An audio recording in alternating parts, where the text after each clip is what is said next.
Hello everyone, but today's a special stream, so let's do this properly.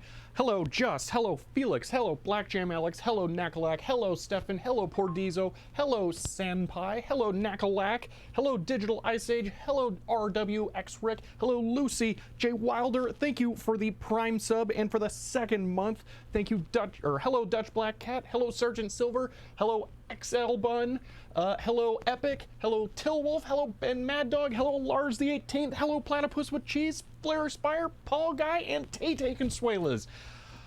I hope you guys are ready. This is going to be an interesting stream today because we are going to be building a Threadripper system that is water-cooled, and this is my first time ever building a water-cooled computer, and I'm doing it live. And I don't even know if I have all the parts I need because I've never done it before. So this is going to be fun. Don't know if it's going to work. Don't know if it's going to, you know, well, I know one thing it's not going to do today. Boot. I forgot to buy an SSD. Realized that this morning. So I'm probably going to try and boot off of a USB drive for today. But yeah. We got a lot of work to do, so that's why we're starting a little early, and we're doing this on a different day. So the person here, Evil Warthog in chat, a very special thank you and shout out, is the one who provided the motherboard, the graphics card, the RAM, as well as the CPU and water block that are installed in the motherboard right now that are going to make this possible. So a huge shout out. Yeah, this is going to be a pretty fun one, hopefully.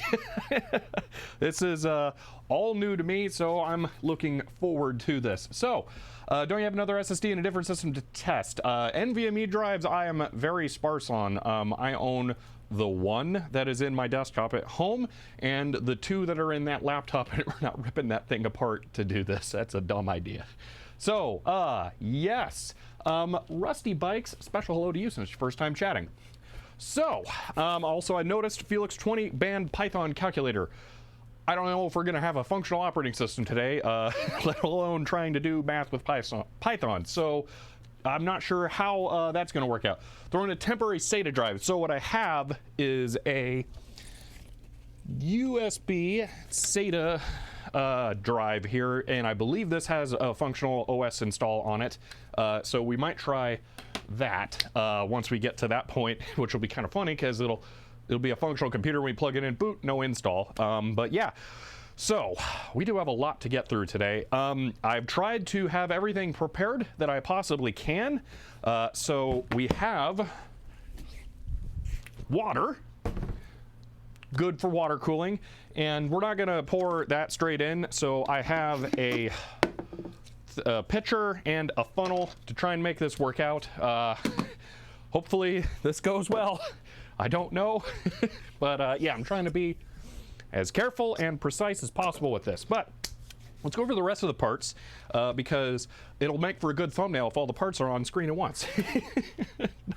Let's see, by the way, did you get your Loctite? Yes, I did. I put the Loctite on the camera this morning, but it's actually, it's still slightly wet. So it's, yeah, I got in here like 2 hours ago.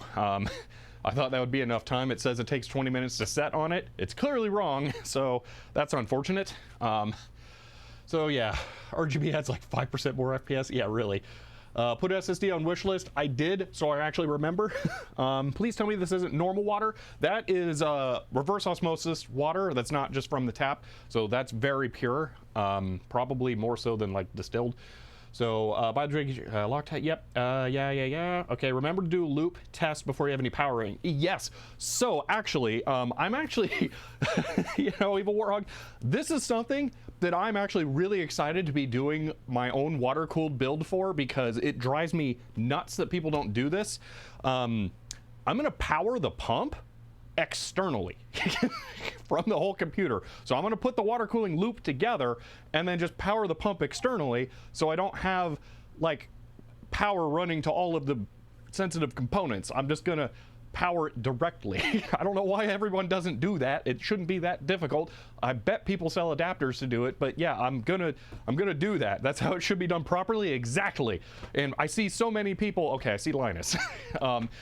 Do it by turning on the computer, and I understand he's done it a bunch before and he knows what he's doing and all that stuff, and it's part of the fun of the Linus videos to, you know, have some risks, but I want to do it outside of the computer and powered externally, so I'm looking forward to that.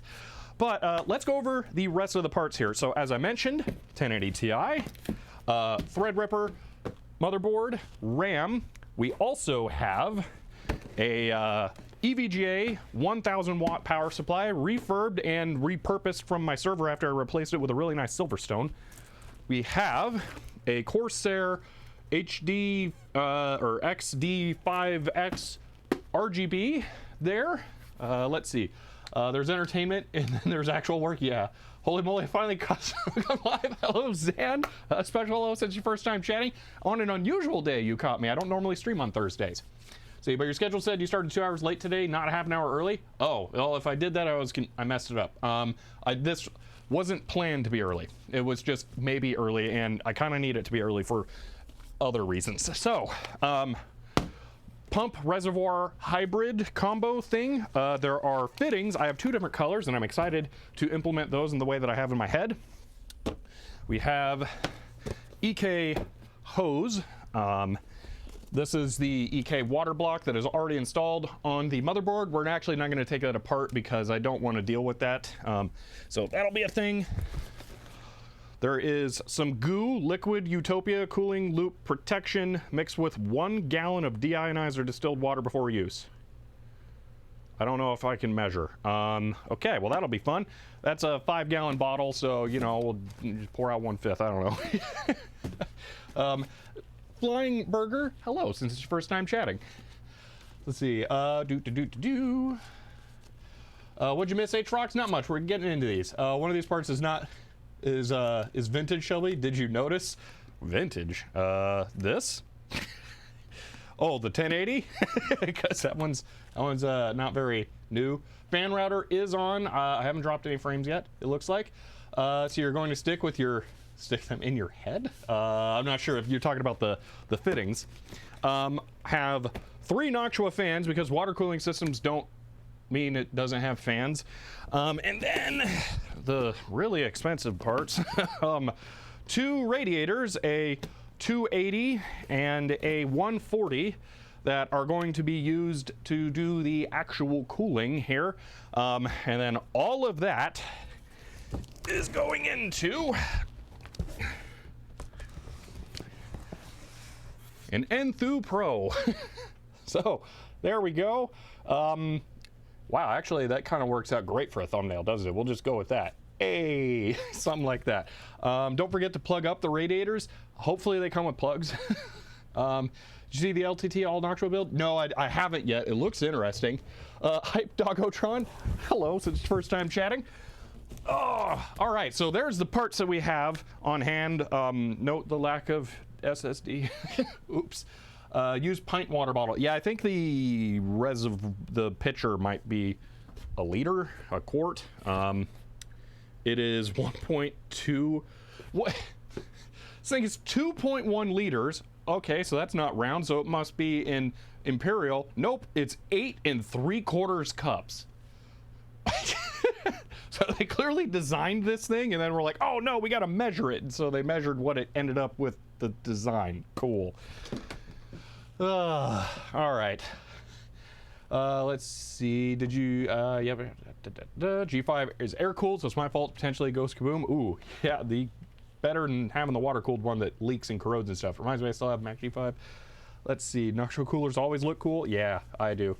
Isn't that a half gallon? Is that 8 3/4 of your cups?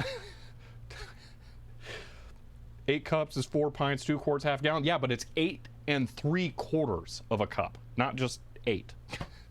So, all right. I'm not 100% sure how I want to start here, because in a normal air-cooled system, you take the motherboard out of the box, you put it on top of the box, and then you attach the CPU, the RAM, and the cooler, and then test fire it on the box. But with a water cooling system, you can't do that.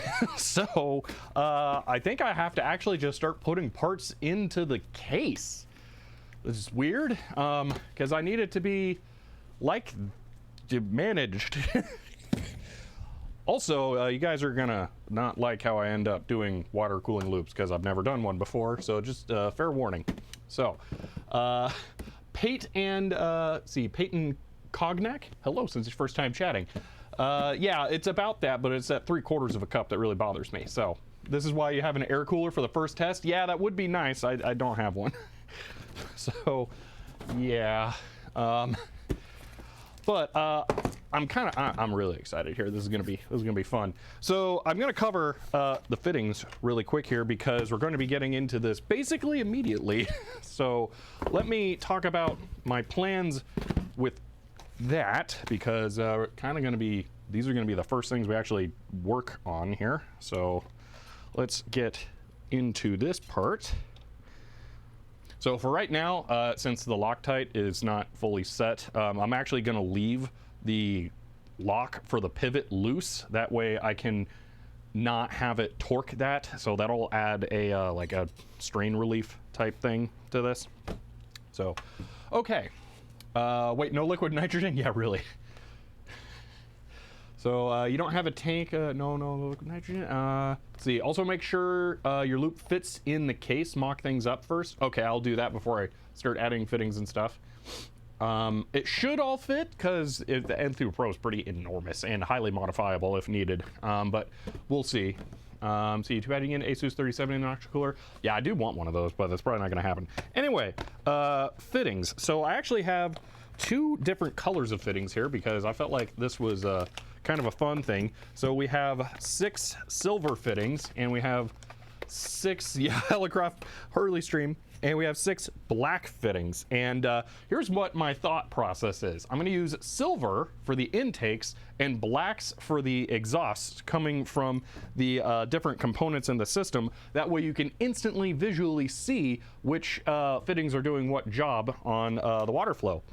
I'm not sure which way it should go for everything, so that'll be fun. I might be doing some like Googling or asking of stuff for this, but yeah, that'll be a thing.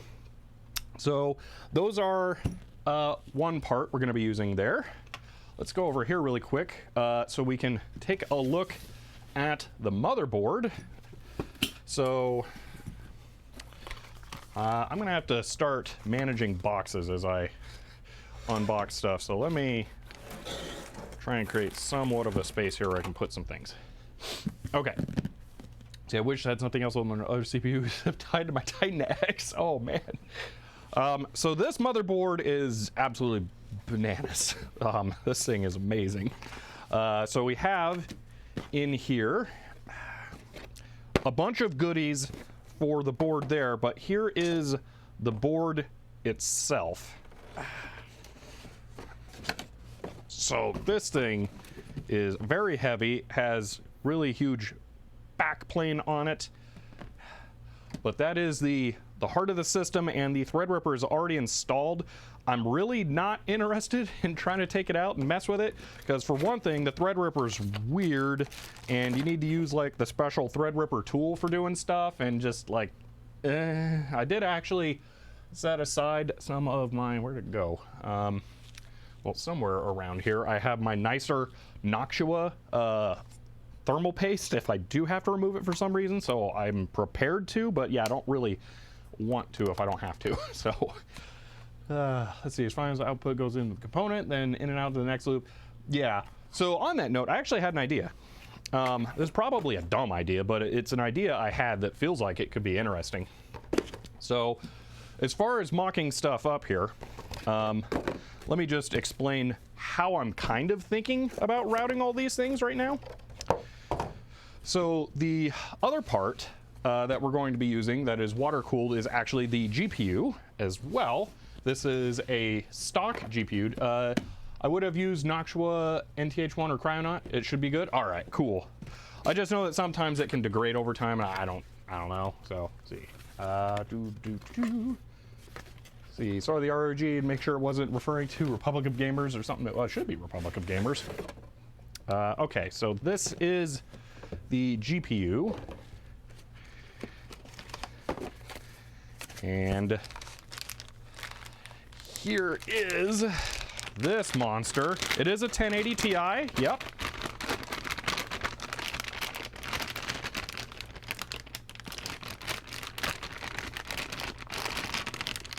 There we are.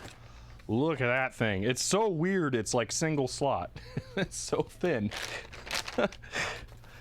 And then massive backplane, and I actually looked this up. This is a standard MSI board. It's their own board, so you can see it's actually extremely tall. That's part of why I had to go with the M3 Pro, because the card is enormous.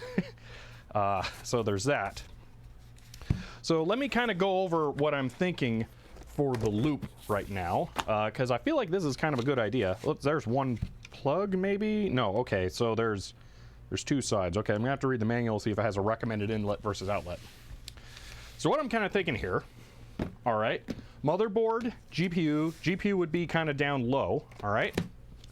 I'm thinking I'm gonna put the double radiator up here, coming from the pump over here. So the pump will feed into the radiator will come down into this, come out here, and then that will feed into the single radiator over here, which will then feed back over to the GPU, which will then return down to the pump.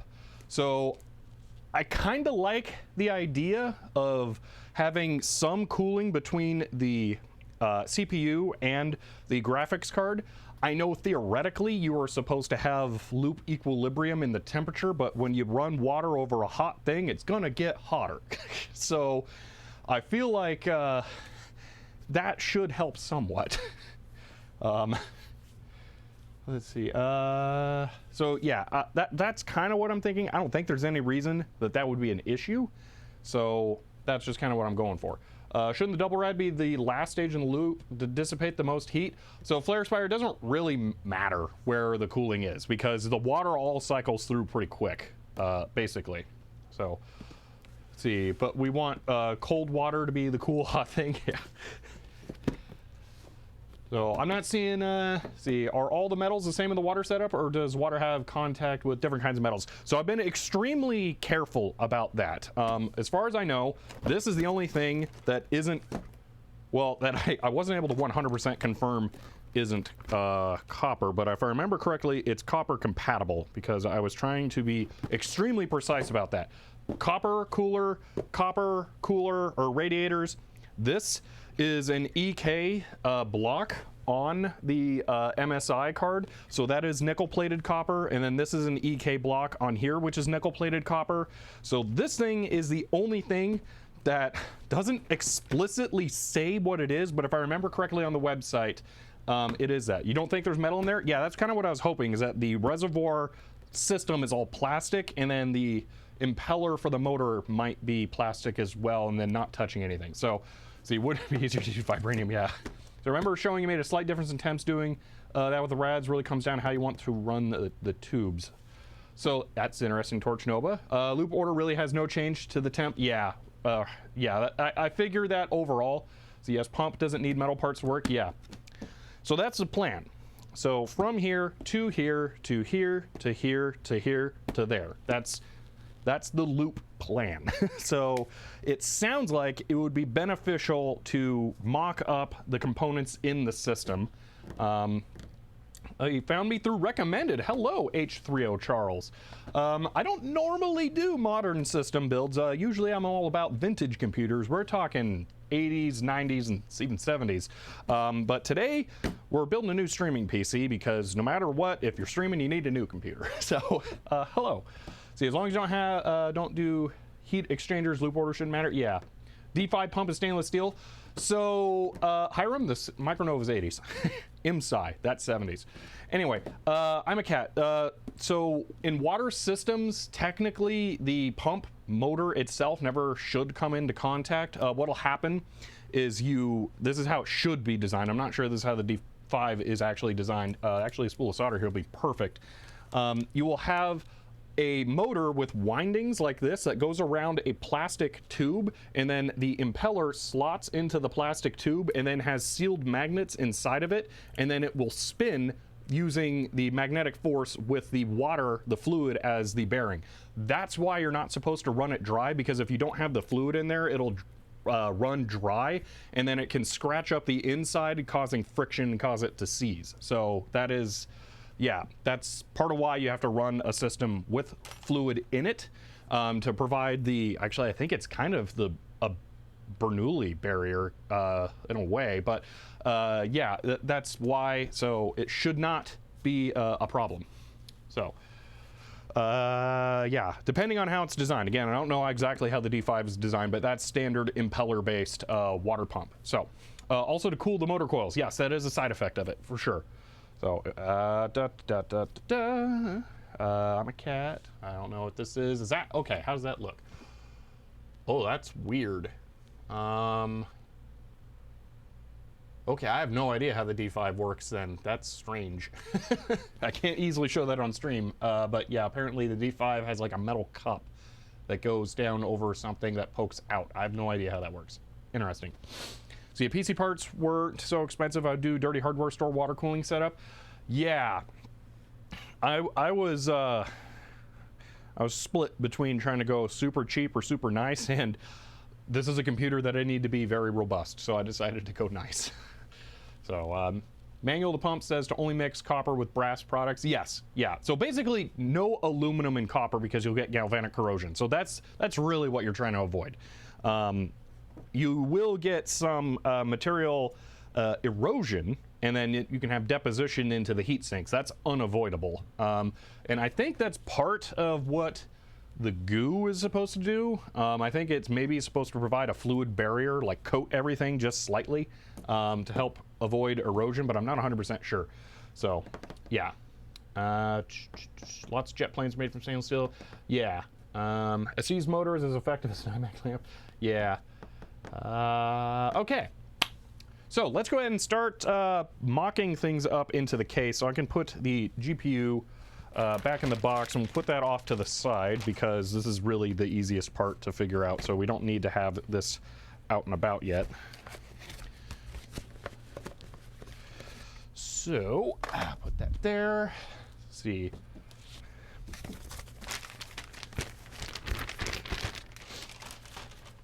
So the fluid prevents water from growing fungus, which will happen even in distilled water. Yes, yeah, definitely that. Well, there's multiple things. It's supposed to be a corrosion inhibitor as well. This is cooling loop protection. What does it say it does? It is protects ferrous and non-ferrous metals from corrosion. Offers complete protection against algae and corrosion, non-toxic and biodegradable. I like how it is both somehow toxic to algae, but also non-toxic. That's conflicting. Can be used in new or existing loops, so that's interesting. Biocide usually, yeah. Which OS are you planning to use? Kubuntu. That is my operating system of choice for a system like this. So that is what we will be putting in here. I'm feeling mobile right now, so I'm not going to block off, or I can block off the stool for the moment. Let's go ahead and switch to here. So you can put some silver metal in the loop to keep things from growing. Does that make it straight Debian rather than Ubuntu, though, for stability? I don't think it'll be a problem. Plus, I really like KDE, and it's just easier to have the operating system come with KDE. Okay, get some of the goodies out of the way here.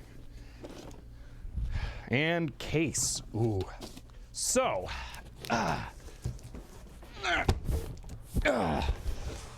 for the record, this is the best computer case on the market. Period. Except no substitutes. The Enthoo Pro is one of a dying breed of cases that have 5 1/4 inch bays, and multiple of them, even not like just one for giggles. It only has 3. It looks like it has 4, but that's actually a flap that opens up that has some USB ports and stuff in it. I have one of these at home, and that's what my editing PC is actually built in. So I'm familiar with this system, or this case, but it's very, very good. I highly recommend it. But I haven't opened this one up yet. The one I have at home actually has the tempered glass panel. This one has the plastic side panel because it's going to be down on the floor. I'm not going to see it. And really, I didn't even care about the tempered glass panel. I just kind of, it was the same price as this. So I figured, I've never had a tempered glass PC, why not? But this one is the plastic panel.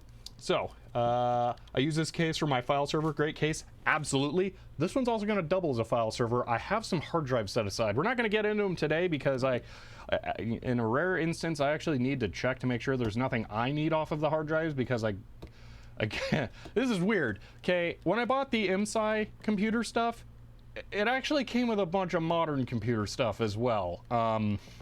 Very strange. And included in that was, I think, 5 3 terabyte hard drives that were clearly used in like a Western Digital Cloud NAS enclosure. And I found evidence that the person who was using the MSI stuff was using it alongside more modern systems with the research I've been going through with the things. So I actually want to make sure that there's nothing backed up on those drives that's related to the MSIs. So we're not going to be putting those drives in this stream, but I will actually have some bulk storage in this. I don't want to poke through their files on stream. That's a bad idea. So, 360 or 1.2 meg drive in the case. So, I had actually thought about doing that and integrating a grease weasel in here because it would be kind of just fun to have that and have it be literally functional. But I don't have any black drives that are free, or else I absolutely would. All of them are either in computers that they belong with, or in enclosures, or didn't work when I tested them, so I don't want to touch them. So yeah. See, tempered glass side panels are awful. Metal for the win. So Stefan, it depends. I haven't had a problem with my tempered glass panel, but it's kind of a pain. So see, my Fractal Define 7 still has one 5 1/4 inch bay. Yeah, see, that's the problem. I need 5 1/4 inch bays. We're going to be moving a SATA dock into this thing. I'm probably going to put an optical drive into here as well because I do actually use that kind of stuff. And then, yeah, at home, I'm pretty sure I have all 3 filled. So it's just, I actually use optical bays, so, or 5 1/4 inch bays. So to me, it's important. But let's get this thing open here. Yes, hot swap bays. It would be nice if all software is just backed up on those hard drives. That would save me a lot of time, but I doubt it. Because, I mean, they would have to have the equipment to be able to do the backup, which I did not get with it, so I'm inclined to think they didn't have it. But they did a pretty good job at keeping and managing stuff, so maybe? I don't know. There was a CPM emulator on a CD-ROM. That's part of what makes me think that there could be something on there. I want to make sure. not stuff in there I'm gonna need, because that's a pretty modern thing.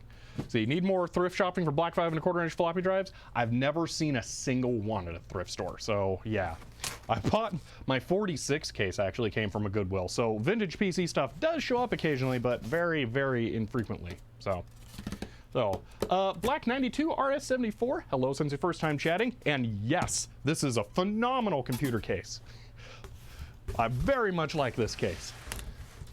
So seriously, that case is about the size of my Linux box case, which has wheels, makes accessing it from the under the desk so much easier. This one, it does not have wheels or the option to add wheels, but it does have, it's fine, whatever. It does have feet on it that stick up or raise it up above the surface, which actually makes it really easy to grab and move. I get kind of nervous when I do that because I feel like I'm gonna crack the side panel. So I try to avoid moving it as much as I can. Oh, the handles.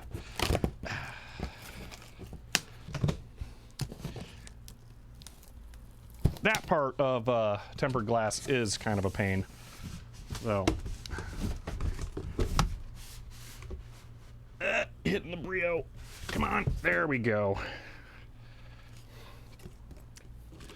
And there's the case. Let's see, you know the rule, no feet on Twitch, yeah.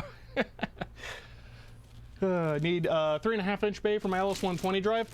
Yeah, it's hard. It is super hard to find a 3.5 inch bay now. I have kind of given up on that dream, unfortunately. Let's see, titanium glass side panels suck. They're more fragile, heavier, offer less sound dampening. Yeah, I didn't say I preferred it. I just said I went with it the one time. So let's see, got my I had it for wish list for a while on Amazon, found it for 80 euros. Sweet. Yeah, this is a really affordable case too, which is kind of surprising and nice. One thing, because this is the last time you'll be able to see the bottom. It has integrated dust filters here that are really easy to get to on nice sliders. The one on the front though is kind of a pain. See if I can slide this over a little better, because you'll go to carry the computer and your hand will grab this and then you kind of just pull on it and pull it and weird and feel like you're breaking it.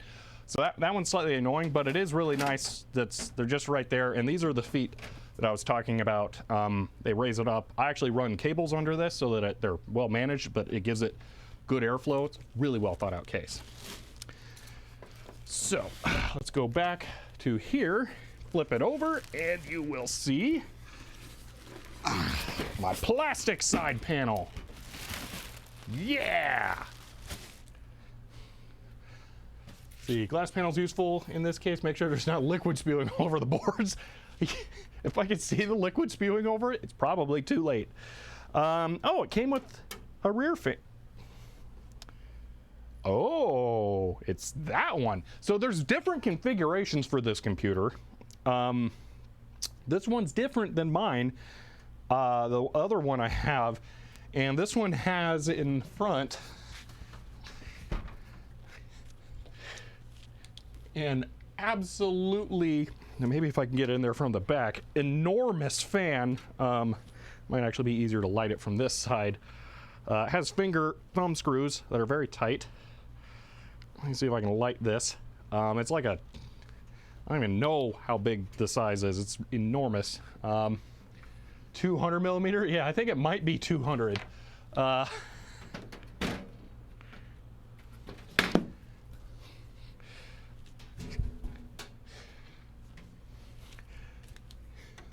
See, can it doesn't light it that well. Not really. All right, I'm gonna have to just do it from the front here. But yeah, it's a, I think it is a 200 millimeter fan. Yeah, very, very, very big.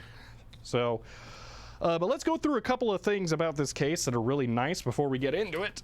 So on the back side here, we have cable management, Velcro hook and loop, sorry, straps going all the way around. And if we, I'm gonna do this. I think I can capture my laptop here. I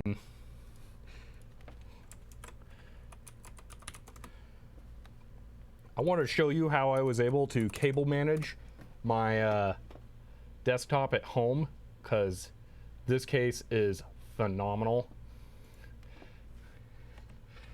So check this out. Here's what you can accomplish with this case when you really set out to do it. So on the side here, this is completely populated with hard drives, and I have all of the cables managed going straight up to the system. This is fantastic. There are all of the SATA cables for the drives managed, and I had to create like this weird loop thing to get them all to be length matched, but it worked out, and that kind of just hides in there. Here is the back of my SATA dock where some of those cables go off to. Again, very well cable managed in there. And then here is a SATA add-in card to get me some more drive connections going to those many drives in there. So yeah. Yeah, way too much free time? No, I wanted this to be a very nice system. So yeah, that's what you can accomplish with this case when you really try. So it's a very good case to work in if you actually like putting the time in. We're not going to get into too much of that today, I think, because our main goal is just functional here. And the water cooling is going to be the bigger thing that I want to focus on. So I'm going to make it work. And then probably later on, I'll go through and manage all the cables. The power supply I have is fully modular, so I can go through and rerun things. So you don't see any floppy cable? No, not in that system. I don't do too much management stuff like that at home. So yeah, not that much there. So yes, yeah. Oh, that's one thing. All of that stuff being on that side means there are 0 cables on the outside or the work side. So yeah, although I think Finest Tech Tips has proven that cable management doesn't really matter. Oh, that's nice. This one doesn't come with the dumb magnetic filter. Okay, so on that one I have at home, it came with a magnetic dust filter right here that just kind of sits on there and it doesn't fit quite right. This one, it didn't come with it, and I like that because it's dumb. I don't know if it's possible to clean the dust off, but I've never needed to clean it once, so I'm okay with that. So surprised you didn't go for a SAS controller with extra thin SATA cables? Yeah, it was just kind of one of those things. I went the cheap way on that because for the most part, or the biggest reason I need so many SATA ports is I have a 4-port SATA hub in my computer at home, and I just needed to get those in there and be hot swappable. Usually they're not running, and then when they do run, they run once to dump the cards and then they don't run again, so it didn't need to be like a super fancy controller. All of the actual drives that are in the system are connected to the motherboard, so that's fine. See, my knowledge of water cooling PCs ends at AIO coolers, yeah. So let's get into the front of the case now. And right here, there is this box hanging down in there, and this is part of why I went with this case. I know it's very amenable to water cooling, and I believe it has mounting hardware for that reservoir. So we should be able to get this in there pretty easily. So out of curiosity here, what does this mount? We have, oh, that's pretty fancy. I kind of like that. If you really wanted to, you could actually remove these panels. If we look here, there are these metal tabs. Those are part of the punch out process for the hole. They would have normally been flat, but they folded them upright to slide the panel on through slots, and then they fold it over by hand. So if you wanted to, you could actually fold that back up and then remove the panels. That's kind of cool. It would not do it too many times. It will fatigue and snap, but it would be probably doable once if you had a good reason.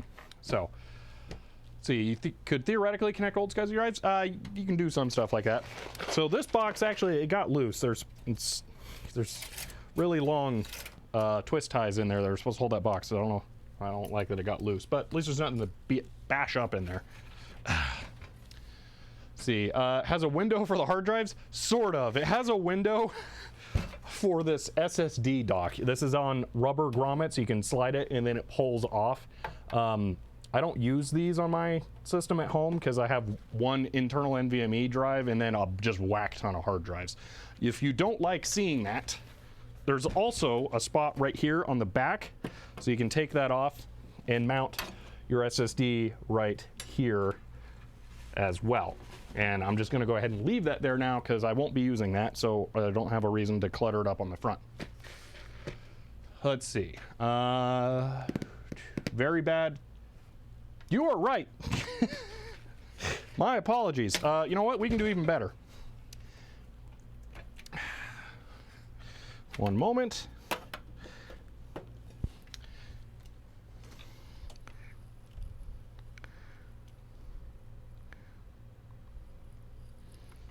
So this is what I was trying to show you over there. The window that's really small is just for this thing, which is a SATA tray. And it goes right there, and you can have another one up there.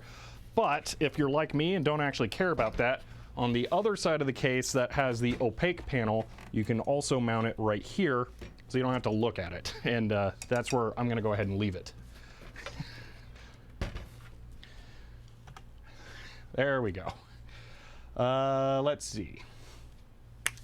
Had 250 fans, one of the craziest cases I ever had. Ah, okay. That's a good idea for a small info display. Yeah, you could. If you wanted like a Raspberry Pi in there that's getting fed data over serial, you could totally put like a small monitor in that panel area right there. That would work. So yeah, that's kind of cool. I kind of like that idea. Could even do the thing where you take a, well, it really makes sense. I was gonna say do the thing where you take out the backlight for a panel and then have it just shine through the case, but that, nah, it wouldn't matter. Okay, so what we need to do here, put the motherboard in and then try and fit the rads and other things. I'm pretty sure I'm gonna have tons of space. This thing could have handled a triple 140 rad, so it should fit without a problem. Just realized, am I gonna antiquate that Fantex fan? I think I can move it down here to not waste it. But yeah, I bought a Noctua, or got a Noctua, I should say, to put right there. Anyway, let's go over this really quick here. This little accessory box, I really, really like this. You get a plastic screw container, has all of the screws separated out already for the case. That's phenomenal. Some cable management accessories, spare hook and loop straps in case they fail on the case. Fantastic. And then this thing, which I just went, yep, that's a thing, and then put it back in the box when I built my first one of these because I wasn't doing water cooling, but this is somehow related to water cooling. And now I'm gonna have to care and figure out how to use that. So I'm gonna look at the manual real quick here because I would like to know where that goes and what you do with it. Okay, universal reservoir bracket. Okay, that's what it says there. Universal reservoir bracket. All right, so that is pump mount. Yeah, but I don't know where it goes and how to use it. So just flip through the manual for a bit here. How do I use that thing? Doesn't say yet. Still not yet. Oh yeah, those hard drive cages are nuts. We'll take a look at that. Nope. Haha, this goes, oh, it goes right there. Oh, okay. So it, all right, it mounts here behind the hard drives. Okay, that's pretty slick. So then there'll be just one screw that holds it down and then it hangs down. Yeah, that's structurally sound enough. Won't want to jiggle it around too much. If I think about it, I might try and secure it additionally down here. You know what, it might have that in mind. It does. Okay, no, that's pretty sweet, actually. That'll work well. That is really well designed. I like this thing. This case rocks. Okay, yeah, that's good. All right, now I understand that. That makes sense. Real quick though, let me walk you through the hard drive area. Put the RAM and NVMe in the motherboard. For mounting it, I don't have an NVMe drive. I totally forgot to get one. But the NVMe is actually really easy to mount in this case, so it's not a problem. Where did I put the accessories pack? NVMe in this, it's really, really weird. Where is it? Here we go. It's this thing. So this is a little board, and it actually mounts right next to the RAM right here. So your NVMe drives stick up right there, so it's actually far enough away from everything that I will be able to add the boot drive later without it being too difficult to do. So yeah, I'm looking forward to that making my life easier because I messed up. Kind of weird to do it that way, but that'll work for sure. So yeah, in this instance, it's actually going to be really handy that it's like that.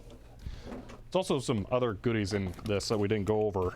Like this thing has a 10 gig NIC, which is just amazing. I probably shouldn't have. Oh, 20% off cable mod cables. It's probably been used already or expired, or no one is worried about it. This looks like a fan controller. There's SATA cables, a padded mount of some kind, SATA, other things, SLI bridge, and there are a lot of goodies in here. Oh, the Ryzen key, stickers, flash drive with drivers. Well, that won't work on Linux. And a bracket.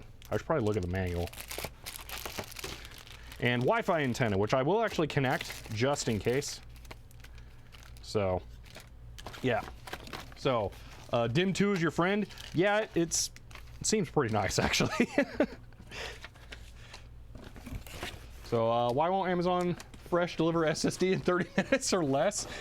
You know, actually, I think I have literally had them do that before. It was a SATA drive. It was Prime Now. That was it. I think they retired that service, though. Let's see. Need to keep the 10 gig card out of the box. Well, you are definitely going to put it in there, but I'm going to leave it in the box for right now. So you really hate how the main NVMe is always around the GPU. Well, yeah, on this one, that's it. Nothing else comes off. I did actually remove that because I wasn't sure what was going on. There is no NVMe slot in there, if I remember right. Now I forgot what's under there. I'm pretty sure nothing. Nope, there is an NVMe slot there. So that'll actually be obscured by the GPU, but we're just going to use that one. Because, yeah. Are you sure you know how to work it? What, the motherboard? No. I'm not sure. So that's holder for GPU support bracket. Okay, so there was some stuff in there that was GPU support bracket. Probably won't need that since this doesn't have a giant, massive cooler on it, which makes sense that it wasn't used since this was water-cooled in its previous life. So, all right, let's get this in here. Eric, Epic, that is true. Because 10 gig copper is so hot. All right. Let's work on this. No, like your honesty. Yeah. So this is a fancy modern motherboard. I don't need to put an I/O plate in there. It's just there already. But again, for right now, we're actually just mocking this up. Actually, I need to remove that fan first because I'm going to be putting the radiator there just to test. One cool thing about this case, the fans have multiple positions that are acceptable. So if I just loosen this for a little bit here, I think this is kind of standard now, but this was the first case I'd ever experienced this. If I loosen those, the fan actually slides in like rails. So yeah, it's weird. Kids have it easy these days, don't they? Yeah, really. It is kind of like a rite of passage to be halfway through assembling the computer and go, oh, dang it, I forgot the I/O shroud, and then just not ever put it in there. So the standoffs installed already? There are standoffs, yes. I will be checking them for clearance to make sure that there aren't any issues. But yes, there are standoffs in there.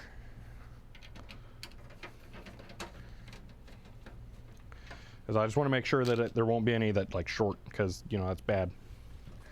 Let's see, I think there's a fan distributor. Yeah, there's a fan distribution thing here. Last time I did not use this, I think. And I don't think I'm going to this time. This fan is pre-run and cable managed. That is really fancy here. But I'm going to pull that out because I'm removing that one to put a radiator there. So grab this. Wow, this overhead view is way, way better for this than the other ARM cam is. See, modern cases are so nice, no razor sharp edges. Yeah, this case Super safe and nice. It's really well designed. Really like this case. Highly recommended. See, those grommet covers will flex the motherboard. EATX, so pop those out first. These ones?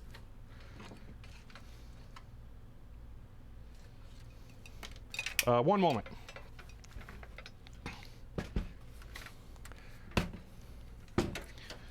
You're saying these ones here need to be removed. I have not encountered that being an issue before. Is that gonna be like a problem with running the cables? Because it has a humongous plane over there. It is gonna touch those. I guess they do have to come out. All right. Huh. So everyone watching, just in case you weren't here for the beginning of this board was sent to me by Evil Warthog, and they actually used this board in this exact case. That was just a coincidence. I picked this case on my own because I have my own affiliation with it. Well, not affiliation, I'm not a sponsor or anything, I just like it. When they say something like that, I'm inclined to believe that they know what they're talking about because they've done it. This is the exact same, yeah. So, all right, I'm taking those out. That's, all right. Yeah, and the reason is partly because it's long and partly because it has this plate on the back that pokes down kind of a lot. So, yeah, I don't know why the camera is overexposing so much other than the black thing right there. It's very clearly auto exposes on the center only.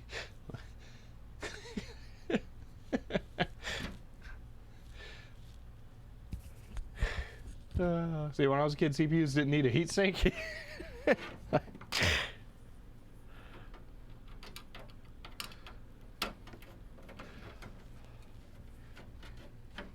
See, what about the lower rubber grommets? Since there's no plate, I don't think that's an issue. But I will find out in a moment here as I drop this in now.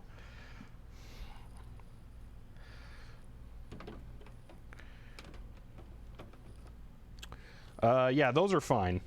That is, wow, yeah, okay, I can feel it. That goes super low down. Yeah, that really wouldn't fit too well. So yeah, that's what that'll look like. Let me take a sip of water away from the computer here, and then we'll put the radiators in there and see how those fit.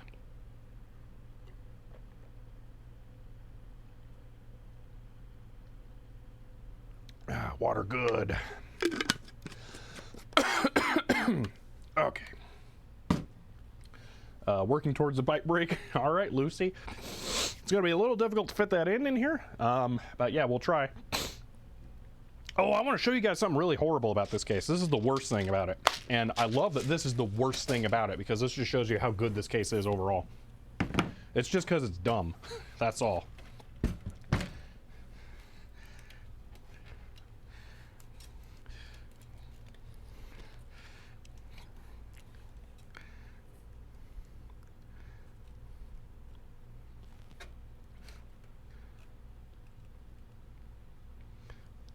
It has a metal plate here that has Fantex etched into it because they're the manufacturer. But they screw it down and they have the plate cut here to get the metal shined through, but they put the scratch protecting film on it before they actually cut it, so it ends up getting cut and then melting into this. So this is actually a humongous pain to remove. And I'm pretty sure on my other case I just left it there, and I'm going to this time because I'm not dealing with that. It's it sucks to try and get off, so we're just gonna leave that there. So yeah, because it's just not a great design like that. So yeah, they forgot to remove it essentially. Yeah, so I'm intentionally leaving it there. So okay, that is the board in place, and I can see all the screws are aligned. These the standoffs in here have the little the point, the tip. I don't know what the like the correct term is, but it fits into the hole. It's not just flat. It has like a little locking lip thing, so it won't move. So that is good for figuring out the fitment. So now we're going to put the upper radiator in there, which I'm pretty sure is just going to fit no problems at all. Well, this is my first time taking it out of the box, so this is kind of exciting because I didn't want to mess it up because you fins. I am very curious what is in this. Sounds like plugs, which is good. 4 plugs, perfect, because I didn't order any. A whack ton of screws. Oh man, that's a lot of screws. Spare parts. That's fancy. All right. So M335, M335, M330, and M330. Okay, so I'm guessing is whether or not your fans are a certain thickness, which ones you need. And then some real little tiny ones. All right. Well, yeah, H3O Charles standoffs for sure. That's what they are. But there's 2 different kinds of standoffs in there. Some that are straight. They're like a 90-degree angle on the top. But then there are some that have a lip that sticks. It's really hard to make the shape with my fingers. But the lip goes in and then sticks up into the hole slightly. So, see, plug. We don't want any water to get in or out of the radiator. Yeah. So here we go. This is a really heavy radiator.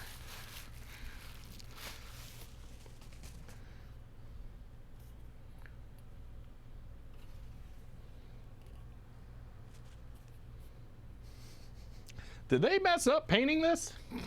Black, brown.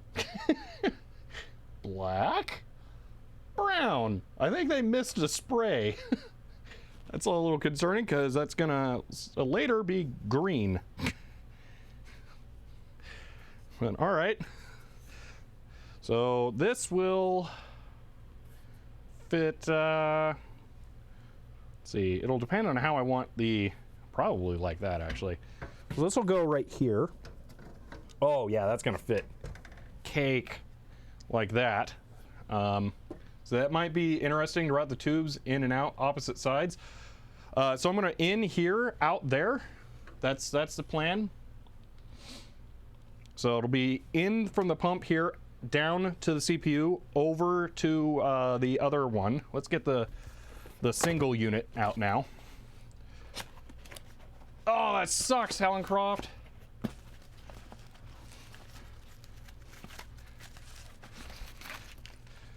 I'm curious what this one's gonna look like. Will there be a spray miss on this one? Black, brown. Yeah, slight spray miss again. Huh. How about the other side? Black, brown. Okay, so that's just kind of a thing that happens with them. All right. So I'm gonna want this one rotated this way so the 2 things don't interact. This is gonna have to go over a little bit, but that's not an issue. You'll notice there's a thickness difference here because I didn't actually know how much space I would have, so I didn't go super thick on this one. That feels like, yeah, I'm gonna have to have this one go a fair bit into here, which isn't a problem because again, that top bay is not actually a bay. So as long as I can put, ooh, wow, am I gonna have to go all the way over? That's not good.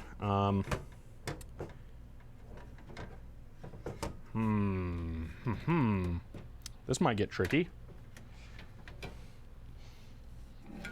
Let's see. They do that for increased cooling efficiency. Paint creates losses. Oh, I agree. Yeah, definitely it will. It's just kind of weird that they paint it at all. So if I flip that over, how much interference is that going to have? Oh yeah, tons. No, that's not acceptable. It would go like that. That might actually be doable. I'm gonna have to get you a view in here so you can see the problem area.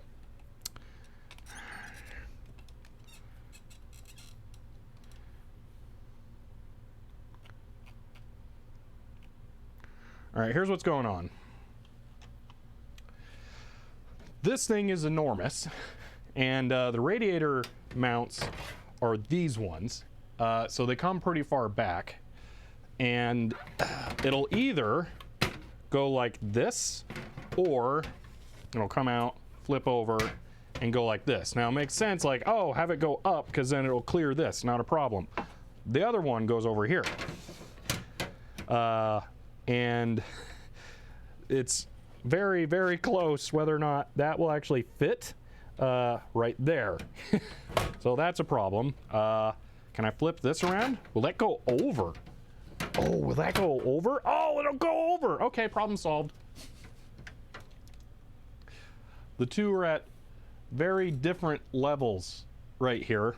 So let me raise this one back up. So that would be the correct fitment for that one. And then this is probably, I hope this is the correct fitment there because there's not a lot of wiggle room. But yeah, that'll probably work there. So that's what I was meaning. It'll be tough with the ports being opposite sides. Ah, okay. I think that'll work. I think like that will work though.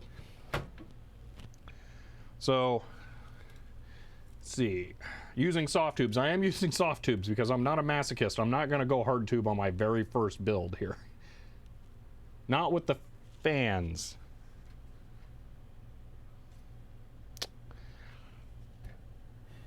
That's a good point.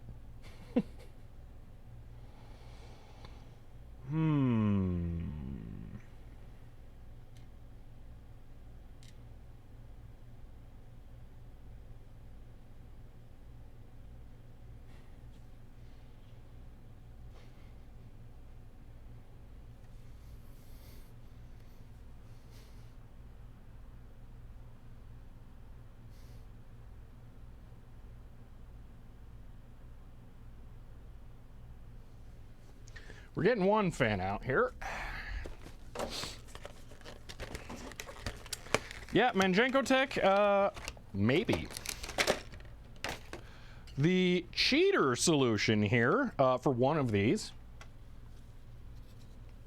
Boom, right there. Fan there. So I can pull out air that way. But, wow.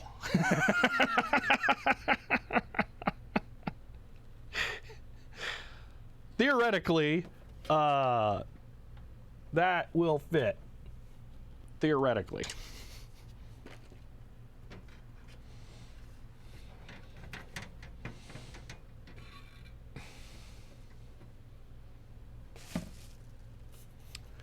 Actually, I want this. We're going to put some fans on this thing right now.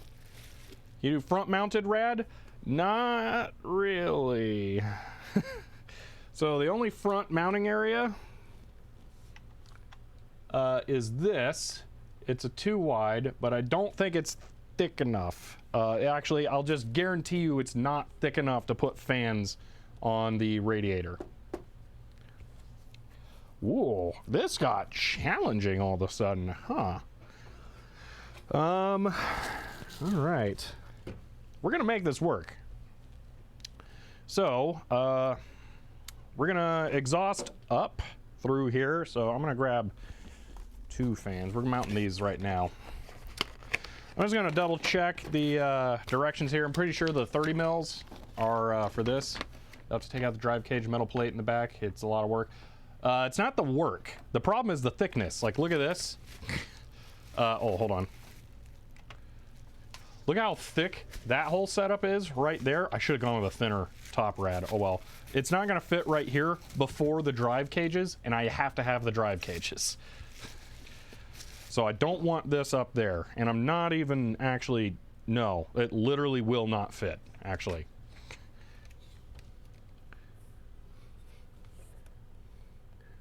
We can dispel this all at once.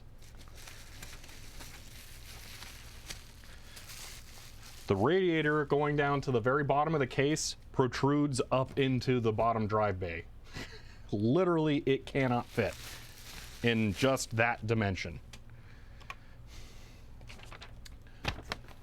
All right, I could go external radiator, although they don't have the tubing holes, so that's a thing.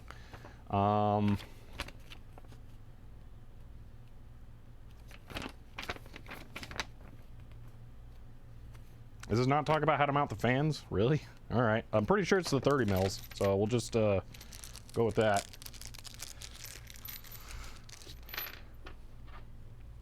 These seem like they'd be fan mounts. Yeah, I really think it's that. So up there. All right. When I test Noctua performance against Antec or other type, I get disappointed by Noctua. Quiet, I'll give you that. Yeah, quiet is important for recording audio, which I'm doing right now. So that's the stupid hex heads. That's what, yeah, quiet is important. So a 240 rad would heat soak crazy fast with, so yeah, well, I'm saying I could have gone with a thinner rad. That's what I'm saying, is a thinner rad here, because this one's really thick. I think there were thinner options available. So I should have gone slightly thinner and then still done the 2 rads. I tried to be sensible and get appropriate things, so. Oh yeah, Vorpal Sword was asking if I needed both rads. Yeah, I definitely do need both. This is a 280 though, Evil Warthog, so there is that. This is a 280. Which is part of why it's so difficult to fit. All right, let's get the other fan.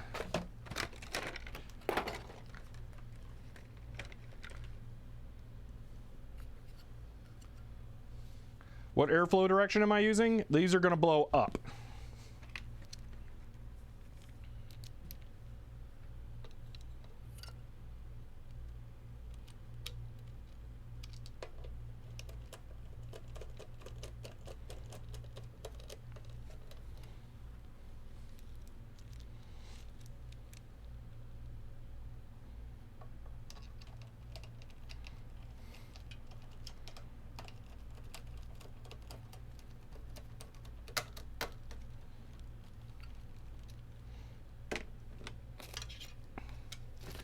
All right, so there's fans.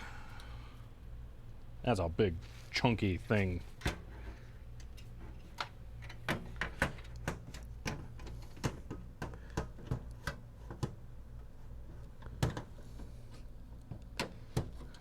I think I need to take off the top. I haven't done that on the other one because I'm not doing crazy water cooling stuff, so I haven't had to. I think there are 3 screws here, and then it slides back, so I'm gonna try that, see what happens. See, also keep in mind most pumps have max water temp they like to run in, so make sure to keep it under that. I'm hoping that I have just slightly oversized the cooling loop, so that won't be an issue, but yeah, that's a thing I gotta worry about.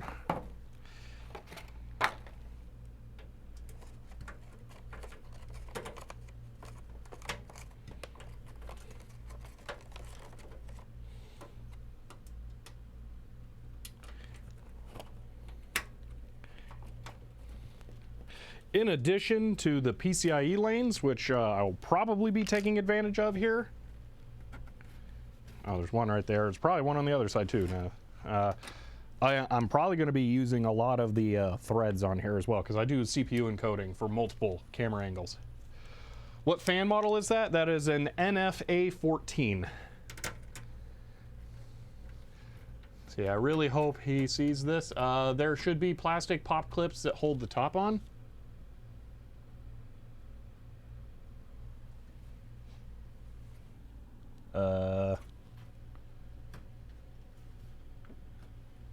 Let me put the screws back.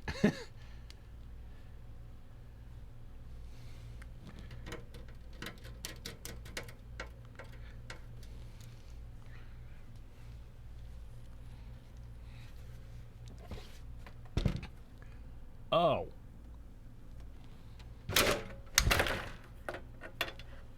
Definitely didn't just Linus drop tips that.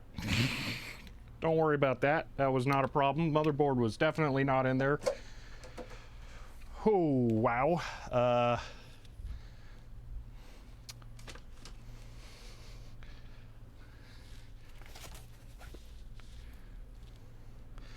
My finger's going to be doing some interesting color stuff for a moment, so I'm going to put a towel over it because it wants to do that without people looking at it, because it's going to get a little embarrassed about it.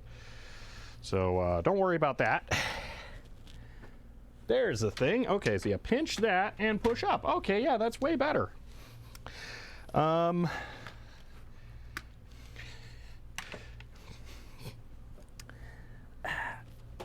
Yeah, that makes a lot more sense. Okay, let's go with that. Oh, it even doesn't have the button connected. That just pushes through.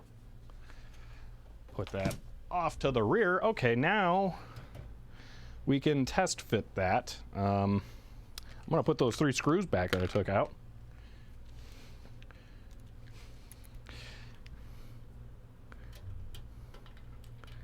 Because those shouldn't have been removed.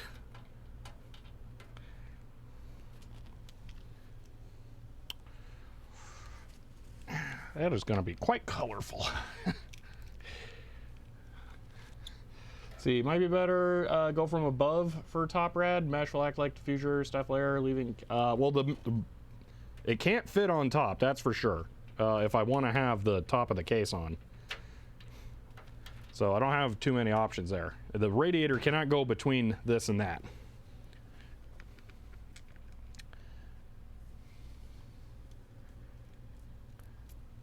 So don't forget to take a towel. Yeah, those heat sinks are crazy sharp, aren't they? It wasn't the radiator that got me. It was the motherboard.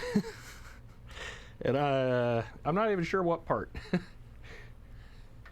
I think it might have been the block directly.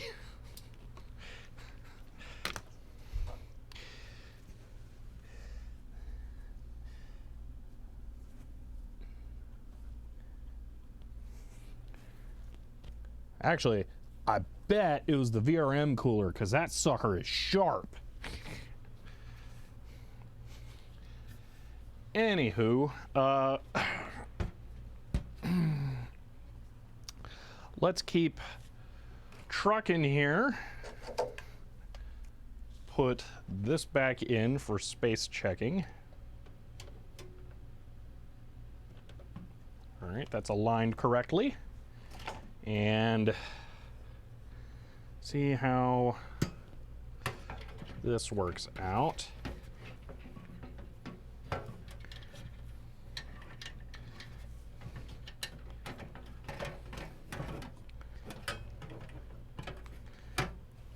This might end up being a slight chicken and the egg problem, where I'm gonna have to mount the radiator and then slide the motherboard slightly in, because I think it will fit. Wow, those need to be super short.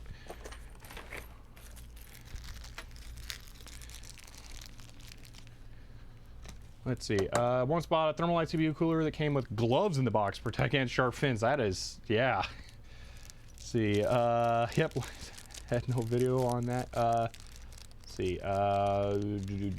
Hold on. What is that? Where's my mouse cursor? There it is. On what now? See, no, just flip the fans over. I'm not sure. I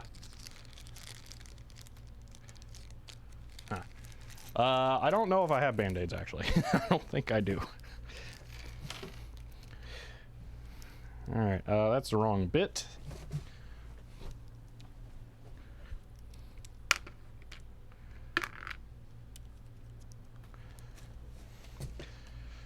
To the best of my knowledge, nothing can go up here. That's a thing. Nothing will fit between the top of the case and there. So I can't put anything in that location. I'm also going to clarify this is just a test fitment. We're not putting anything in here for final placement. Because there's a bunch of things we got to figure out first. And I gotta put proper plugs in the back. This is just to make sure this will fit up against the motherboard. So with that there, oh wow.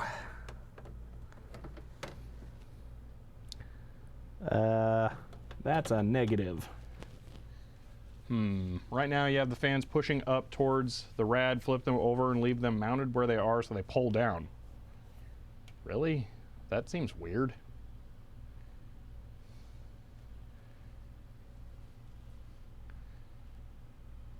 Heat rises. That's my thought. Those are... That's top. Huh. Yeah, that's where that has to go. So the only thing I can do is slide it over. Or move it all the way into the dry bay area. Which will work, I just don't like it. Well, that's a really interesting problem that I was not expecting. Huh.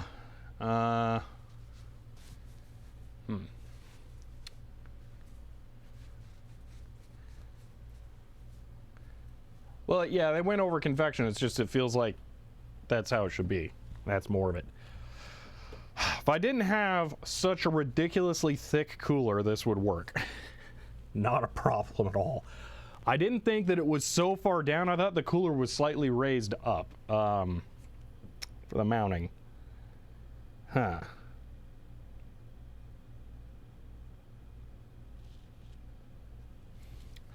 I see one more potential option. I don't know if it's applicable, but I'm going to find out here in a moment.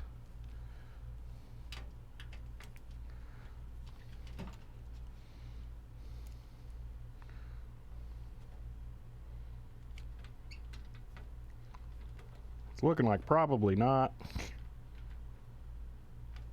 Nope.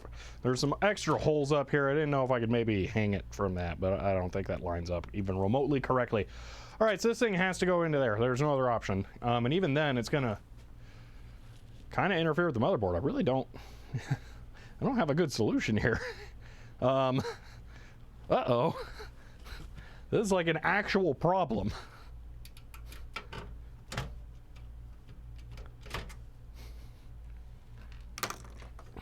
Because this can go into here. Let's just pretend that we've decided we're doing that, all right? There's a fan cable that's caught. Just give me a moment.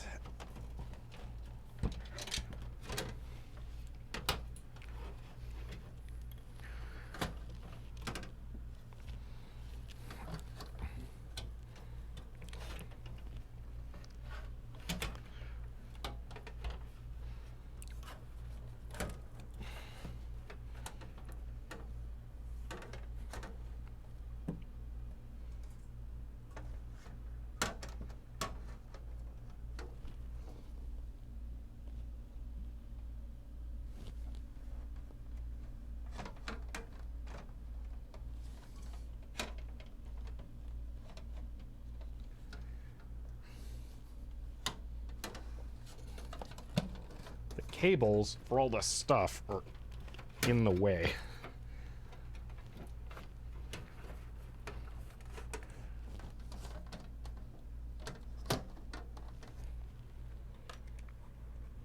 It's not actually a problem though, so I can just kind of force it.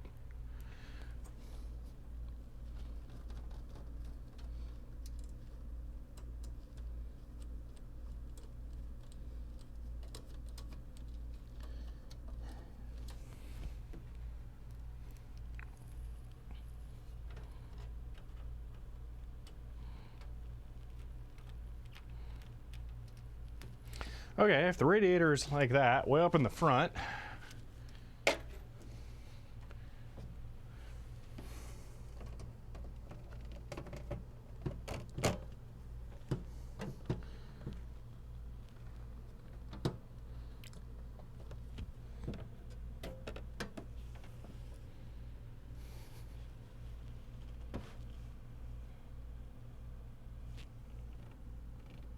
so there are some capacitors that the fan is hitting, and it's going to hit CPU fan headers too, so that's cool. I don't think I need the CPU fan headers, theoretically.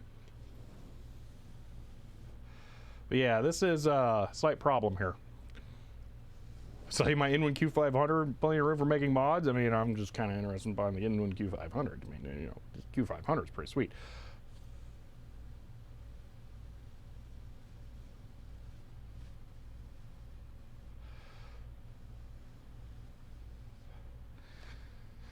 Huh. All right, let me take a break and think about this for a moment. Get out the hammer and make it fit. Yeah. You need to mount close to the front at the top rails. Yeah, but yeah, it's still interfering though.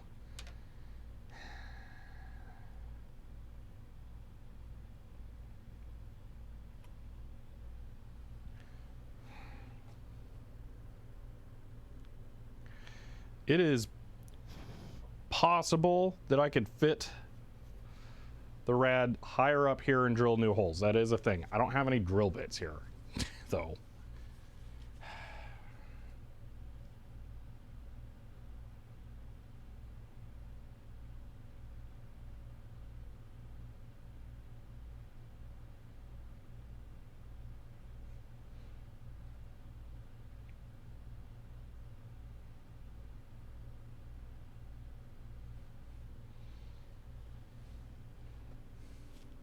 No, I do electronic stuff. I don't do woodworking here, and I've actually never owned metal drill bits. So, just get things working, only have the front fan mounted. What do you mean the front? Oh, that's an option. Yeah.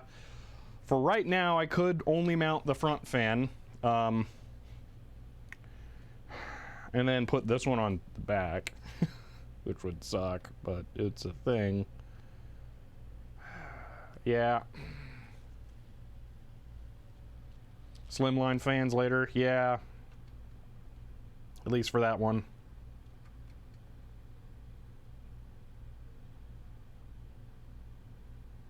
Yeah, I think I'm gonna have to.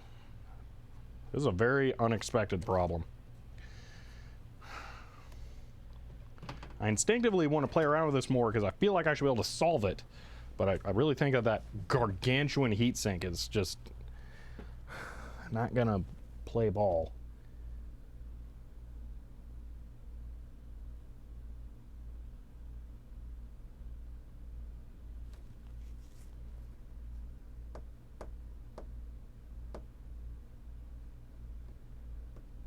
I want to try, well, can I even do that? Not really. I want to flip it over. I'm gonna have to take the fans off, but I want to flip it over and answer one question just so I'm not wondering about it later. I want to see if I could mount it in the 120 millimeter rails slightly up, and then I would only have to figure out 2 extra holes, because that would get it enough clearance. It really does not need that much clearance, like 2 millimeters, that would solve this problem. But the problem is I need, actually no, that's already right. Oh no. Okay, with this mount in the wrong position, because see, if I could put it, drat.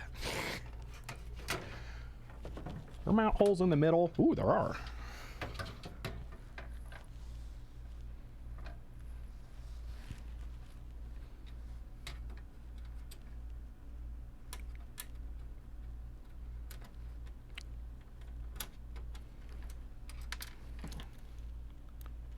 This is hard with a hand and a half.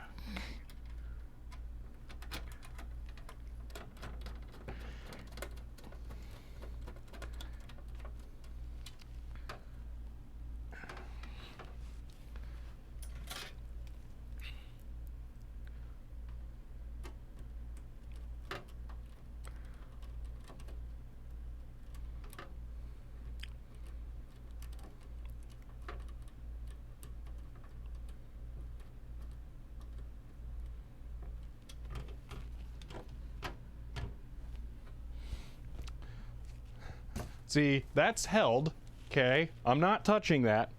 And then I could slide that almost into position. It's, oh my gosh, it's so close. Now the fan is colliding directly with the VRM cooler. All right, that won't work. Yes, I know, Vorpal Sword, I can do that. Yes, I know. I don't want to. I really don't like that idea. I don't think there's any amount up, actually, because this VRM thing is so huge.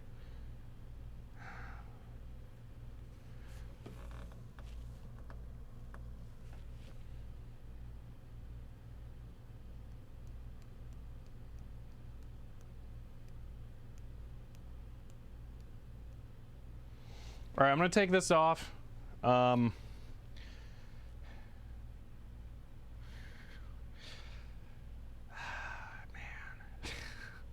This case is enormous. How is it not big enough to fit this thing?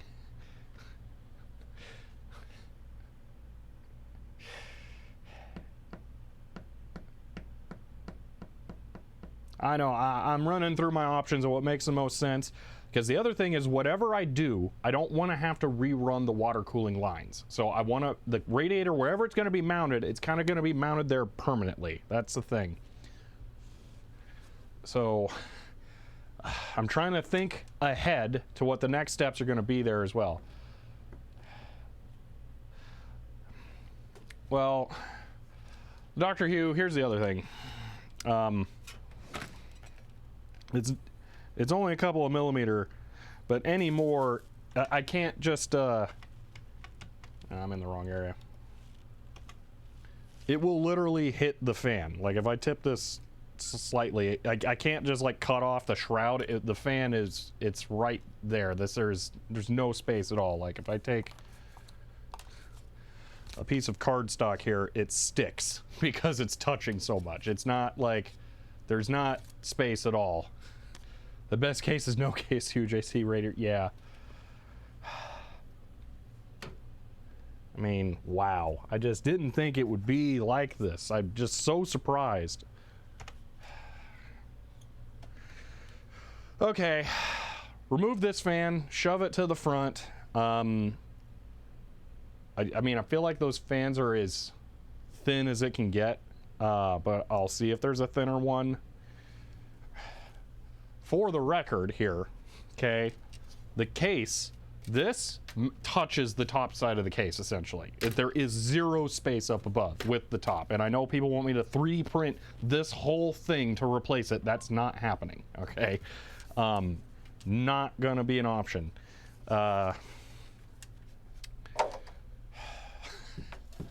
This backfired completely with this radiator, wow.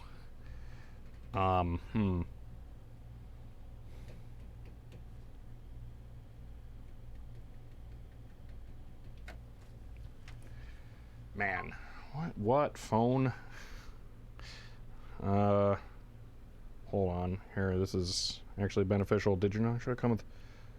Ooh, that's an interesting question.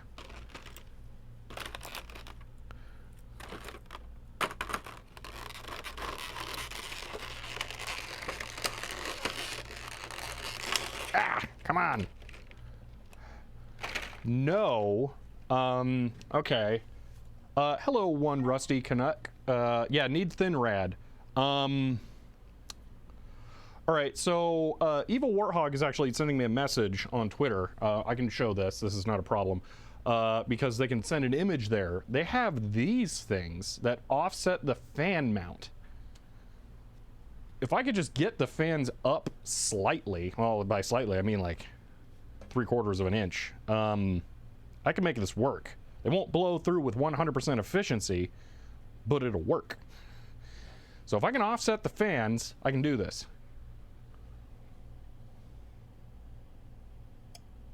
Huh.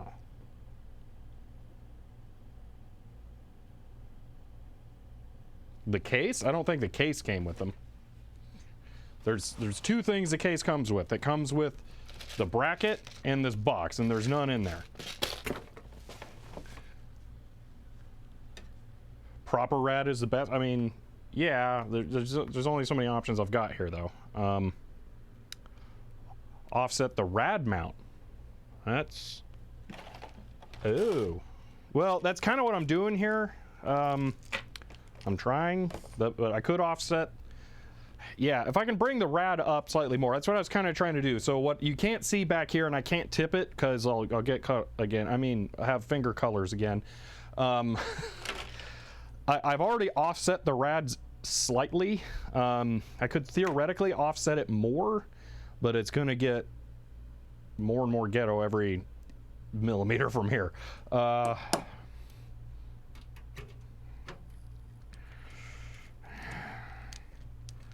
It's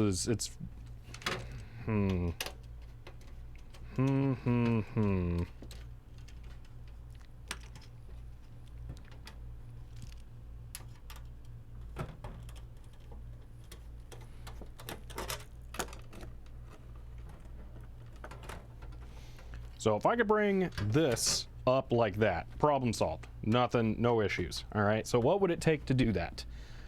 It would, if I move it side to side, I get one screw hole that exposes there. It gets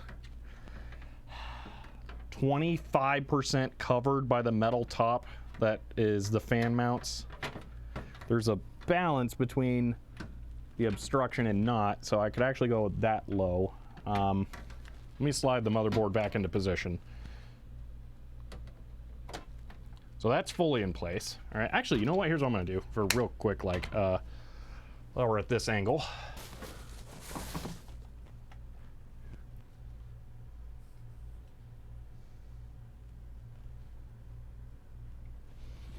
Now you can kind of see me talking.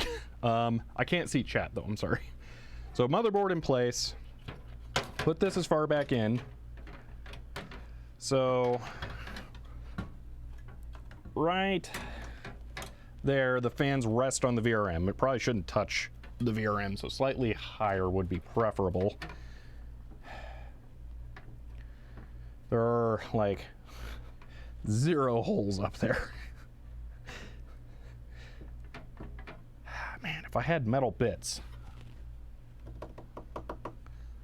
I could make this work. If I had metal bits. I don't have it. I've never owned metal screw bits. Weirdest case, and I have that position pre-drilled. Yeah, slightly. I don't know. All right, I'm gonna look through some weird toolbox stuff. So there's this thing. That'd be a very nice time to have a tablet view with the chat, wouldn't it? It would, Portizo. I just don't. There's very limited desk space here when you have a computer laying on its back, so I had to set up what I could. Okay, there's no drill bits in that.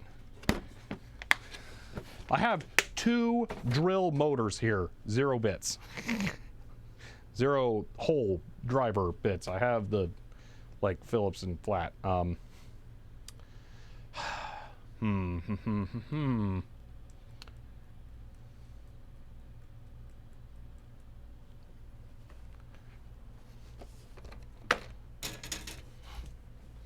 One moment. Where am I going? What am I doing? I'm looking for random scraps of metal, and I'm kind of going to my server chassis because that's where that stuff seems to accumulate. We got weird rack ears. I don't really have a lot of those, but I could potentially try and harvest something like that. There's a trying to. Usually when I've needed like random scrap metal, I've turned to my excess ATX or PCI slot brackets. And I have some that, this is mild sacrilege from my X-serves that I've used that are perforated, and I can cut those with wire snips. I could potentially make some offset brackets with those, but I don't see them. I don't know where they are.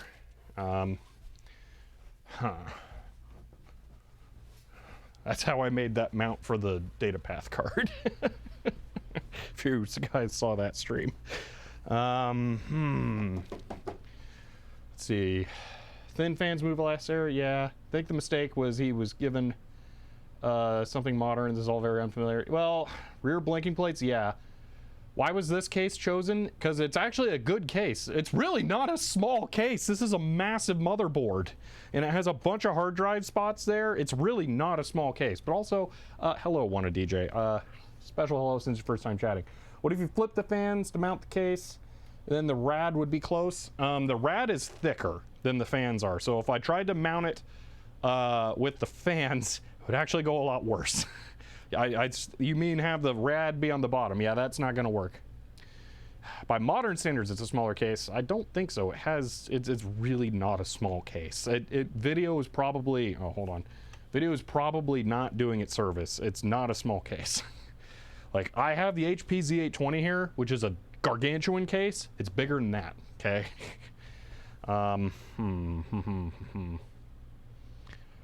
There's no front mount for the rad? No, that's the radiator The radiator is taller than the bottom of the case to the bottom of this drive bay. So no matter what, it physically cannot fit. Okay, because even if I took out all of the front mount hardware here, it's just going to be blocked by solid plastic.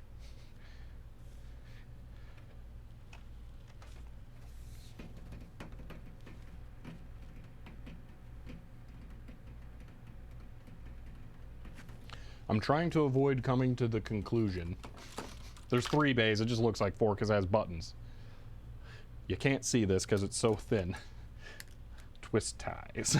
trying to avoid coming to that conclusion, but I'm getting closer and closer. Because I could do it. It would be very possible to hang it with twist ties. It would work so well. Everybody would hate it though.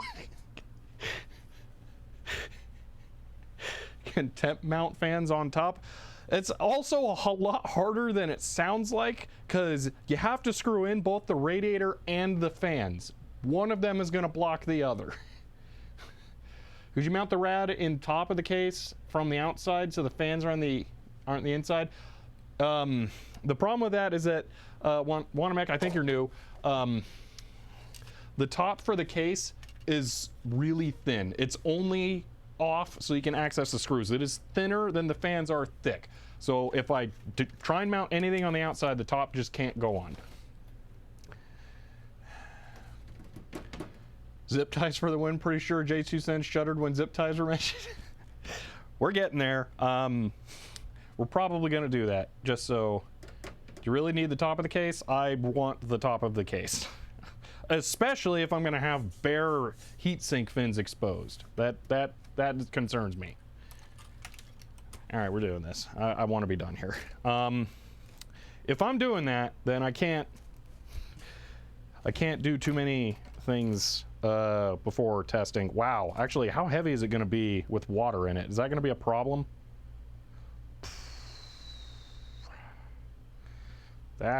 It'll definitely fit. The twist ties can definitely hold it up.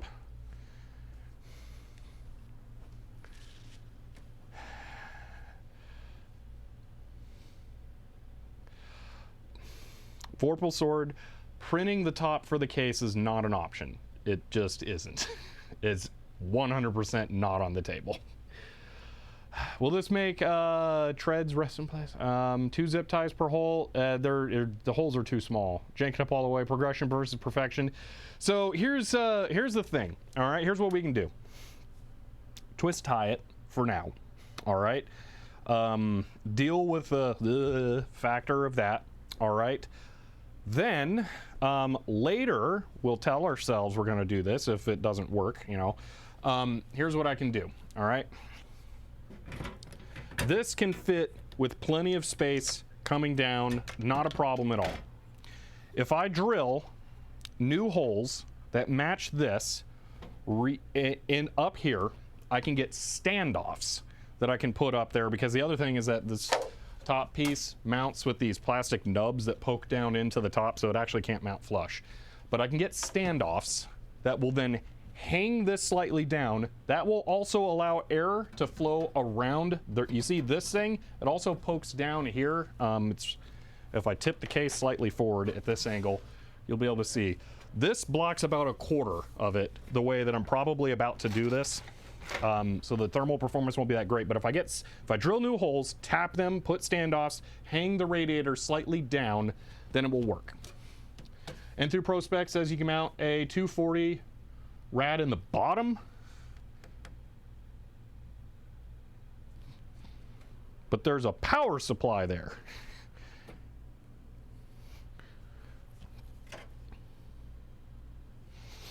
Okay, so the bottom, hold on, we can take a look at the bottom. This thing lifts off. All right, I do know what they're saying. We would lose the bottom hard drive tray potentially.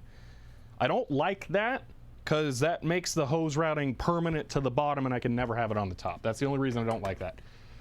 Rad must be above the pump. Yeah. This is removable. This thing down here. Crazy idea, go to WinWorld Macintosh Garden and install every program type. All right. Let's see. Why don't they have the option to mount the radiator on the side panel? That would be interesting. It would be really difficult to do, but it would be interesting. Temporary solution is the best final solution?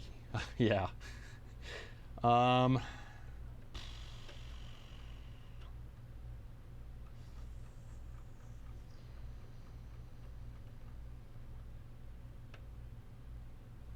All right, so for right now, we'll twist tie, hang this.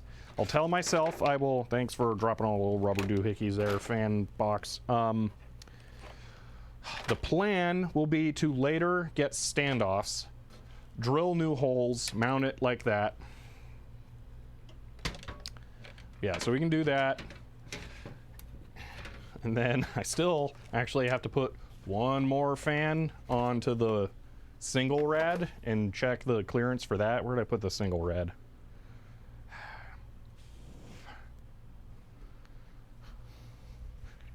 Where did I put it? Is it over here? Some over here felt heavy. There it is. See, this one's nice and thin. Like, I should have got that size. See, that GPU bracket in the motherboard box will allow that mount offset, or is it bent too much? Ooh. The RAM, I don't think it'll be a problem. The RAM is reset in some, let's just put RAM in. Let's put the RAM in, see how that'll fit.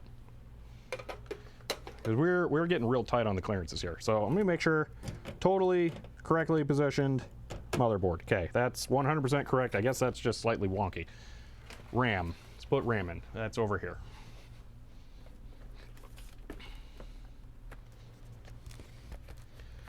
Yeah, GPU bracket. I'm gonna grab the extra mounting hardware for the motherboard as well. Take a look at what we've got in there.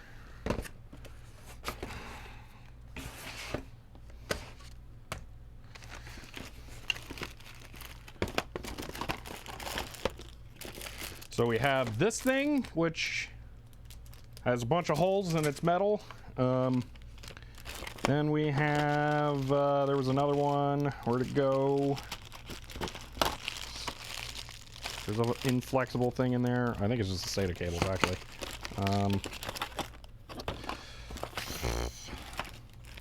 This. So this thing has a big slot in it. That could be something. And then there's this, which has mounting holes there and then holes there. I don't know.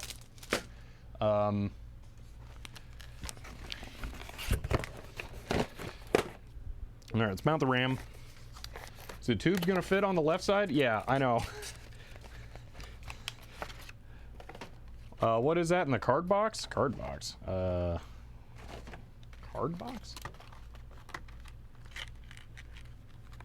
I don't know. Nick. Oh, yeah, it's a network card. All right, these. A1, A2. What is the order? Do you know offhand, Evil Warthog? Because it looks like I should put them all in the gray one, since those are what are popped out. But that doesn't align to any of the terminology. Oh, here's a manual. The slot marks with the stars.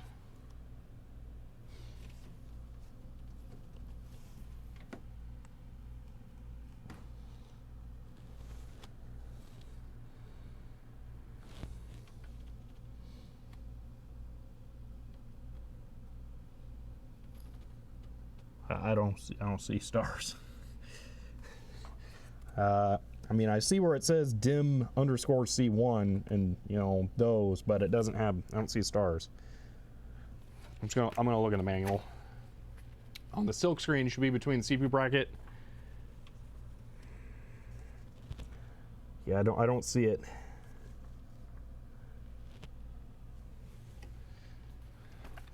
Go from the right slot to the left, skip one. Yeah, might be something like that. The motherboard manual here will just say at some point, so I'm gonna just look. BIOS, that's wrong. Okay. Do.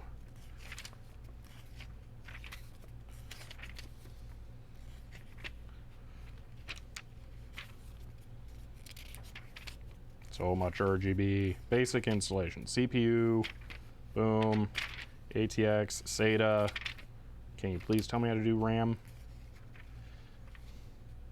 BIOS, motherboard, audio, starting up for the first time. Okay, really? Where's RAM? Here we go. Recommended memory configurations. 4 sticks are in D1, C1, A1, B1. Okay, so all ones. Which are the ones that are currently open. Okay, so if I just kind of winged it, I would have been fine, but we're going to do this the correct way. Weird, fancy, modern DIMM slots that only have one connector, or one thing that moves. I think I'm getting this right, yeah.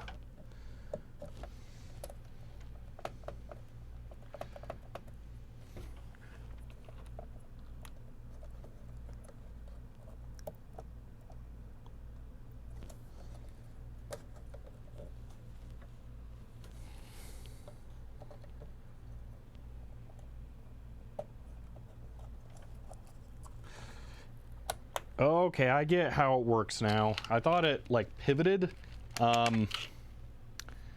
It's only one side is retained. That's what it is.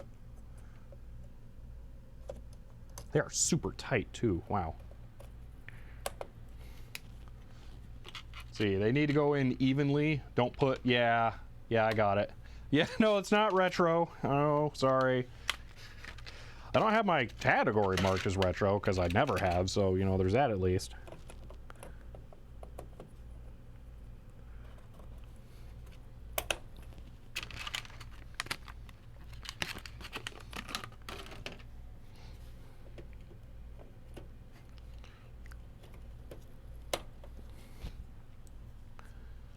It still blows my mind that there is some manner in which the memory can communicate with the motherboard to control RGB through the DIMM slot.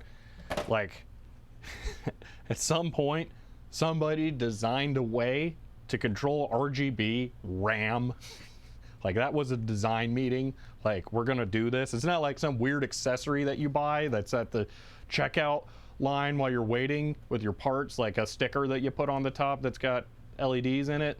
No, it's actually part of the RAM slot.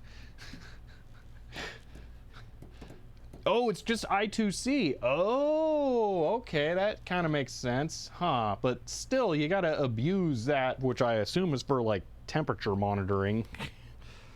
So, all right. RAM does become the next problem, but we can still do this. The standoff solution will work as well. They're just gonna have to be real tiny.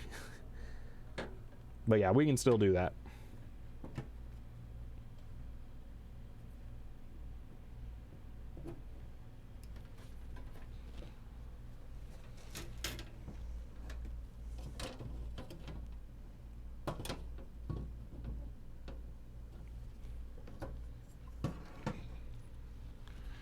I don't like this solution, just for the record. This is not my preferred way to go about this. It's just the only way it's gonna work.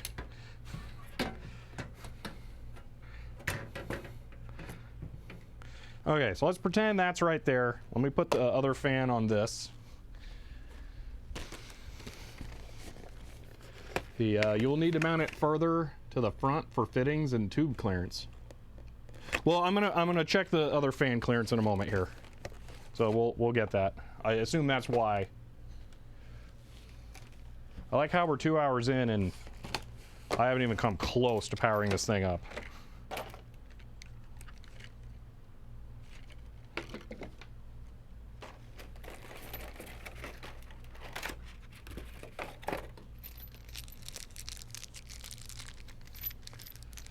Seventy-two pin stem was the last memory. Didn't use it. Gotta make sure configuration works before you get it perfect. Yeah.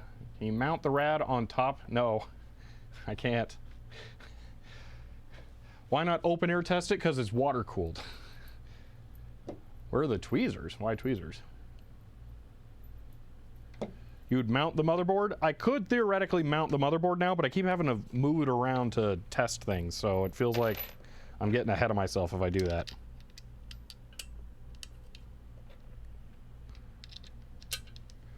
After your first time doing water cooling would be much easier. You know what to look for next time. Yeah, now I'm going to be... Actually, I don't know if I'll ever do water cooling. It's not that there's been a negative experience. I mean, it has, but that's not the problem. The problem is just, it's a lot of work.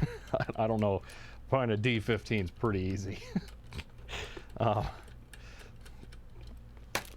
was I going with this? Oh, I put it on wrong. Whoops. Oh well. Yeah, I got to put it on the other side. I can't test like that. Where was I going with this? I don't remember. Let's see, I have a spare air cooler I use to test system open air. Yeah. The problem, Gadget Blues, is that this is a Threadripper, and I don't have any Threadripper coolers. I looked to see if the air cooler I have on my i9 at home would work. It won't. So I couldn't even take that off temporarily to test this. I have no air coolers at all, and I would probably be really expensive to buy one for a Threadripper just to test. And then I wouldn't even be able to test the GPU, because air cooling a water-cooled GPU, yeah. So you don't see wireless anti-static bracelet? It's there. It's on my ankle. Don't worry. Yeah, I just have the Nocturne 90mm that's fixed in the 4U bolts. All right, interesting.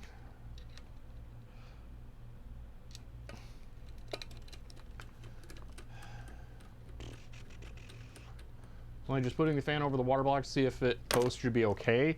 Yeah, I mean, it should post. There just shouldn't be anything wrong with it. So, oh my gosh. Oh no, this is awful. Wow. Oh, we're hosed. It's not possible. Just straight up, it's not possible.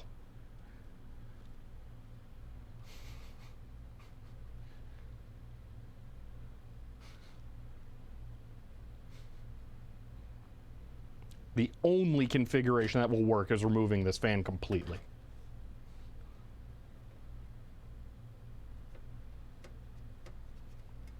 And then moving the whole thing up.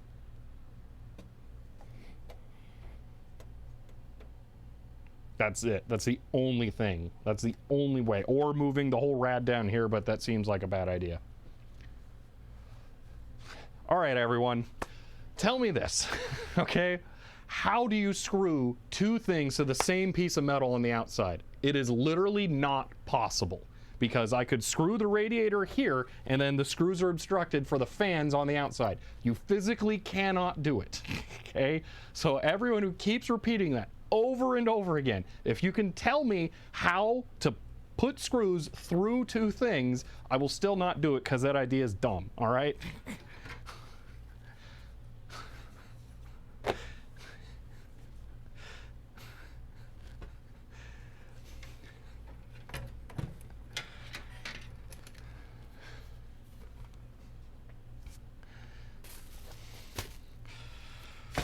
This fan has to come off.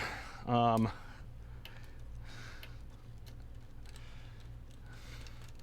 then we have to move it up front.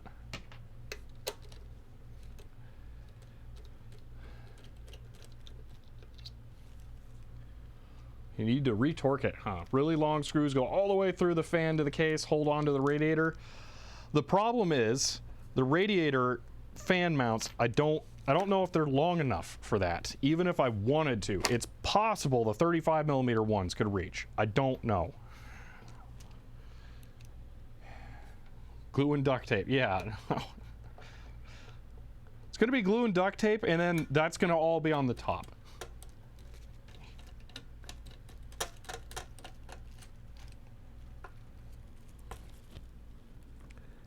How does this, oh, there's the hex ones. I'm an idiot.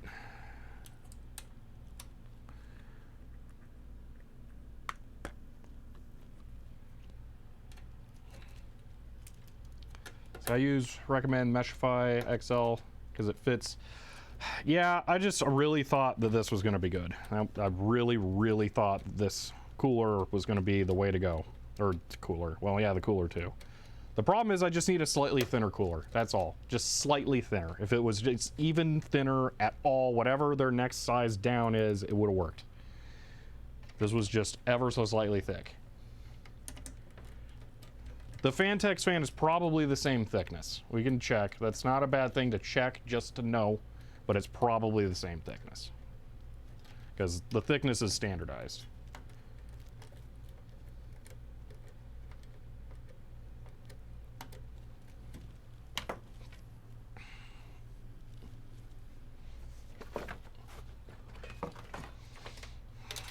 They're identical in thickness, so same. Man, those are big paddle blades on there, jeez.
Okay, that is it mounted.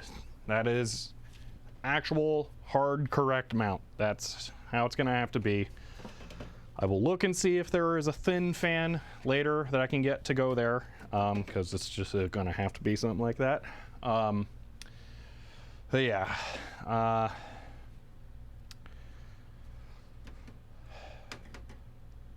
we don't have to use zip ties now, Vorpal Sword. We can mount it correctly, so that's, yeah. If it has to move forward, well, okay. Here's the other thing I haven't mentioned. The only reason we were able to mount it with the zip ties hanging weirdly here is in the top of the case, this area is more open, but this whole panel goes down and then the radiator slides into the drive bay area. So I was actually going up into this space right here up against that. So that's the only reason I was able to bring it forward, and I was entertaining the idea of the standoffs. Now that it's sliding in there, there is literally no space up or down within the depth of the case that it can move. So it is completely locked into only the correct position now. The other thing I could potentially theoretically do is get some kind of offset mount and put a 120 millimeter fan right there. Let me see if I should have a 120 millimeter fan for testing that mount solution. So let me look at that. I don't think I have a good one that I want to leave in there, but we can at least see what a 120 would look like.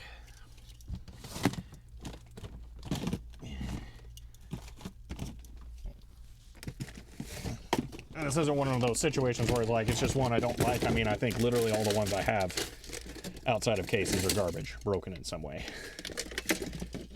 I just keep them for reasons like this to test. This is the only one that would even come close to working, and it's so dirty and used. I doubt it. We can try it later, but probably not going to be acceptable. So this might be the way to go. Here's a 120. Yeah, a 120 could fit right there. So if there's a corner mount bracket for a 120 to adapt it to a 140 setup, I could do that.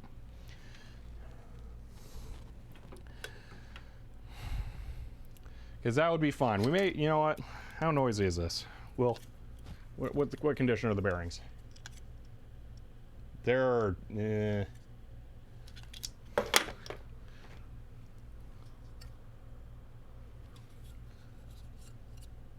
oh, wow, that's quite a difference. Oh yeah, this is not a good condition fan. It's not a 4-wire fan. No, it's old. It's old. Let's see, 80 millimeter will fit. Well, yeah, I think 120 will fit with one in the corner. So sadly, the only proper AIO is famously broken. I only need right now 1/4 inch or 5 1/4 inch bay. After tubing, I may only have space for the one, unfortunately. So there's that. All my crowing about this being the case for 5 1/4 inch bays, and I'm gonna lose access to them. So. All right, we're not 3D printing anything today. Getting the 3D printer up and running again is a whole headache that is not happening at all, period. It's not. That is something I could 3D print. I'll fully admit that. Definitely could. I will mount it with metal, though, because it's a vibrating part, and I don't want it to eventually break free and then start chipping away at stuff. But that is something I could 3D print because it would be flat. And it would be within the grain of the strength. It would probably work. It would probably work, but I'm going to get something pre-manufactured for that. All right, I really wish I had a nice fan in here. I'm gonna take a peek at my other cases, see if there are any fans that don't suck in them, because I have the i5, which I think might actually be from when I bought that. That has an AIO, a Corsair one. The fans are, I mean, to give you an idea how old these fans are, they're clear with blue LEDs, so those aren't good. And then there's the QX9650 system I built. Let me look at that. It has a Hyper 212 Evo. That's 120 millimeter fans, I think. I could potentially pull one of those off. Mount that. I kind of like that idea. See, what was wrong with that system? Oh yeah, the motherboard's dead. Yeah, why not?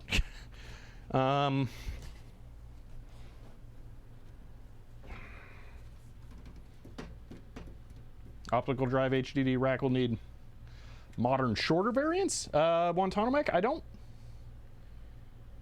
think so. Yeah. Let's see. Seems like the Corsair Obsidian. Let's see. When you use PLA, next to the radiator. Well, I don't print in ABS. I only have one roll of PETG, and I think they lied about what it is. So, all right, we're gonna yoink one of those 120s out of the QX9650 system, because I think those are my best bet to get 2 fans on there and have this thing actually be acceptable. This computer's toast anyway right now, so might as well.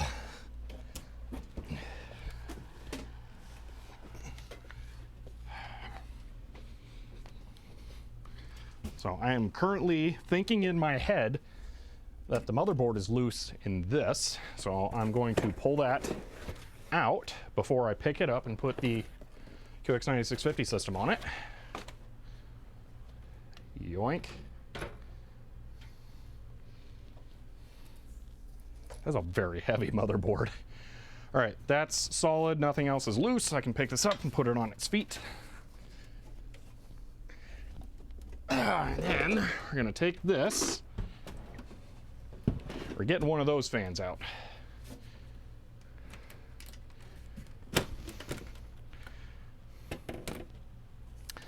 I think this one, the plastic bracket's actually broken on one side, so that would be... Wait, these are different though. That one's... Oh, wow, this fan's that old? Huh, okay, do I want the actual CPU fan, or do I want the one that's one of these that I added that's probably the same vintage? Let's try the actual CPU fan.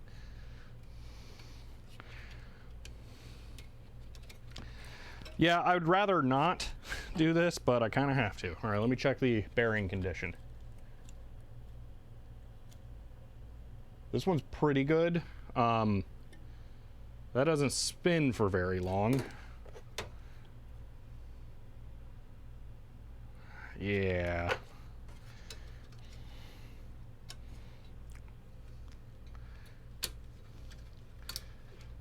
No, the motherboard's dead in this one. That's what happened. There are a lot of diagnostic steps. It's the motherboard.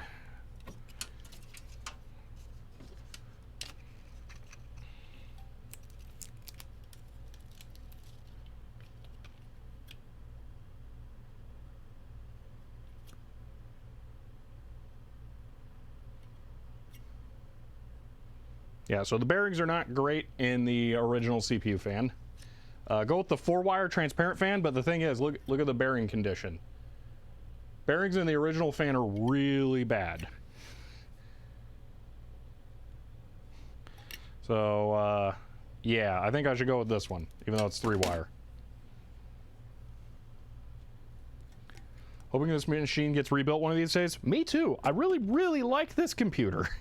It's worth trying to fix the motherboard. I don't see anything visually wrong with it. So, no 4-wire is 100% speed. This is a PWM control though, isn't it? The 3rd line, or will the modern board just not support the control line?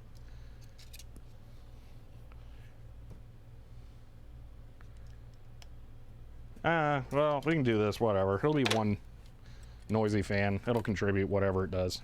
I'll just do it.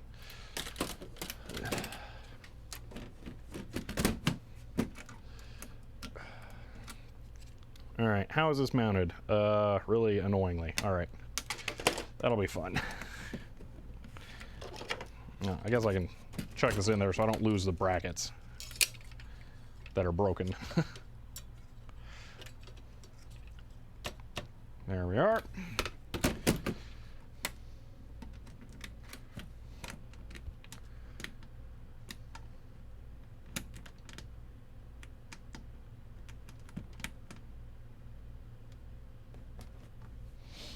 Oh man, this thing's heavy.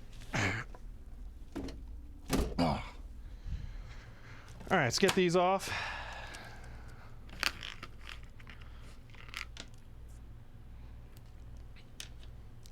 This is not my preferred solution, but I'm reasonably okay with this solution in the long run. I will have to get a 120 millimeter. Felix, are you here? Because what I'm about to say is gonna hurt me probably as much as it's gonna hurt you. I need to not use one of the 140 millimeter Noctua fans and use a 120 millimeter instead.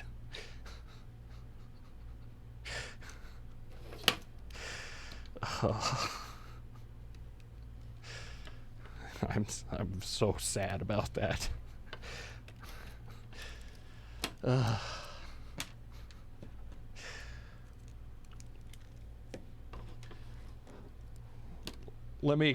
These are 140s. I'm going to replace one with a 120. I'm putting a 120 on the, unless that's not what you're referring to. You're referring to the fan control conversation. Because, yeah, that's, oh, man. Talking about DC PWM, okay.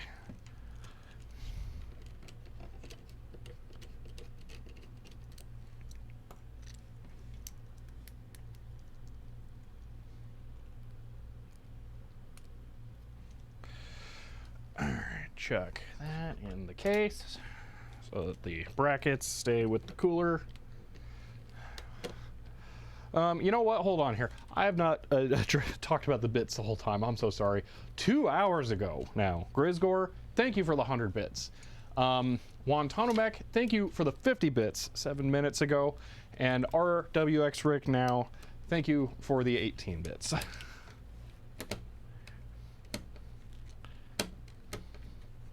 Remember, it's not stupid if it works. No, it's not about it's stupid to put the 120 millimeter fan in. It's that Felix and I went through this whole hassle because one of the 140 millimeter fans that was delivered as a 120 millimeter fan, and we went through this whole long, painful Amazon return process because they're not in America, and wish list purchasing to America is complicated. Returning an international wish list order is even more complicated. So it was a really big, long headache to get the correct fan, and now I can't use it. And I feel so bad.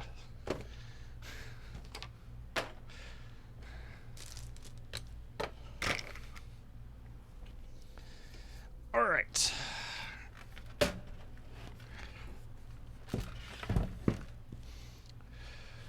No, it's not that Vorpal sword. I am in America. Felix is in Canada, and they were making an Amazon wishlist purchase for me in America, which is a very weird thing as far as Amazon is concerned. So, yeah.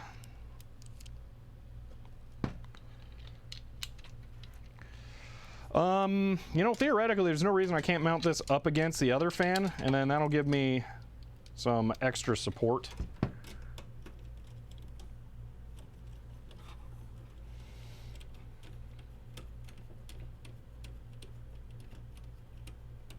So I can do that, and then it'll hit that, stay in place. And then I can get, or twist tying this. Just for now, opposite corner over here, I can twist tie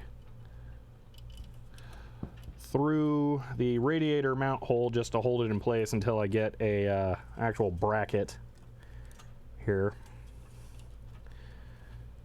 Because interestingly, these mount holes on the radiator are actually raised up above the radiator fins, so they have like space for you to be an idiot and jam the screw in too far.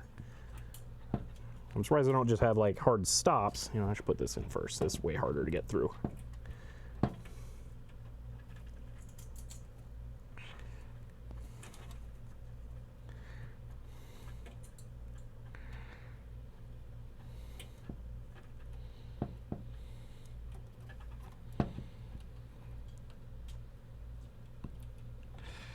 There we are, and then that is not a lot of free twist tie, but that's actually kind of perfect. There we go. That will hold that fan in place. Okay. Okay. Take a drink of water here.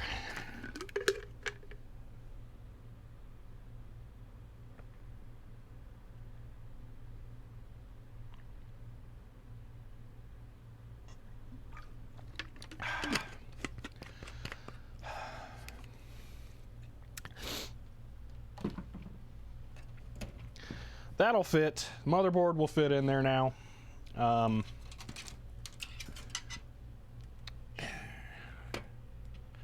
Boom. Oh, that fits so well. I don't even have to like do horrible things. Honestly, a 120 fan will be completely fine in there. That is an acceptable long-term solution. This radiator will now fit right there, oh so cleanly. And then this can plug in wherever that plugs in, and yeah, okay, yep, everything fits. That's what we found over the last hour and a half. Yeah, all the things fit, except for that fan and disk drives. You know, let's check one more thing before I have to cry myself to sleep too much here.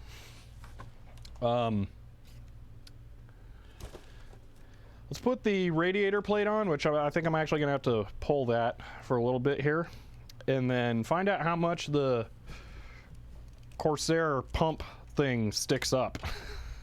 Because wouldn't that just be a fun thing if it like collides with the radiator too, just to, you know, really make my day fun.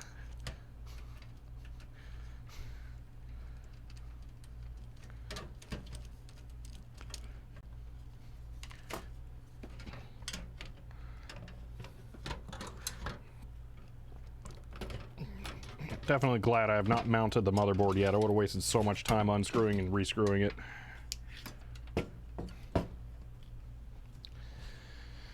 Alrighty. So does the GPU fit lengthwise?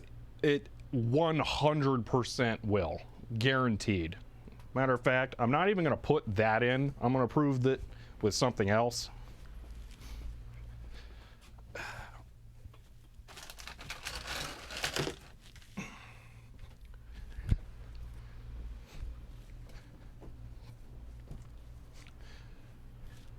Here's an MDA card, and this would fit in here. And there is zero chance that the 1080 Ti is longer than an MDA card. All right, GPU and radiators might collide. No. Oh, the GPU and the water cooling pump might collide. Oh my god, that could be a problem.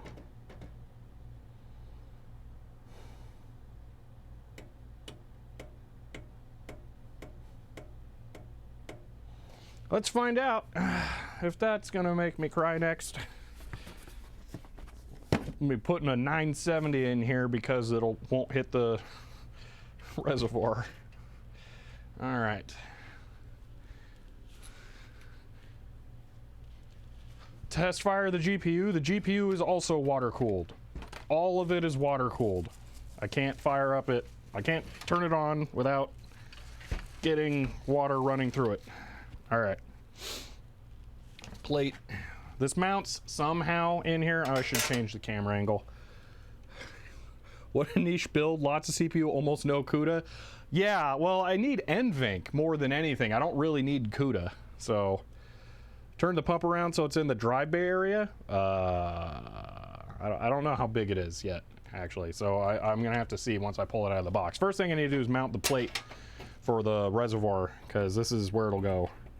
This won't obstruct anything. This would actually have prevented the MDA card from fitting. Tested in the swimming pool, yeah. All right, which screws hold this thing in? I'm guessing it's these three little weird ones.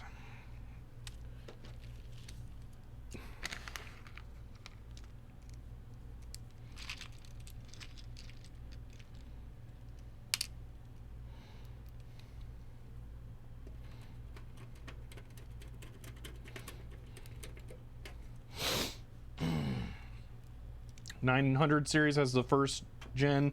Oh, well, I don't want the 970 in there. I'm saying I have a 1080 Ti I'm going to be putting in here, Gadget Blues. If I can't fit the 1080 Ti, I might have to put a 970 in here temporarily. I don't know what the long-term solution would be if that happens. Get a new reservoir and pump, I guess. I need to block this for a moment. There we are.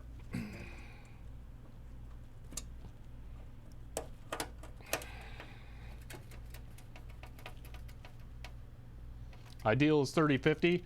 That would be an option later, not right now. So there's that.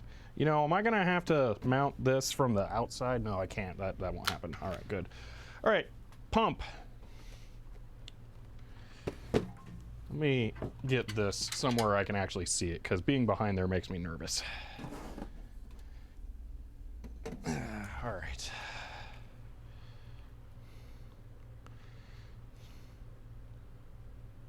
There's an N2 Pro 2. I did not know that. Oh, man. Oh, well, that one doesn't have 5 1/4 inch bays. That's, yeah, I think I did actually know that. Yeah, Evil Warthog here was telling me about the successor case to this one that is supposedly better for water cooling, but it, you know, lacks 5 1/4 inch cases, so it's not for cool people. All right. Considering it's water cooled, you just bottom mount the GPU. Actually, you know, worst case, I could get one of those stupid kits that vertically mounts the GPU, if that's what you're saying.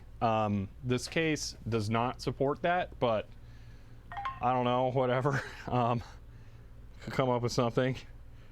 Oh, it does support. How do you do 5 1/4 inch when there's no weird? Okay, apparently it can do 5 1/4 inch somehow. I have no idea how. That other case. Okay. Mount the GPU in a different slot in the first one. It depends, because this thing goes all the way down. We're about to have the answers. Just let's open up the pump reservoir thing and see what we're working with, because we don't know, because that box is enormous and that makes me very scared putting the box in there. But obviously there's extra to the box. Yeah.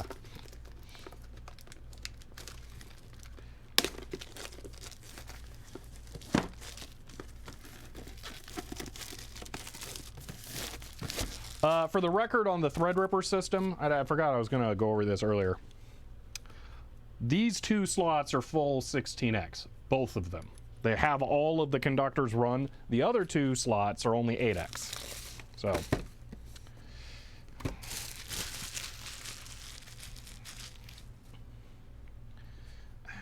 all right.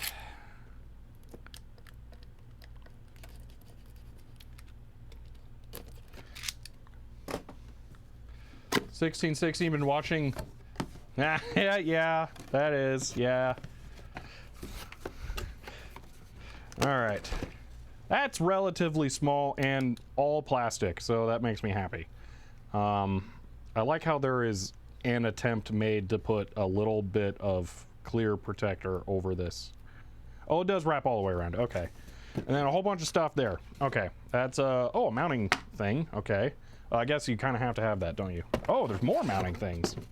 There's that, which is almost something I could have used to mount the radiator. Godless monkey, hello. Wait, why are there two? That's weird. Huh, well, I'm taking those out because, like, things, there's options. All right. So this, you can spot people still living the AGP age if they use 8X instead of X8. That is honestly more where I get it than Linus.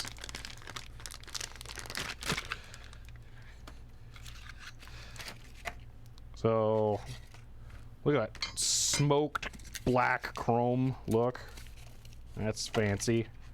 So this all goes in like that, and then it mounts. Man, it's like something made to go on there. Probably mounts in one of those, hopefully. Wait a minute. Does it?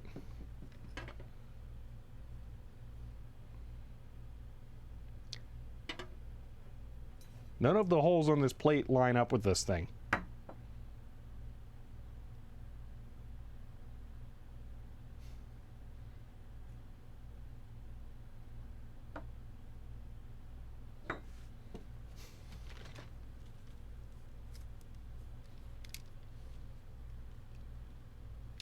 Evil Warthog, I think I know what you're saying. There are holes in the drive cage that will mount this adapter plate to it.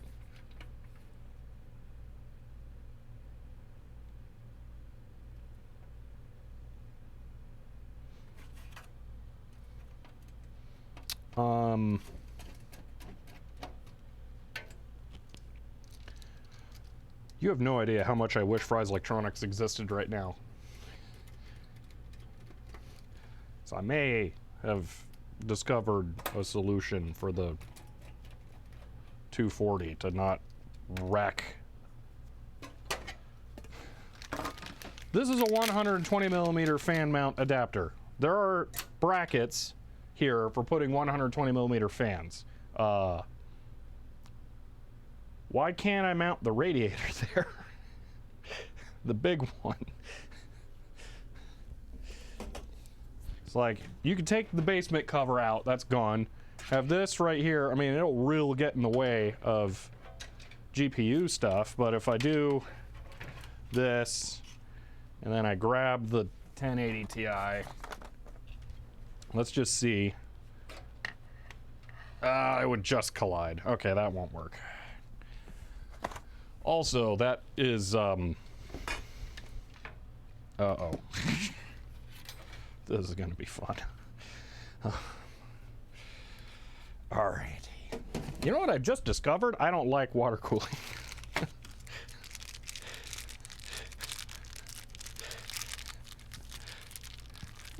No, I know you didn't mean that, Evil Warthog.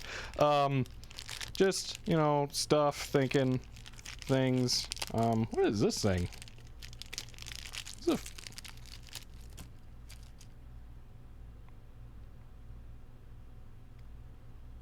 Whoa! 2.5 hours, no working computer thanks to water cooling. Yeah. This is a jumper for turning on a power supply. This is for doing this the correct way. It comes with the tool to do this correctly. At the beginning of the stream, I was complaining no one does it correctly by powering it without powering the computer, and this would make it super easy for everyone to do that. Water cooling ain't so bad, but a lot of people don't quite realize just how much space you need for all the extra hardware. I'm just gonna straight up say it. Water cooling has been way more of a pain all around. Powers for Molex, really? That's weird. So not power, oh, then fan control header. Interesting. Water cooling is, there are a lot of problems with water cooling that I didn't know about going into it. Plug tool, that's weird. I was just gonna use a quarter, or something. I don't know. There's a lot. There's a lot that goes into that. This is cool. I'm glad that I'm getting to do this. I do not anticipate ever doing it again. I'll leave it at that. I'm going to enjoy this computer and having done it once, but I don't think it will be a thing for me ever again. Now I understand why these are finger screws. You literally have no other option. Wait a minute. How do I want to do this? I probably want to mount this to that. That in there, and then, ooh, wow, this is this is actually gonna matter. So the nuts exist because you have to use them. I'm guessing they go on these ones.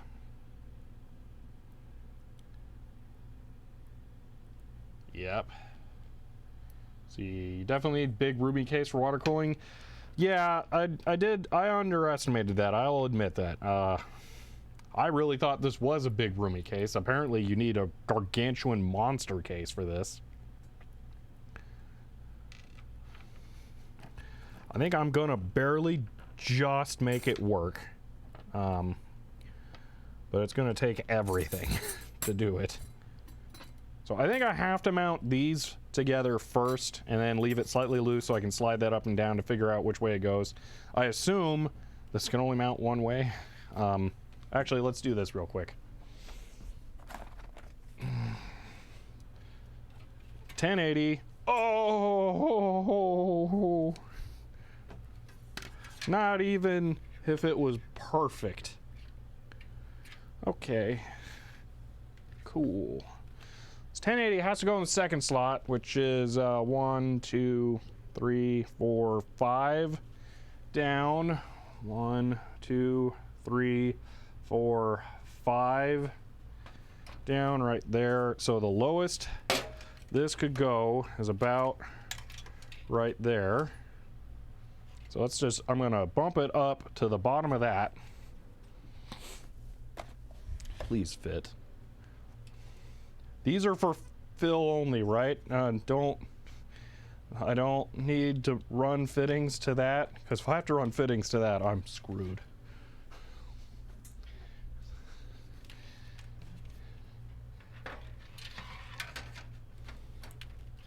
Holy moly. Yeah, if I have to run fittings into the top of this thing, I'm done. It won't. I don't know. I don't know if it's possible.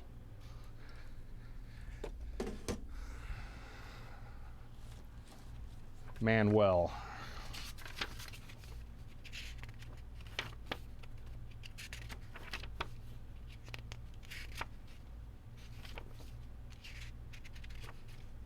Yeah, upright only. I figured that. Not upside down. Okay. Oh, you can't see this. So, upright. Mount the rad in HDD cage area. That is theoretically possible, but I want HDDs in there. Inlet, outlet. Okay. Fill can be used as inlet. Oh yeah, screw that. Okay. We're good. Fill port can be used as inlet. That's fine. Completely fine. So those are going to be plugged in normal use. I can run a hose to this to fill temporarily, but then I don't need to touch it again. That can be jammed right up into there. Not a problem. Okay. We can have the 1080 Ti in the lower slot and actually do this still. Wow. You don't need the top inlet? Yeah. Okay. That was close. So yeah, this goes up here and it'll go as far down as it possibly can. with the 1080 Ti in the lower slot. Just out of curiosity, Evil Warthog, is there any priority difference between the two slots at all? My instinct is to think not, because it's one CPU. It's not like you're dealing with weird stuff. So it's probably not. Why are there nuts in this at all? So in case that's not threaded.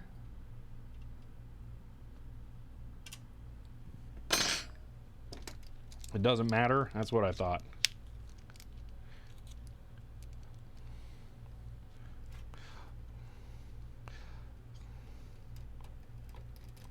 How do I attach these?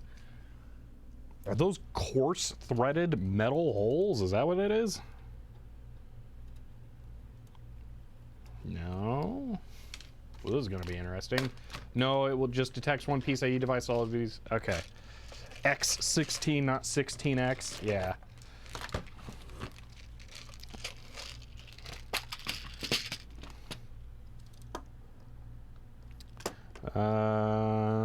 Oh, wait. Are they just expecting you to use thumb screws for everything? Is that what it is?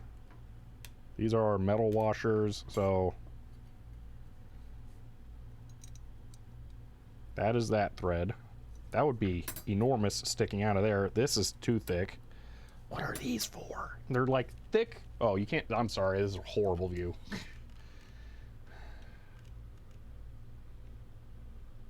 There we go.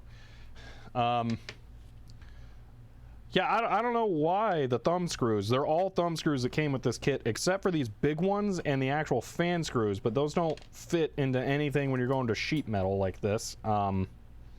This is not threaded, but I think it's meant to go... These are... Yeah, those are compatible with the thumb screws, maybe.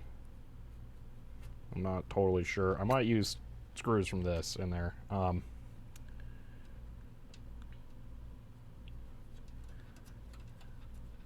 Yeah, those are...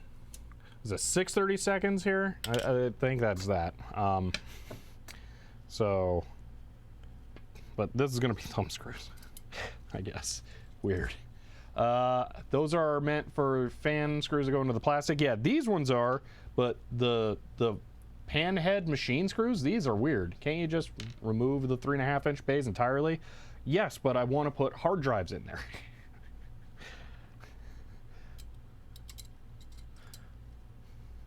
We're not doing it today, but later I will be putting hard drives in there. Saw it correctly, there are no hose ports. Not on the top, or where were they? LTC4, liquid cool billing.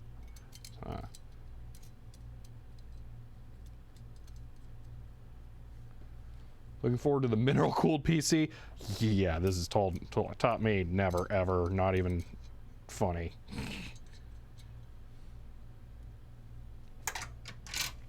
Okay, so...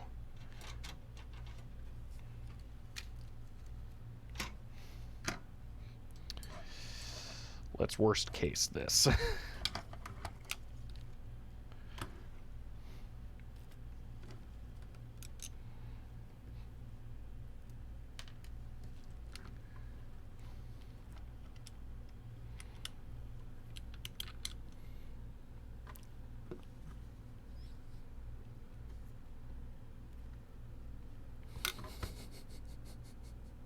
This thing is directional. This piece here is directional. It can only go this way because the other holes are threaded, so they would not get it correctly mounted into the actual pump. Then that's the correct way to do that, although actually I do it that way.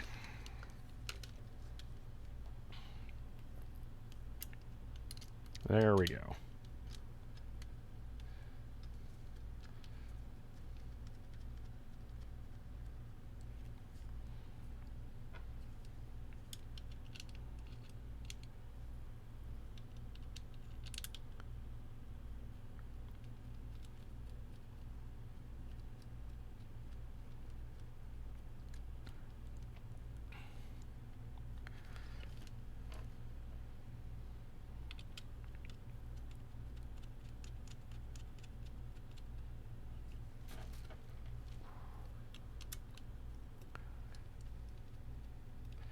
Has a GPU been mentioned? Run Linux. It's a 1080 Ti.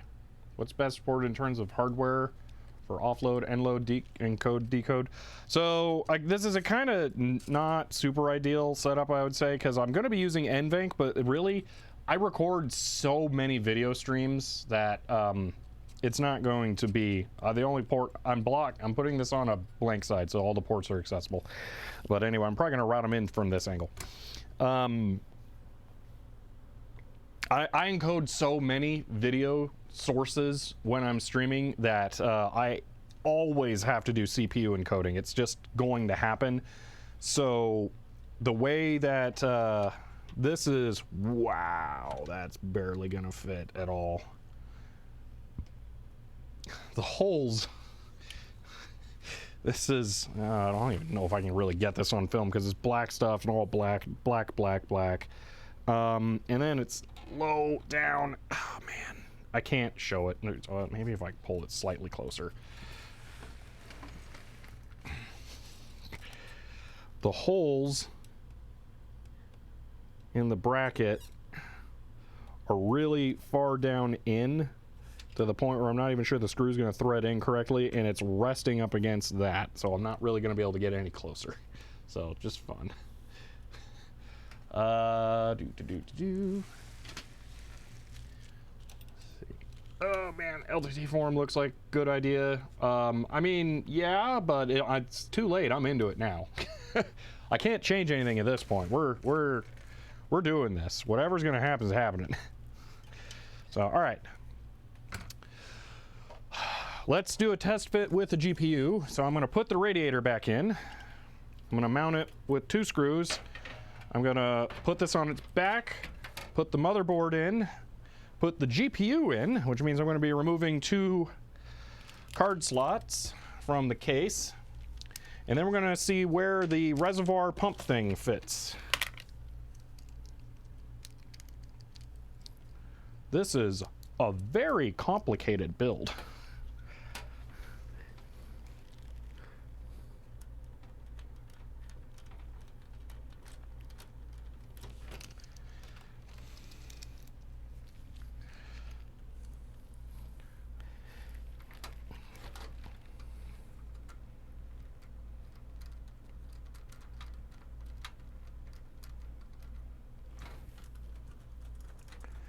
All right, so clearance part 1 installed. Let's get the motherboard in there so that we can align the GPU with the place that it will be going. What about the mount plate that came with the case? It's of no help. No, it isn't. The holes for these 4 points here, where these thumb screws are, do not line up with any of the holes that are on this mount plate anywhere, so this can't be used. But these line up with a 120 millimeter fan mount, and that's about what's right there, so it's gonna be as good as it gets. Even if they're a little tight, or maybe I gotta like bend the metal or something, that's pretty much my only option. All right, let's brush this stuff out of the way. All right, we're about to flip this onto its back, and then drop the motherboard in. Oh, that's not good. Minor issue. Not. We've had some much bigger issues. I just dropped the bit down here, and it disappeared into the void, it seems. Yeah. Oh, there's a keystone down there. I didn't know that. Oh, there's the bit too. Cool. Oh, it's a flathead. I didn't need that. Let's drop the keystone. Where'd the networking stuff go? Oh, there it is. I got it near. All right. Okay.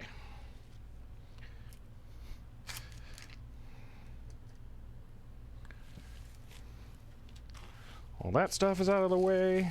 Okay. There's that. That can shift all at once. As long as it doesn't fall out, I'm happy. All right, motherboard. Back in for positioning tests. Yay! Got to keep a good hand on it because it is very, very heavy. I don't know if I've mentioned that yet, or multiple times, you know, constantly, but it's a very heavy motherboard. Okay,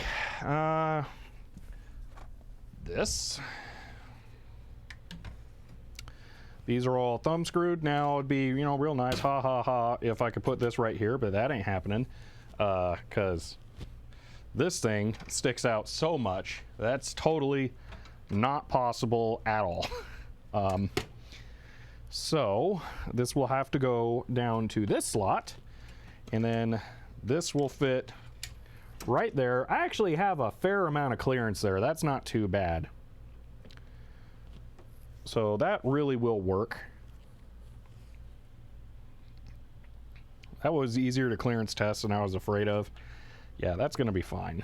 That'll go up slightly more, but that's really not a problem. Okay, so something finally worked out. LTT forum build just mounts the res next to the card bracket on the opposite side. What? Okay, hold on. You can link in my chat. Is someone doing a build that's like with this similar stuff? If you want to link to the thread, I'm fine with that. Looks like someone did link to it. Okay, HMS did. All right, let me look at that.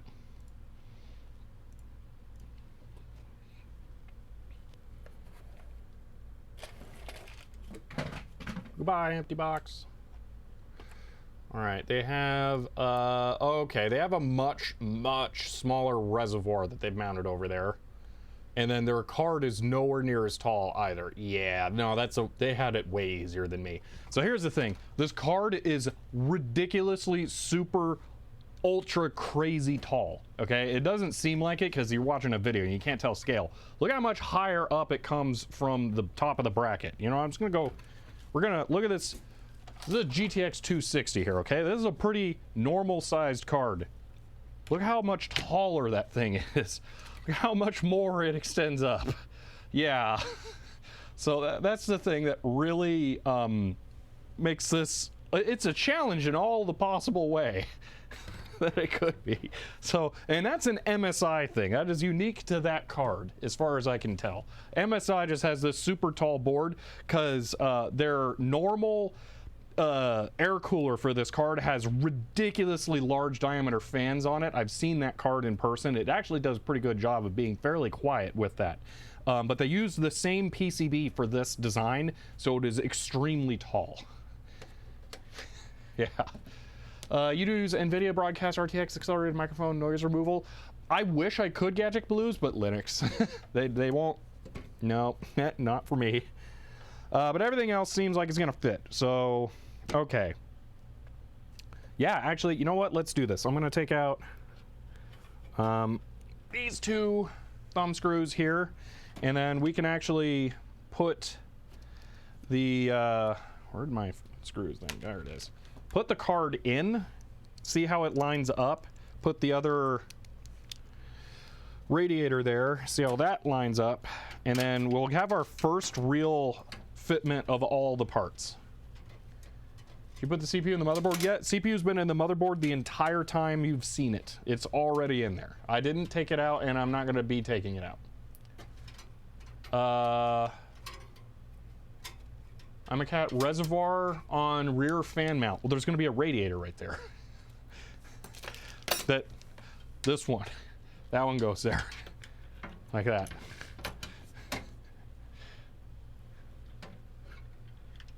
Mount it on the rad. You want...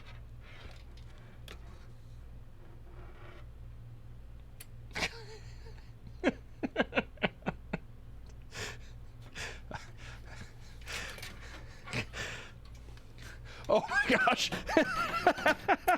If it would stick up through the top of the case like that, it would almost be worth it. I really want the top of the case on, but having that just like poke it up would be hilarious. But no, the 140 millimeter fan, 120 millimeter mount, it won't do it. No matter what, no matter how fun it would be, I physically cannot do it. But no, I don't think that's a great idea to put it over that. The hose routing would be insane going around this thing if it was on top of there. So no. Maybe really want to build a water-cooled system now. I somehow think that that's not the moral of the story here.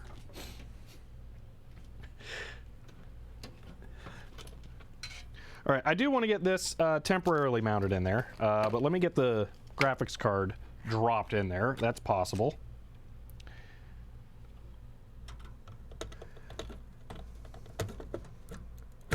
Boom. Okay, that's in. So we have a reference point for that. Let me swap bits and mount the rear rad. Now mount the top rad outside the case. Oh my gosh. Okay, this, boom. Okay, oh, actually that's perfect. Okay, I hadn't considered that. Why does it seem like there's screw damage to this point already? I haven't attached this.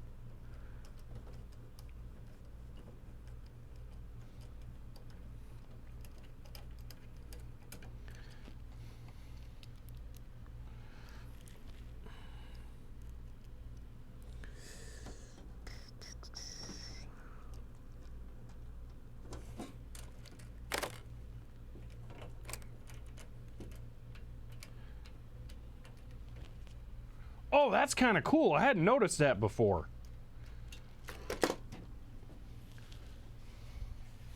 On the thick boy radiator, there's an outlet on the end too. Oh man. I know I said I wanted to go bam and then this to here and then this to the GPU, but if I could go from here just straight to right there, just direct, routing wise, that'd be pretty nice. This is still not bad though. Did you put in all the plugs before you screwed in the rads? Oh no, this is not a final fitment. No. This is just testing the spacing. And then this would go right here. This is just to see everything in place in the computer. So there we go. And then there would be, I'll just put one of these in here right now.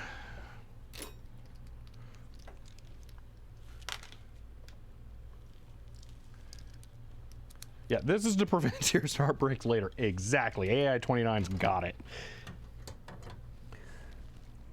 All right, I'm going to try putting this screw in here for the first time where it's really tight.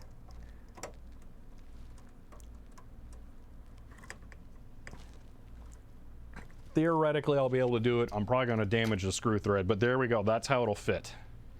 I'm going to have to rotate this a lot to do it. But there we go. That's how it will all fit in there. Good question by Holy Cannoli. What was the... Forgot about it. Zan, what was your question? Because I'm not seeing that one. Did you put plugs in all the rads? No, not plugs. Does the DIM 2 clear the radiator? Oh my gosh. Why are there so many things? Actually, yes, I don't even have to get it and check. It'll definitely clear it. It's right there. No, it'll be fine. That will be fine. Oh. Let me, there's a card that goes right next to the RAM right there that the M.2 slot can go in. It can also go right here under that. I don't have the M.2 slot right now, so I have to put it in after today, and it's going to be water-cooled after today, and I'm not going to want to undo the hoses, so I'm going to be going with putting the boot drive on that card slot because I'll just be able to plug it in right there. That actually won't be an issue, so that's totally fine. Wow, though, it does technically all fit. What about power supply connections? Yeah, they are right there, but that won't be an issue. With the 120 fan right there, the connectors in that area are accessible as well. I'm relatively happy with how this is going to work out now. Let me do something here. I want a very precise piece of white paper to put there. No. Where is the point?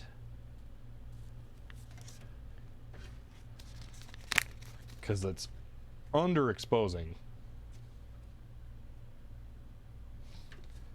Where do I need to put it? Does it need to be bigger? That's slightly better. Out of focus. They're okay. No, that's not really better. I don't know. It just wants to make it way too bright. Okay. What about the power supply connections? Yeah, okay. I covered that. Where's the PSU even go? Right here. Like, right there. Sticking to air cooling. Yeah. So you see that gap at the top of the case? Would third fan fit there? Yeah. Keep in mind, there's cooling hoses that are going to go in that area too, but probably. Yes.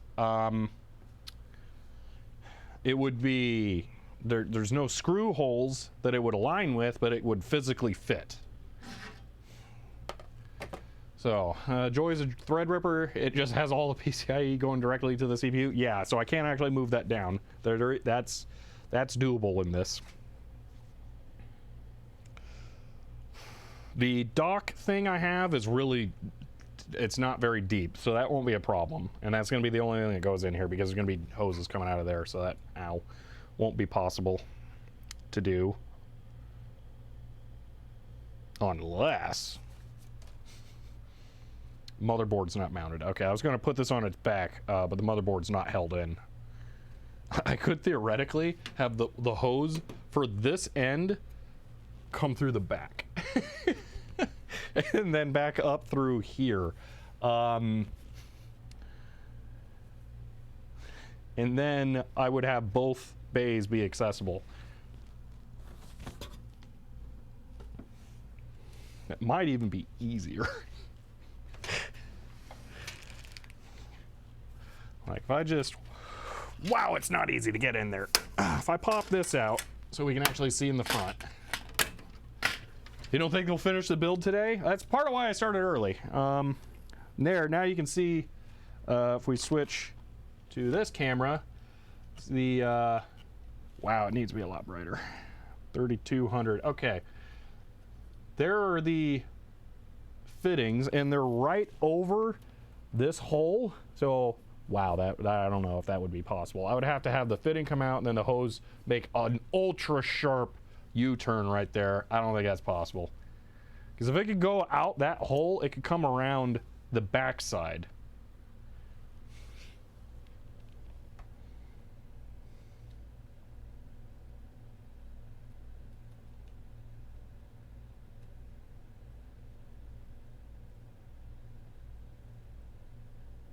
KDE keyring. Felix, I want to purge any keyring, wallet management, anything, because I hate those. There's an outlet on the short edge. No, there's no outlet that pokes straight down there, unfortunately. We can look at the other side. I'll use this angle because it's already exposed correctly. Here, there's no outlet right there, and it's mirrored on the other side, so. Flow through rad might not have been the best choice. I'd never done one of these. Oh well, it's fine. I'm just gonna lose the other, you know what we haven't done? We haven't opened the tube box yet. I don't even know how thick it is. It might just be able to fit up against the fans.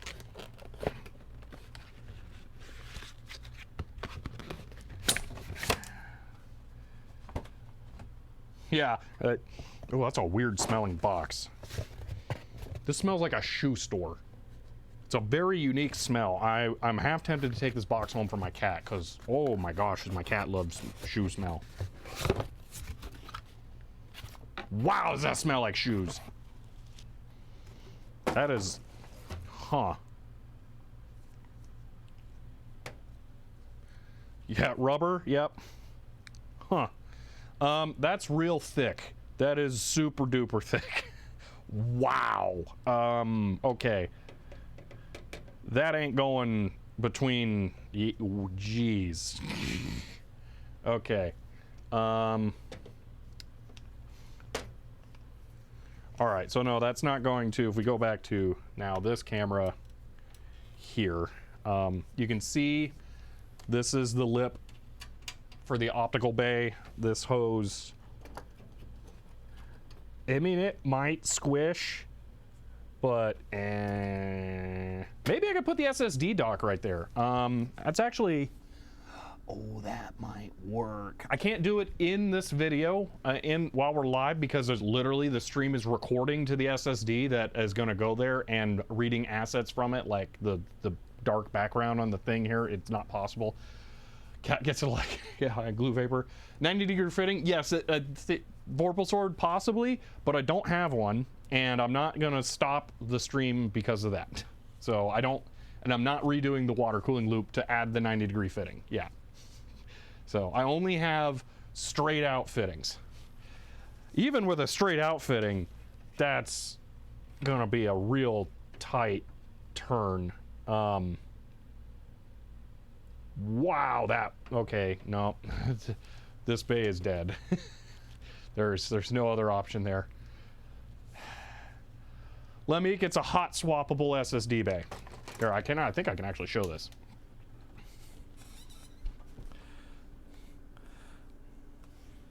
That will be going into the case. The stream is literally streaming from and recording to that right now.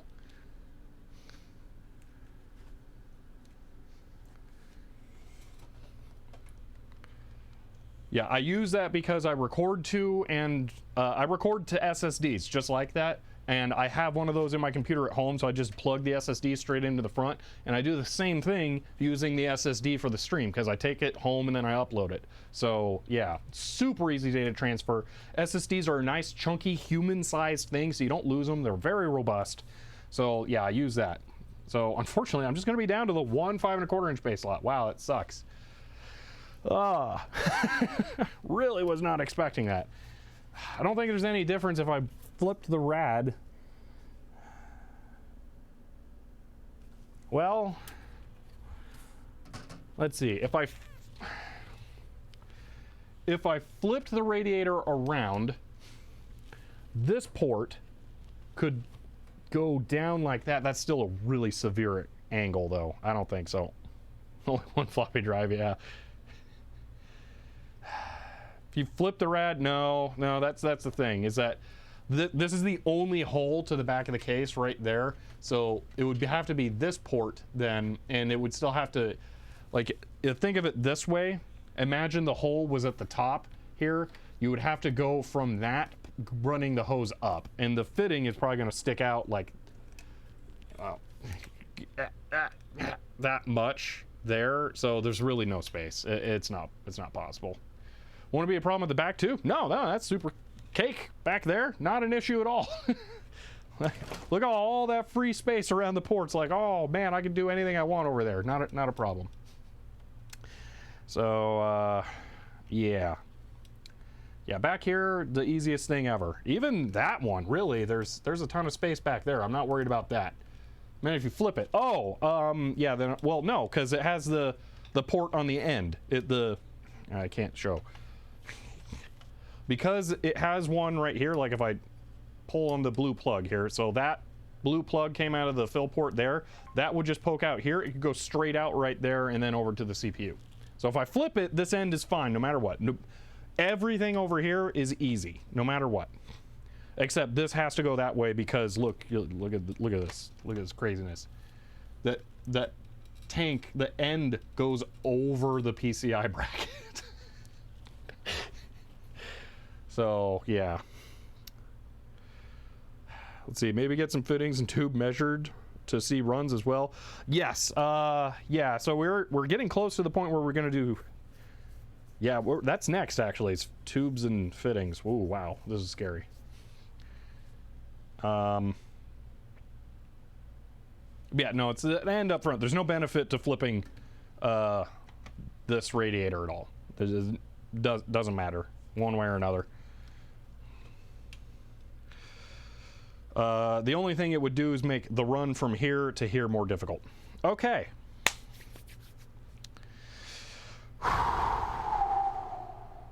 We need to pull out all the cooling stuff. Actually, how should I do this?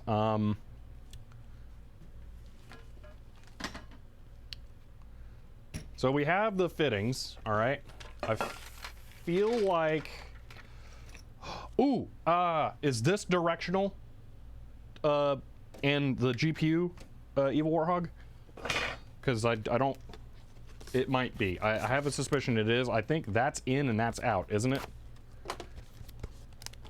What's a colored thing in the middle of the fittings? They're identification rings. That doesn't matter. That would be the way of doing it without getting different colored fittings, but the fitting colors are exactly the same cost, so why not get them in different colors? Inlet in the middle? Okay.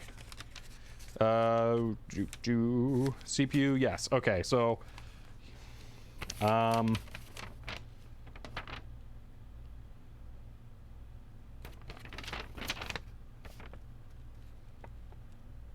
okay. Nearest to the center must be used as the inlet port. Okay, so inlet. All right. I don't think there's any magic to screwing these in. So these are going to be fittings going on here now. So inlet in the middle. I don't need to like grease it or anything, I really hope. And then finger tighten, I assume. Bingo. All right. Then this would just go on there. So this compresses the hose around that. You know what I want to do to make myself feel good, because I haven't tested this yet. Please tell me the fittings and the hose are the correct size. Bingo. And that's tough. Well, yes, that's correct. Okay, that's good. All right.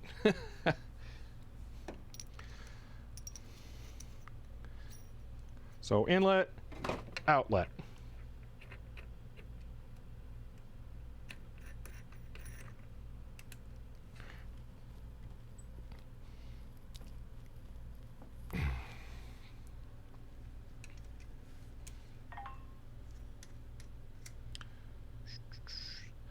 Get them a little wet so it's not dry, but you don't need to O-rings. I'm talking about, yeah, that makes sense. That's oil filter logic. Yeah, I'll do that. I'll dip my finger in some water. Will blood work? I mean, so the O-rings already applied. Yes, they're on the things already. So if I pull one out, you can see the O-ring on there, if it focused ever. There we go, O-ring. Fancy lens. GPU fittings, I mean, water fittings, what's my brain? So I guess I'm gonna pour my first water here, because so I'm intentionally like not using this because I drink out of this, and there's probably backwash and other gross stuff in there, and I don't want to introduce gross stuff into the system. That's why I also have an all new water bottle over here that's never been on my water crock. The water bottle should be completely clean. So I'm gonna have the fun moment here.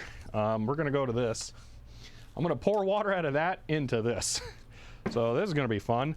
I'm being smart here. I have emptied my trash can. The only thing that's in there is the Loctite container, because I put Loctite on that today. But I want to be able to dip the O-rings into this. So surprised I didn't just pick up a gallon of distilled water. I mean, I have this already all the time. So it's like, why bother getting something else? Okay, I was gonna do this fancy, but now I'm thinking I may not. If I have boards I can put over the trash can so it'll drip down the boards and into there. Let me grab one of those. Oh, they're nice. I forgot about that. I don't want to ruin it. Ooh, hello. This'll work. If it'll hold up. Probably will.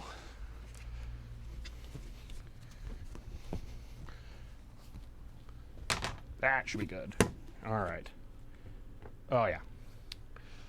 See, which is in and out on GPU? I do not know. I have the box for that. I'll look that up as well.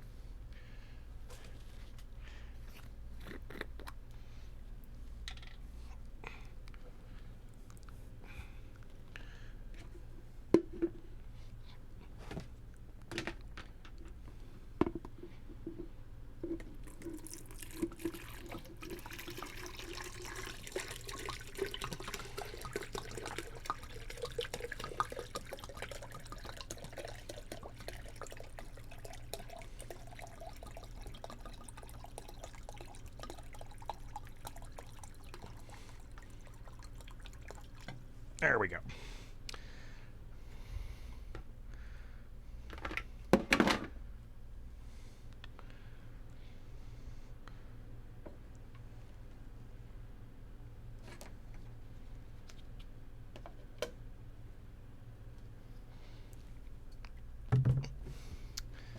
Where'd the cap go?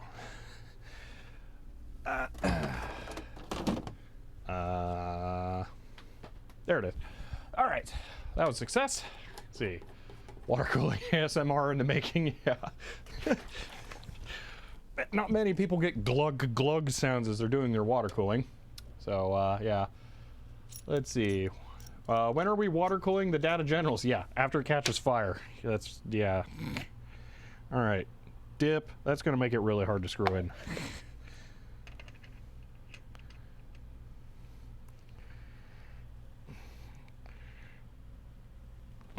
Probably doesn't need to be super ridiculously tight. So, considering how much power data generals use, power density is way lower. Yeah, see, I'm just going to say it. Hearing fluid sounds, not being able to see what's happening is very funny. Yeah, I didn't... Oh, I guess I could have turned this camera around, couldn't I? Oh, well. I was going to say, I didn't really have a way of doing it, but actually I did.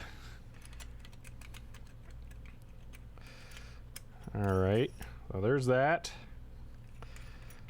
Get this in there.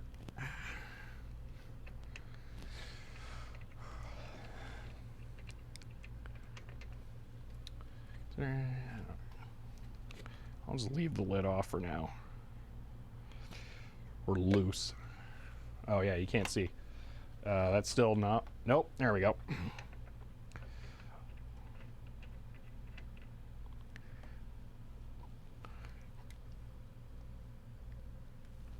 There we are.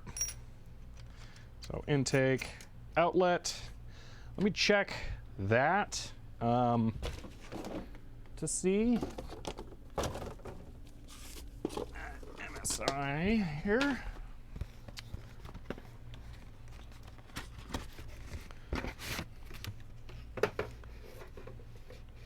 It does feel weird to be messing with water around a computer. Is this going to be relevant? This doesn't feel like this is going to be relevant. Graphics card, quick user guide, good grief. No, since it's in every language, no way. Okay, I don't know which one's inlet on the GPU. I'm guessing it matters. It's not marked.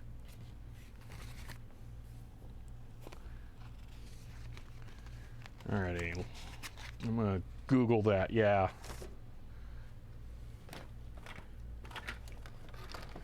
It's an MSI Seahawk 1080 Ti. That's MSI. Thanks, keyboard, for disconnecting. Okay. MSI Seahawk 1080 Ti. Intake.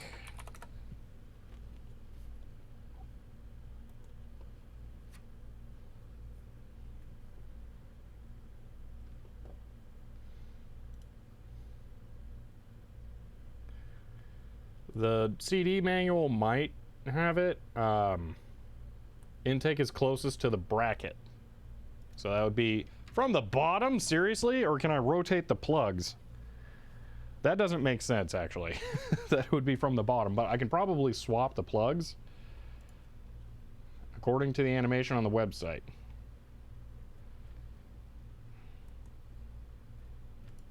Since it's an EK block, there should be info, yeah. Yeah, it is a Seahawk EK. Port that goes directly to the die. Well, they go to the end. So, I mean, they both kind of go there.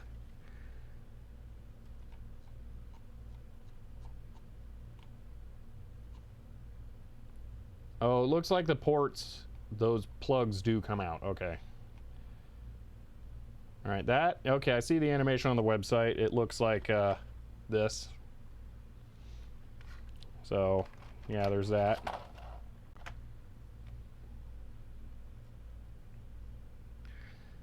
Let me look at support, see if there's a more specific manual, just in case they suck.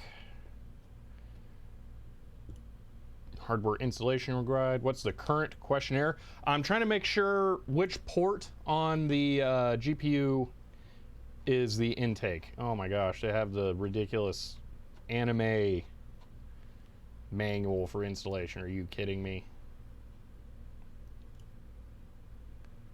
Okay, there is no manual for this graphics card. Doesn't exist.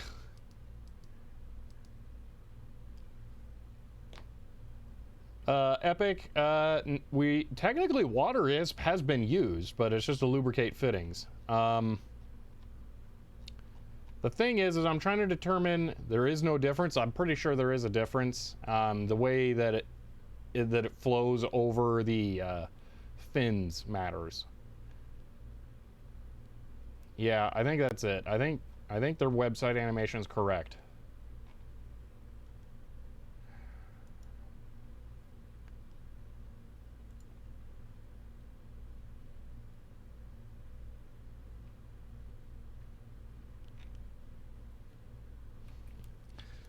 Let me look up EK 1080 Ti water block.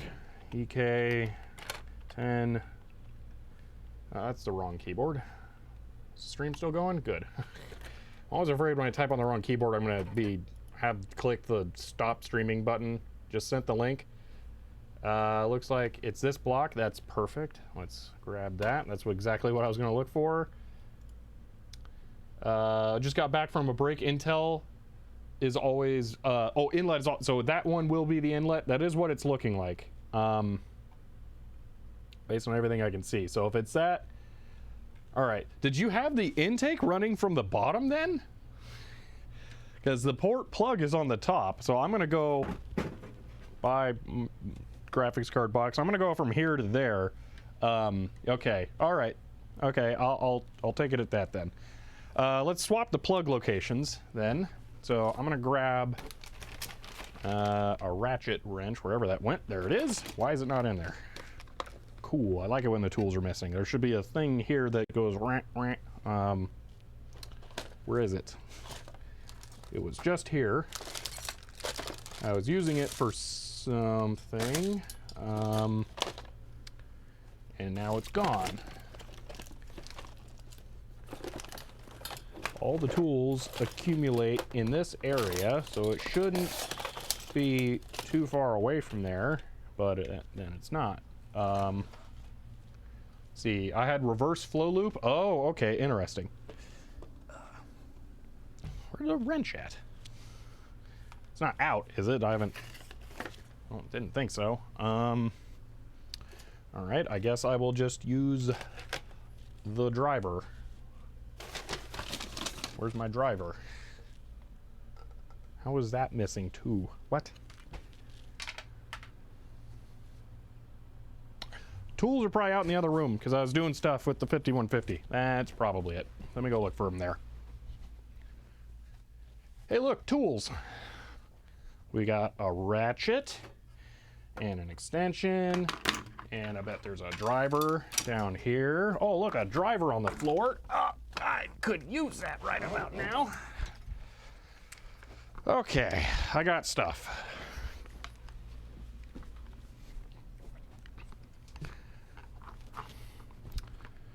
All right. The radiator definitely is reversible flow because it's passed through. There is no directionality to it.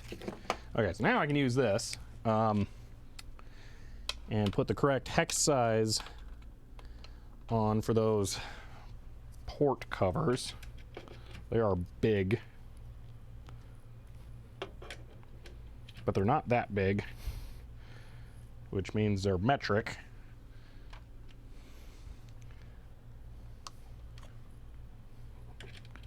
Uh-oh.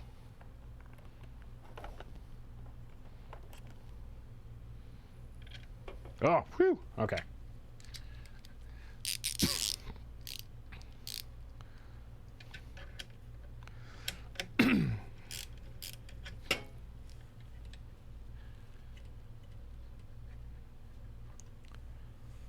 Alrighty, I could dip this maybe.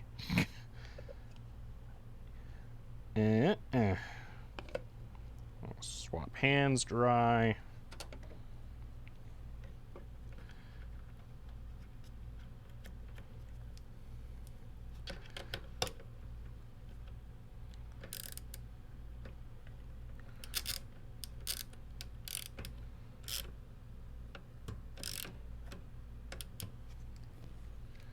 See, I did not leave the Allen key in the video card box. You may have, but I'm using this because it's low profile. I don't have a lot of space between this and the basement. I could take it out, but then it would be loose, and this is fine. You know what? I'm just going to dip a finger and run it along the O-ring here. That's going to be better.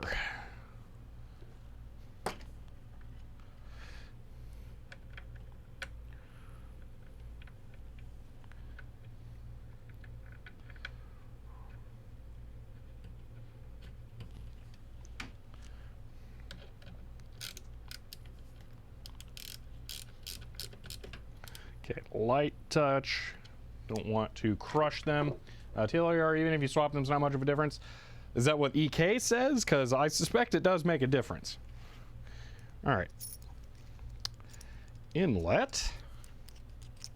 I'm gonna have to rotate that. That's gonna be a thing.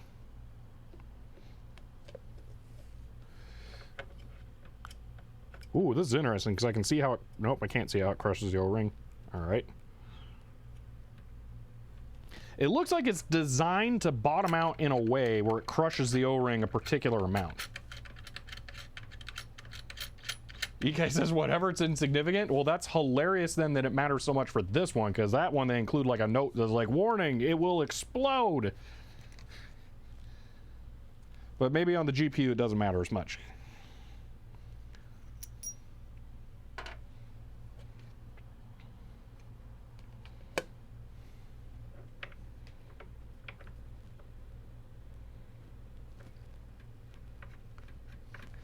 An anonymous cheer, thank you for the 300 bits. See, CPU blocks are designed flow with flow direction. Yeah. GPU blocks, not so much. That's weird. But okay.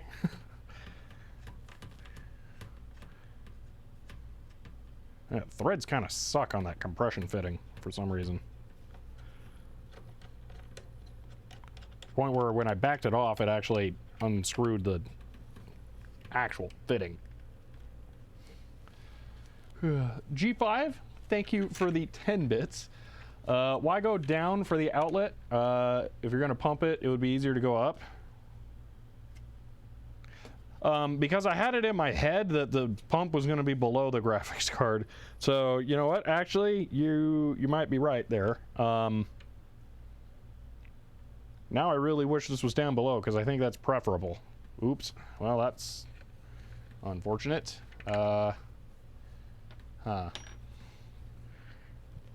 So, yeah, it's going to both be up there. Oh, I don't like that at all, but no, I don't have a choice. I literally do not have a choice. You can move the silver to the back fitting to this, the black one, yeah, this. So swap these.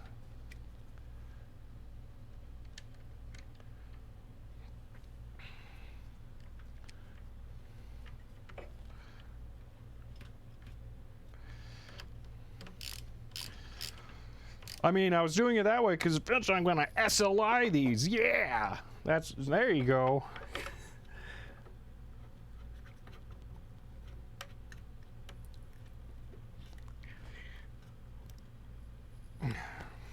I like having gone with a reputable brand name for these because they're getting scratched and I'm seeing brass. That makes me happy that they're not just aluminum or something and lying.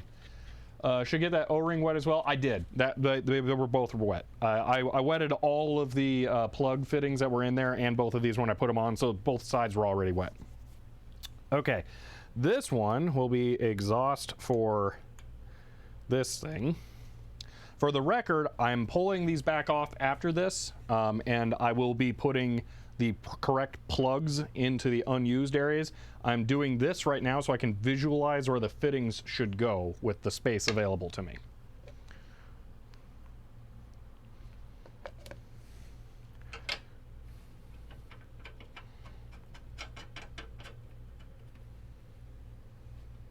next AliExpress water cooling. That would be all aluminum.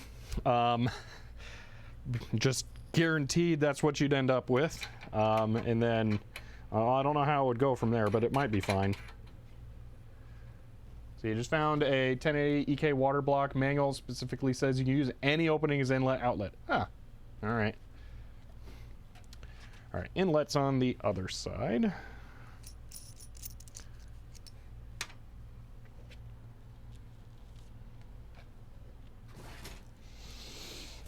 Ah.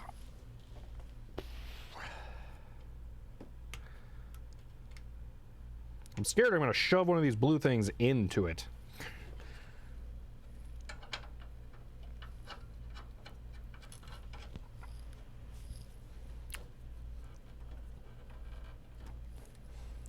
Oh, that hose has so much smell.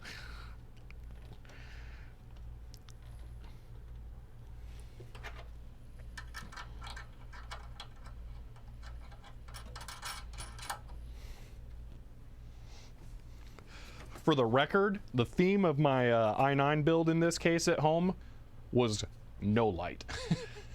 It was black. So nothing lights up except for the motherboard that I couldn't not get RGB on. So yeah, I don't not aluminum, all plastic radiators. I kind of want one of those just to have. It's like, here's the thing. Oh man. See, the smell is what makes it soft. You are not wrong, I'm a cat, actually. It is usually the material that makes it soft is what vaporizes over time and escapes from it. That's part of what makes plastic get brittle over time is the plasticizer, which is a compound that adds malleability to the plastic, evaporates from the plastic and it becomes brittle. So new car smell is actually plasticizer that escapes from the dash when it heats up. So that's a thing. Ceramic radiator and block would work? Yeah, theoretically. There may be a UEFI option turn off RGB. There was for my motherboard. Yeah, I bought all black parts that didn't have lights, and then that lit up. And I'm like, oh well. GPU has lights too. I can't turn those off. Well, I mean, I could turn them off, but Linux. Actually, I can't turn them off because my 1080 Ti from EVGA has a light on the back that is permanently stuck to blue, and you can't, or purple, and you can't change it. And it's a known problem with them that something inside dies and it doesn't work anymore, and you can't change the color options. So that's a thing. Okay, we're going with this one for silver. No, that's black. That's exhaust. Intake is gross. Way over there. Turn them off with a soldering iron. I don't really feel like opening up the 1080 Ti just to remove some LEDs. That sounds a little excessive.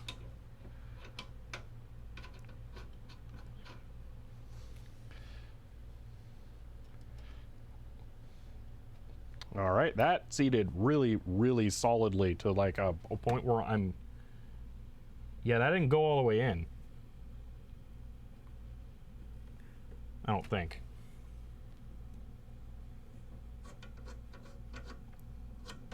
Oh, you know what? No, that's fine. No, it's good. There is a lip that sticks up off of there that must be designed to push on the O-ring more. All right. A silver one for the front. See, all blue LEDs must die. For modern systems, I intentionally went blue LED for the QX9650 system.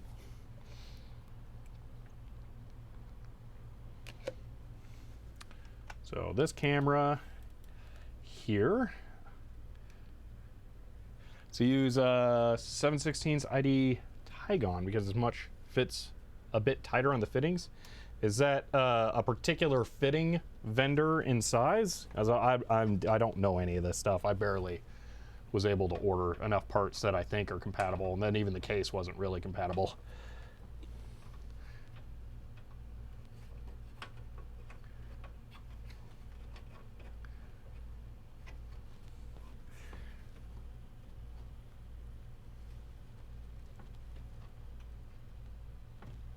There we go.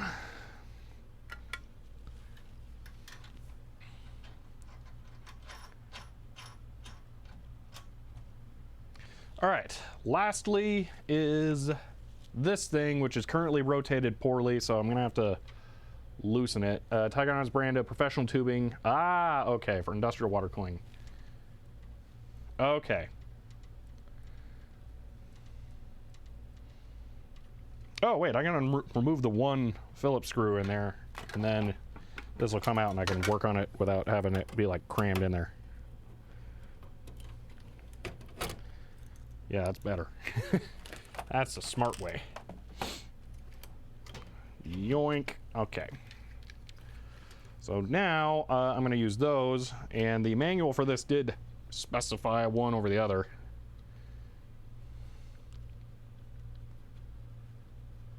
What is in and out on the pump? I believe this was intake, that's outlet, but I will be checking that again.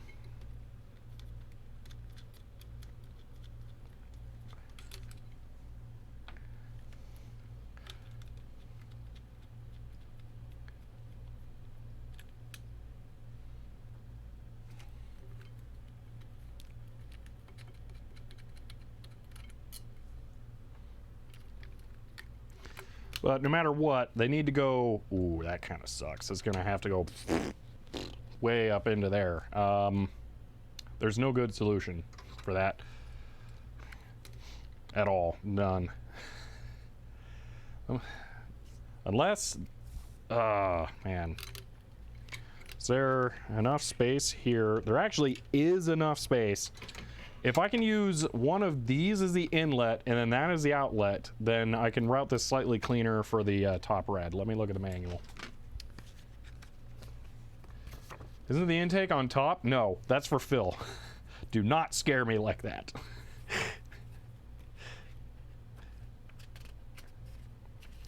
Okay, inlet, outlet, F. What is... can be used as inlet or for temperature sensor. Ooh, okay, so that can be inlet. Oh, this gives me options. Okay. So this is permanently... This one is permanently outlet. So let's put a black fitting in there right now. That one's always outlet.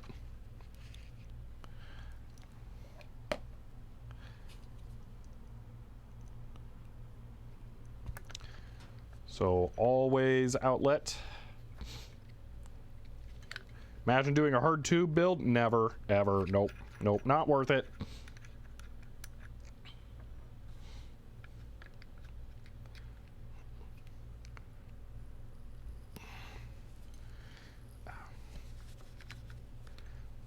Okay, so that one's always outlet. Yes.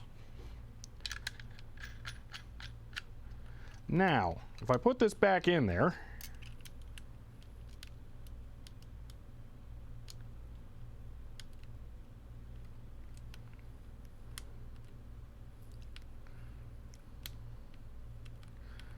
oh my gosh, it's so hard, my hand's being slightly damp.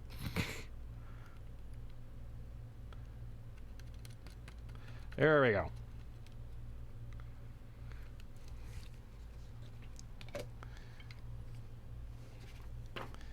Is this... I want to point the outlet down into the case and see if I can bend the tube up to go to the radiator so I can avoid a 180-degree turn. I'm just curious. That is totally doable. That is 100% doable. All right, we're doing that. So that's outlet, and it's going to point down, which means inlet should be this one. And these can be used as inlets, so I will put one.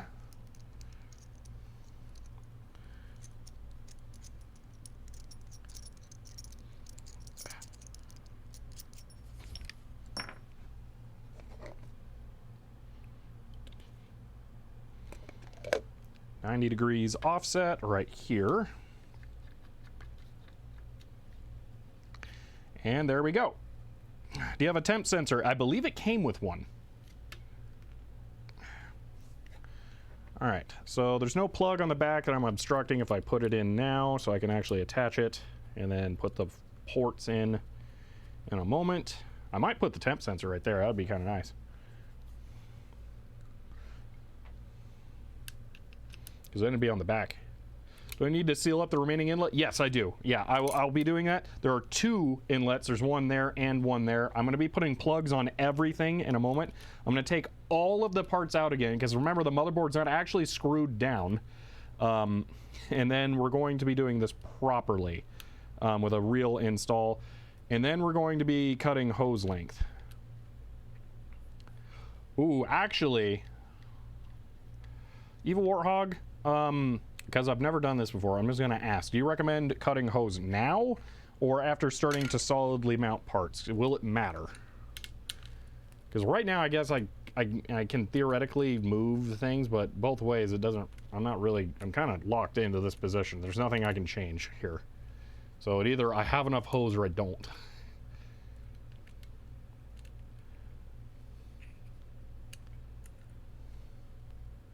I don't think it'll matter.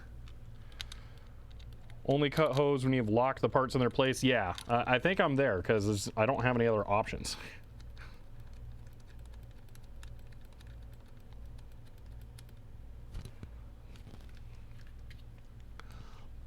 Literally, the only thing I have any flexibility in is the vertical position of this for like ½ an inch. That's about all I can adjust. And I might even, you know what? I might even not have this come out there. Just have this come out the back. Let me undo these.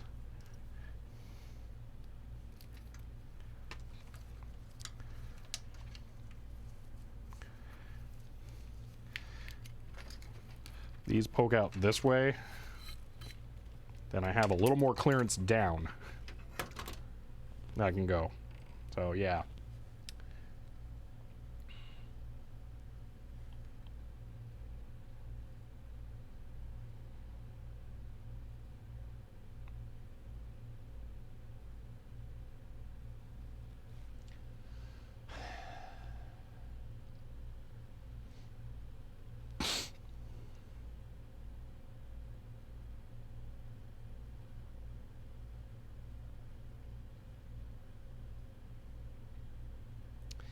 I'm trying to think how I'm going to fill this.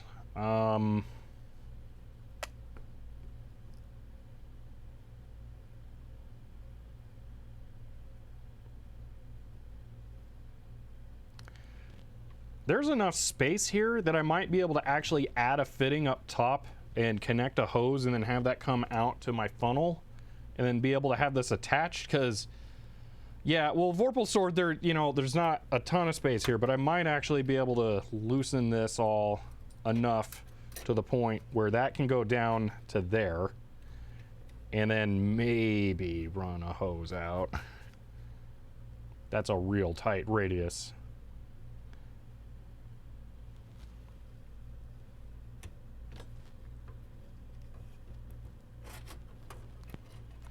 So it would have to be, let's lock it in right there. I don't have any 90-degree fittings at all. None.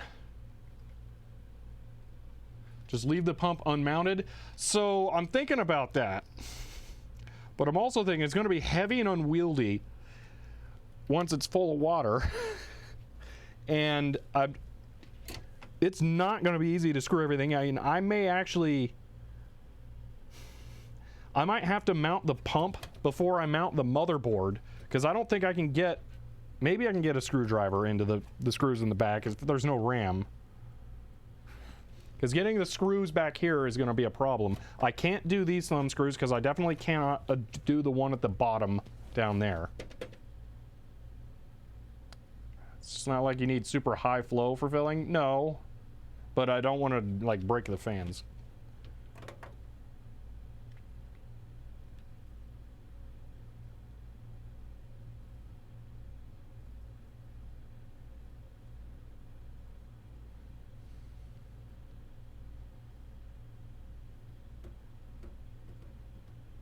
No, but it's going to press on the blades.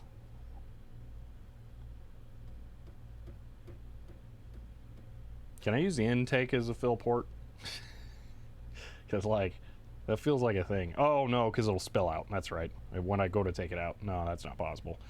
Fill port is the one on the very top, so it'd be kind of in the middle. I think I can do it. So I think if I, just for a test.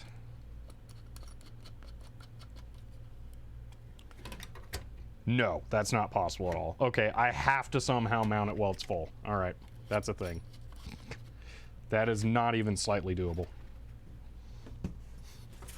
All right, that's the things. Okay, let's get some plugs and take everything out.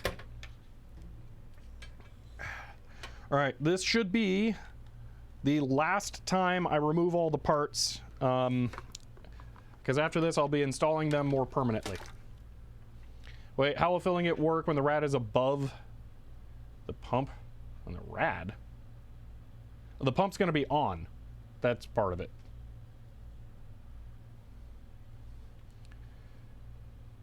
The maintenance is going to suck, Sergeant Silver. There is no way around it. It is going to be super duper ultra not fun. I also don't know what exactly maintenance is. Do you just add more water every now and then? Where does it go? Does it seep through the hose and then evaporate? Is that how water gets out? Like, I don't know. You can just use hose for filling, but the problem is I cannot get... Here, let me bring this camera over and in if I can. Oh man, that's rough. No. If I slide this over more, I think I might be able to demonstrate it without any fittings. Is that a thing? Can that?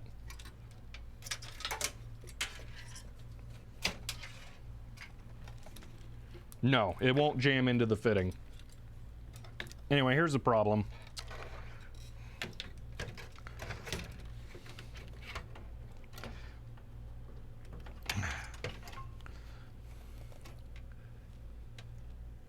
That's how much space there is between the fan and the fitting.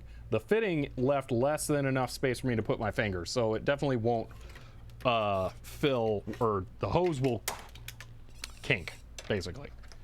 My vote, fill it with fish tank. Fill a fish tank with mineral oil and a few blubbers, just throw the whole machine in at this point. That's it about feels like it. Oh, I didn't even show you. I didn't do the correct camera angle change. One moment. So that's how little space there is between the top of the reservoir and that. And the fitting is thicker than my finger, so the tube would have to turn in that much space. So yeah, no, that's not possible. Anyway, hello JJ. Yeah, I'm about feeling like that. Although every report I've seen from mineral cooling is that it's even worse. Despite it just being super easy mode. Oh man, this motherboard has a on button on the board. That's sweet, it's right there. Hey, man, it really seems like I screwed up not buying 90-degree fittings. It would have come in handy. Yeah, right there, 90-degree fitting would be nice. I'd have to plug the fitting somehow. That would suck, but yeah. Oh well. I can definitely 100% tell you that a Rev 2 of this, if I have to take this apart for any serious maintenance, there's going to be a 90-degree fitting coming out of the top of that reservoir to go back into the behind. I will have a 90-degree fitting coming out of the pump port where the hose will actually go to up here, and then I will have some kind of panel mount fitting where I can plug the hose, and then the fill port will just be on the top of the computer, and I will plug another hose that I can then extend off. Power supply goes down here. So yeah, 90-degree fittings, quick disconnect, exactly. Although maybe not a quick disconnect. I'd rather it be a plug, just because I don't trust it. All right, speaking of plugs, let's put some plugs in some stuff and take the rest of the bits out. So GPU comes out here. If this fan cable stops getting in the way of the release latch. Bango. Let's see, it's here to cause trouble.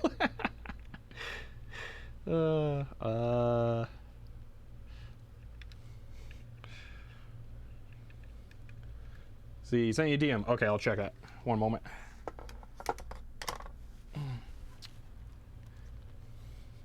See, how often are you going to drain the loop for maintenance? How often do you have to do that? I mean, yeah, mount your GP lower for the fill process should give you more room to fit a fill tube. So the problem with that, also is that I'm like at the bottom of the track for this thing, so it would take a lot of work, unmount that, move all the parts. I don't know, we'll see. I think what I'm gonna try and do is I'm gonna try and fill it with this loose and then put the Phillips screws in after it's full. I think that's what I gotta do.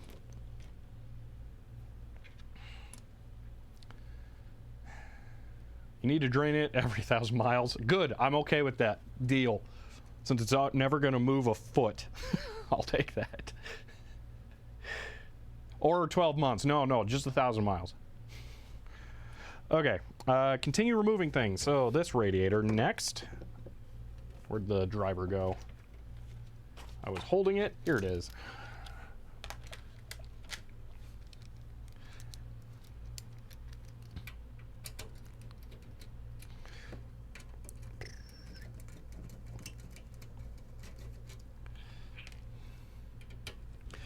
I know after I'm done and the pain of these sacrifices I've made, like the 140 millimeter fan going away and all that are behind me, I'm gonna enjoy this. It's gonna be cool. I'm glad I will have done it. But right now it hurts. It's like, gah, it sucks. But later it'll be really awesome. See, does our plan change if you attempt to fill it upside down? I'm probably gonna fill it like this on the table. So one of the things, JJ, that I'm doing that is different from how I think most people do it is I'm gonna do this correctly. I'm gonna power the pump externally and then only have that on when I do the actual fill. That way I don't have to have a bunch of stuff going on. It's recommended 6 to 8 month maintenance window, but with the ozonated water I have left at 1.5 years. Ooh, okay, good to know. There are 2 fill port plugs here. This must go to this one. Okay, so I'm plugging up the small rad now. These do have O-rings. Let's see. I did read that Vorpal sword.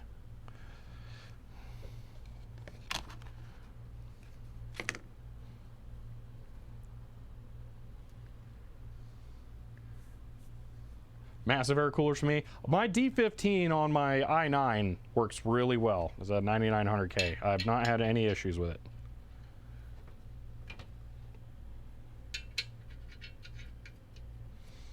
All right, I'm gonna use that Corsair thingamajig here. There it is. Oh, the Corsair pump comes with plastic plugs. Lame. Drop those over there. Ah, this tool doesn't fit. It's too thick. Wow, all right. I lied, I don't actually have a quarter. How about a washer? Hey, there we go.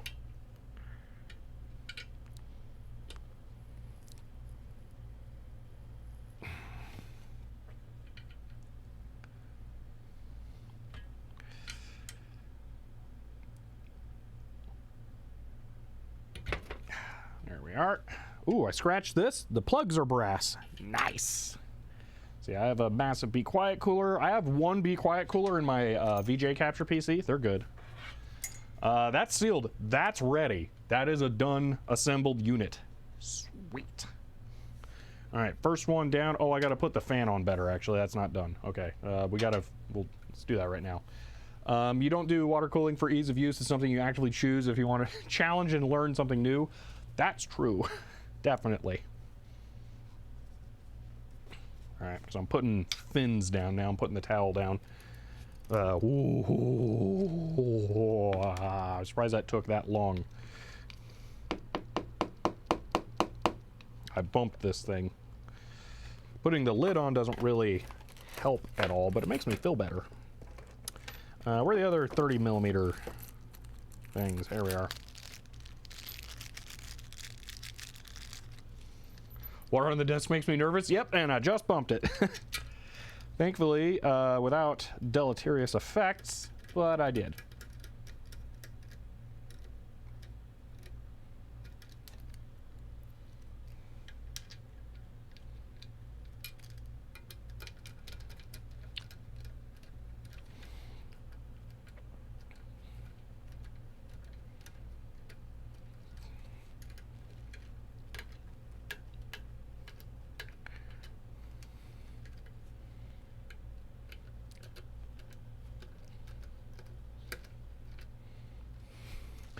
I will say, if maintenance is kind of like a huge problem for this system, where like it does actually have to be done, I may end up swapping this computer and the one I have at home, so that I don't have to do massive maintenance pain at the office where I don't have good water access and things like that. Because like when I have to drain this and like chuck the fluid, that's going to be a pain. See, once you've gone through the pain of your first setup, you really enjoy the system, though. I have a feeling I will. Threadripper is not a slouch. So yeah, I think I will. I don't know how well the i9 would do with the CPU encoding by comparison, so that would be a trade-off, most likely, but it just depends. Okay, this does not get remounted because I gotta take out the motherboard still, but that's outside, that's done, that's assembled unit. This should be pulled next. All right. This is going on to the stool has the GPU. Okay. I need more space. You know, GPU is better protected. It can go somewhere else.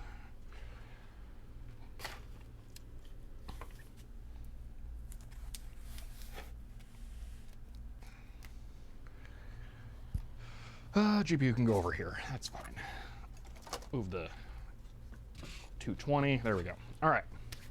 See, there's no bathroom in your building. Not that I have the kind of access that I would really want to drag a computer into. Plus, I would have to bring water here, and then it's not a fun thing. But we'll see. Hopefully, it's not too bad. I'll probably do one bit of maintenance here first, just to test and see when it comes time. I have no idea how you tell when you need to do maintenance. It's not like there's going to be a little oil light that pops on and says, "Hey, your oil sucks." And it's not all just going to leak out. Like, you know, you change the coolant in your car when you don't. You just wait till it dries out. So I don't know when it will be time.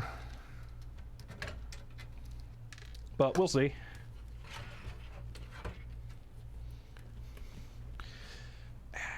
What? Okay.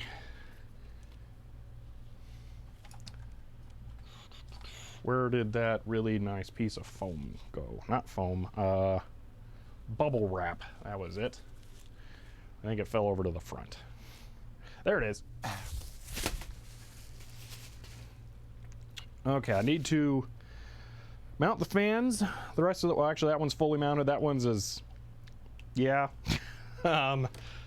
Let's see, if the water level comes really low, that's when you do maintenance? Okay, so you just have to add more though at that point, or should you flush? So your temps being bad means maintenance should be done? Should have been done already, yeah. So how do you clean a water cooling loop? Yeah, I'm guessing that you should like have pressurized water pushed through it. I don't really know. Because you would want to like shock the system and get all of the little bits out. I had a bunch of plugs. There they are. By bunch, I mean 4. See, you don't have to clean the loop unless you get buildup. Just drain, refill. Okay. You get like Mayhem's repair cleaning fluid on first build. Well, in this build, I'm using Utopia and gonna just do whatever. What gen Threadripper? I do not know. I don't remember. Ret bleed? I have no idea. I'm just going to say the same thing I always say when everyone complains that I'm going to connect like a Windows 98 or XP computer that just got problems. It won't be connected to the internet. Don't worry about it. Just disregard the fact I'm going to stream with it.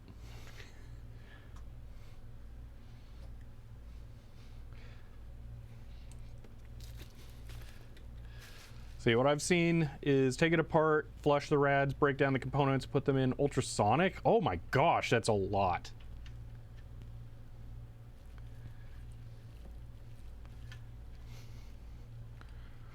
Where'd my washer key go? There it is.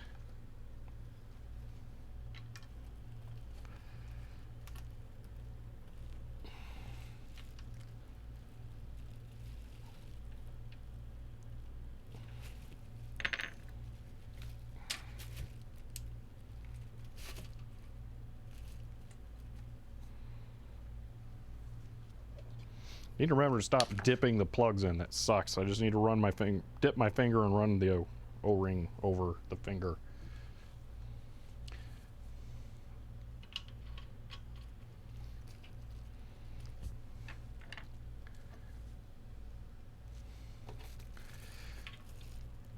I gotta say, I'm really glad we have the Brio for this, because this view is definitely the best for this build, and I would not have been able to do this with the GoPro, I suspect. It probably would have failed by now, or been a problem in some other way. So, let's see, is F-Series processor worse than others if I want to add a GTX 360? The F-Series processors, Itai. I'm sorry if I'm mispronouncing that. I know I am. But hello, since first time chatting. The F-Series processors for Intel just means that they are overclockable, which means that you can change the speed that the processor runs at to attempt to get better performance out of it. You don't necessarily want to do that, though.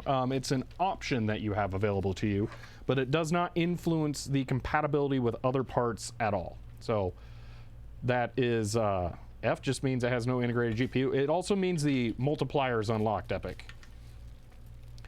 That's K. Oh, you're right. Okay, F is actually better then, because I hate the integrated GPU. I forgot about that.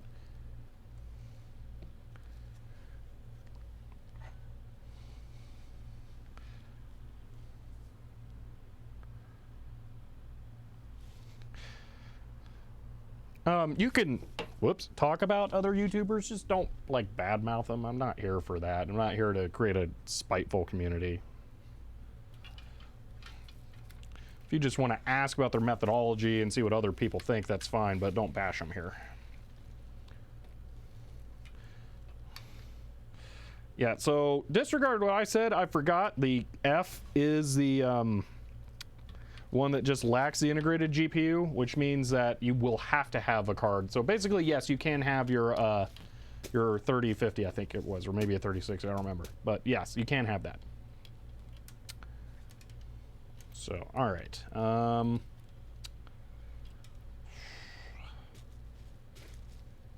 That's all plugs. 1, 2, 3, 4. I don't think those have been tightened. Or if they have already, it won't hurt to just tighten them one more time. Good. Good. Good. Good. Okay. All right, so that's done, which means this. And then the water cooling components are technically all done. All right, so this thing I assume is a temperature probe, because it's a plug that's got a thing coming out of it. So, I mean, yeah.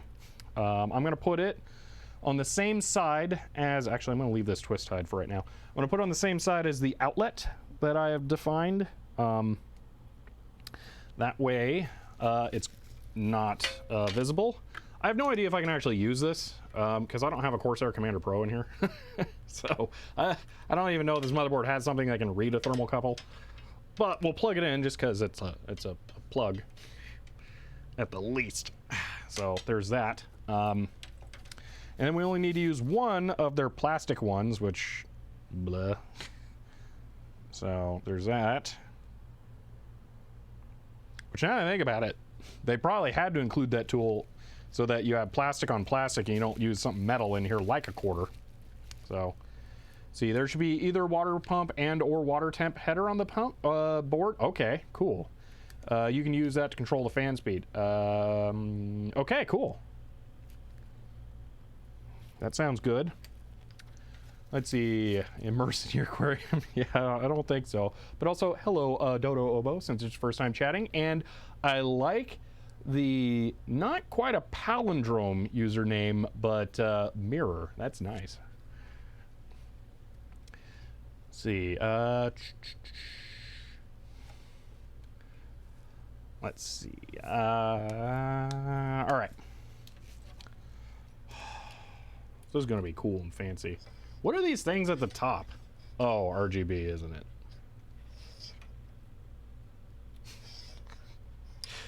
Can this be lifted and like put on so that you don't have to?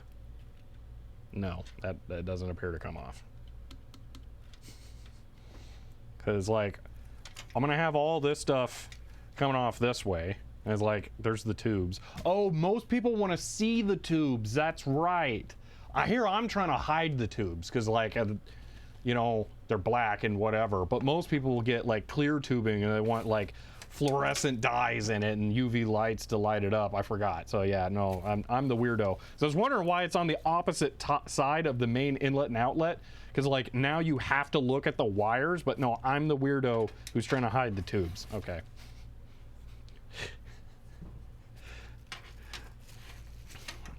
But all right, I think that's it. I think we're done. This is, okay, that's just 2 wires for, seriously? They put separate nylon sleeves over the 5-volt and the ground wire. They couldn't have put them together. Why? All right, well, then this is pump control of some kind. Okay, that's going to be important to actually read. When we get there, I assume if I just put power onto this, it'll just turn on. We can actually try that. I found my Molex power adapter thing. I didn't think I was going to need it for this stream, or I would have kept it like really obviously accessible, but I think it's just over here. Watch I lose it again. That would just be a thing. There it is. Probably puts out enough power for the pump. I just want to plug this in real quick and see if it spins up like I think it will. I lost the cable with power. I'm going to put the lid on this thing. And now that we put all the plugs in, I'm going to put it on the ground.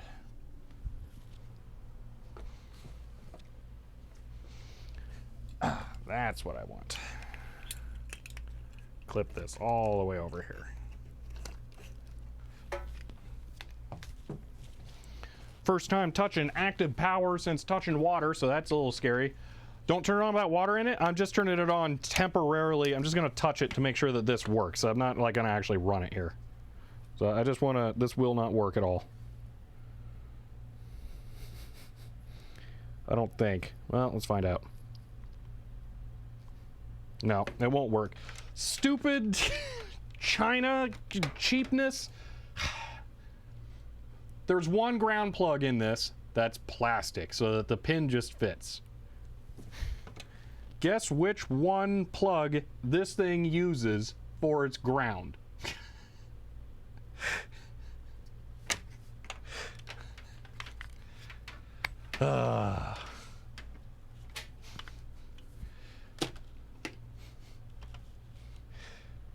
Swap the pins? No, I can't because it's in the...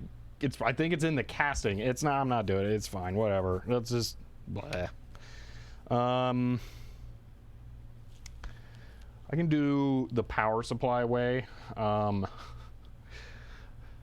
Maybe I'll wait until there's water. We'll do it the correct way. Fine. All right. Let me look at the motherboard because I want to plan routing stuff here. So take this out here. Okay. Water pump is right there, so that's actually not going to have to go too far for this one. Now, WNT sensor. So there's one here that is temp sensor. So I'm guessing this will go to there. Man, this is nice having a good system that's designed for this kind of stuff. That's crazy.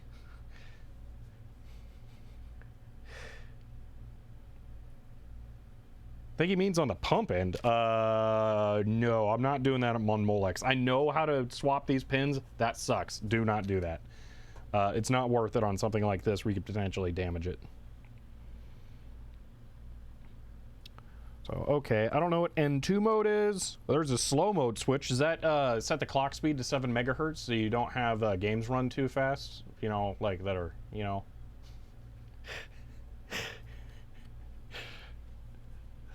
Let's see. H amp fan. Is that high amp fan? That's interesting. I assume W pump will be like that. Yes.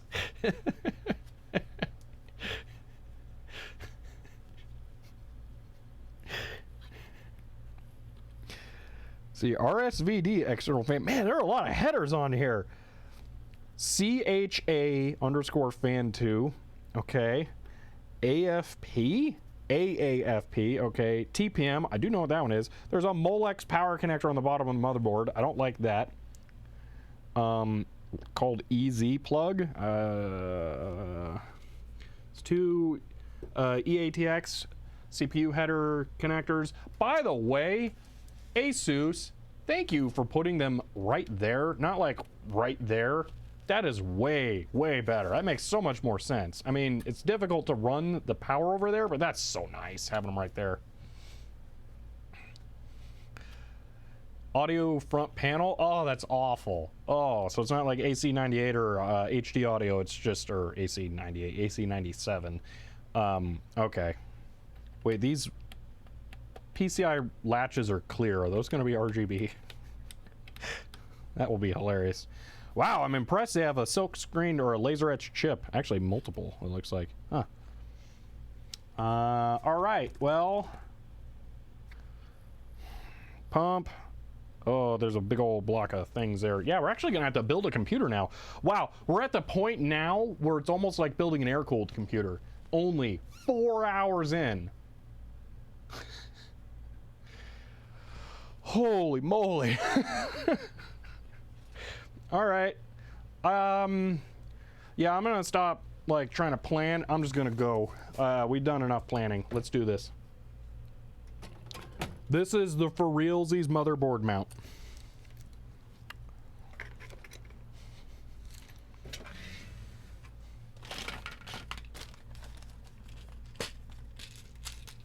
We're doing this.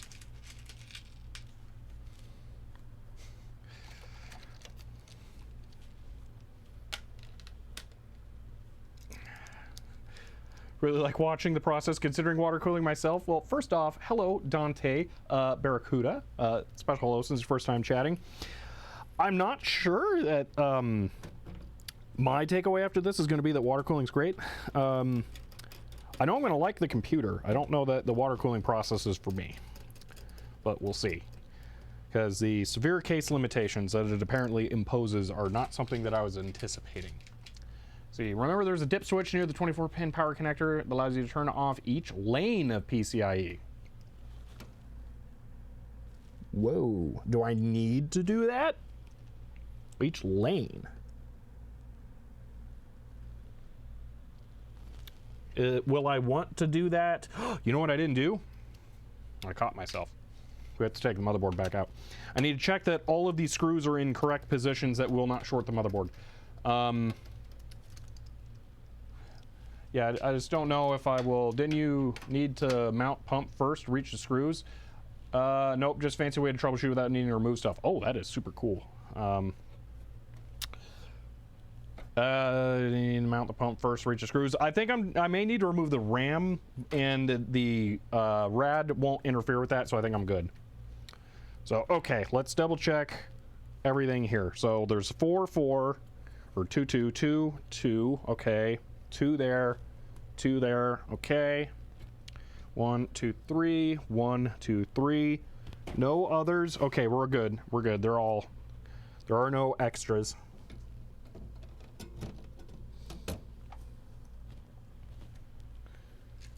So if this doesn't work first try, I'll be very disappointed. Man, I'm getting kind of concerned how long it's going to take me to get to the point where I fire it up. If you told me that it was going to take me 4 hours to get to the point where I put the parts in for real, I don't think I would have believed you this morning.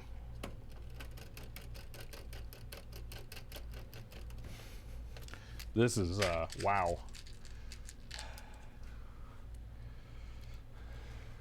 If it works, I'm gifting a sub, all right.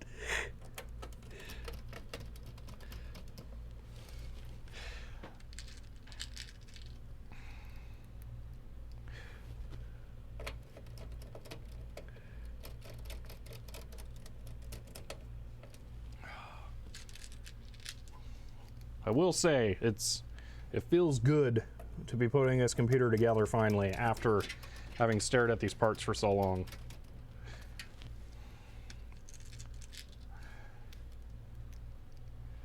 Hope people still run into the 4th screw on the left problem. I'm not familiar with that.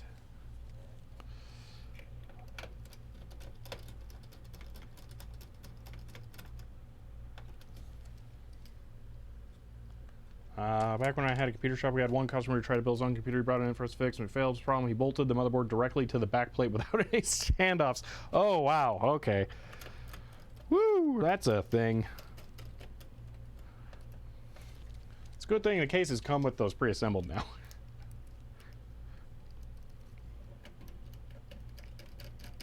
It's a good thing, actually, it's a good thing that the industry has standardized much more sensibly to them now, so motherboards can come, or cases can come with them all pre-assembled.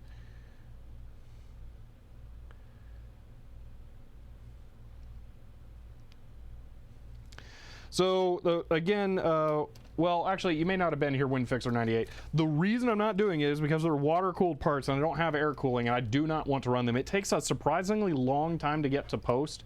Although it shouldn't take too long on this since this is a known working system. But the thing is that in some systems, when they're running at the in the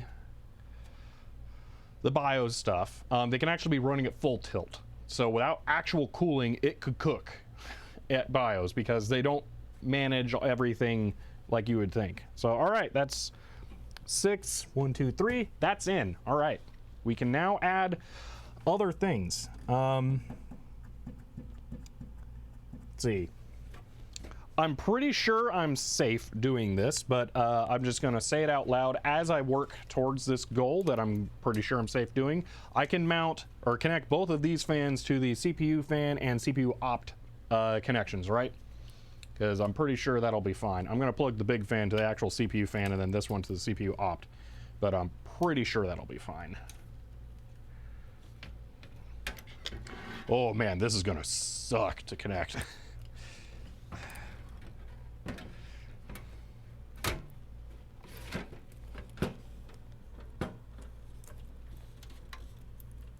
These are the first things getting plugged in.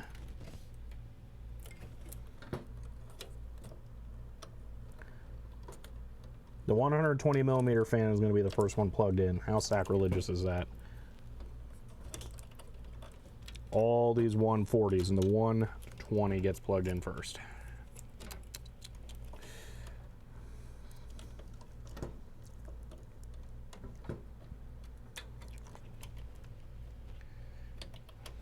Shouldn't pump be plugged into CPU fan? There's a pump header specifically. There is W pump down here. So that's, I'm going to plug the pump into W pump because I assume that is water pump and that's where the water pump stuff should be. This is not going to be the cleanest cable routing, by the way, because we're pressed for time.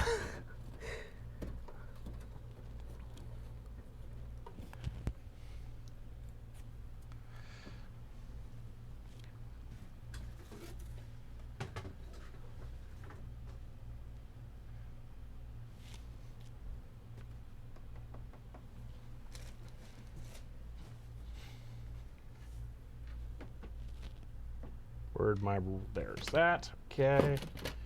Grab this. Yeah, that's the other thing. You kind of touching on that, Zan. The build has taken a very long time. There were a lot of dumb problems to solve. Well, that's interesting. The plugs for the radiator kind of stick out a lot. They're going to make getting the screws in a little more difficult.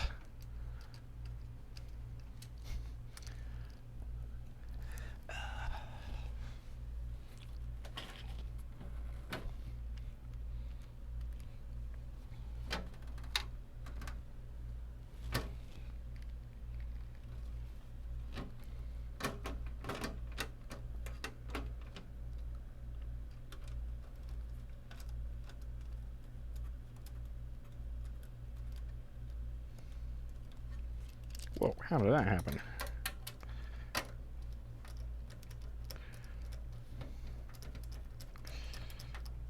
All right.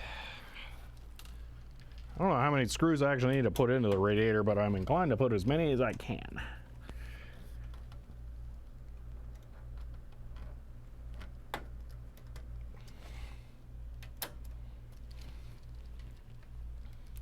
They don't mount it super well.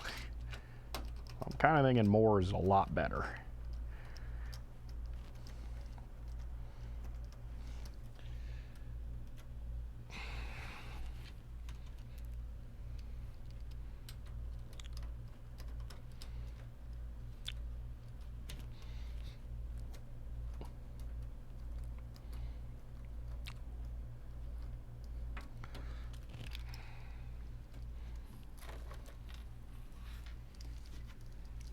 Okay, got screws there. Okay. So it looks like I've got 4 more I can put in. So they want you to put in all of them if you can put in all of them. I don't think I need all of them. There's a spot where 2 of them are literally a centimeter away. I don't see a difference in doing that, so I'm not putting those last ones in. Fight the power. All right. That's in. It's just copper, so very malleable. The more screws, better. Takes stress off the threads.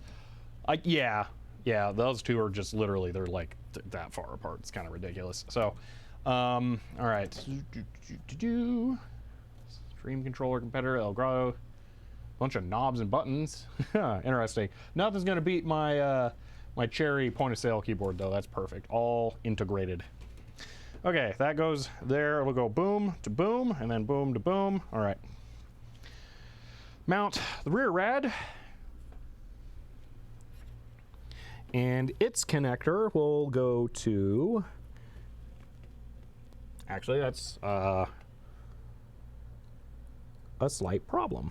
Where will that go?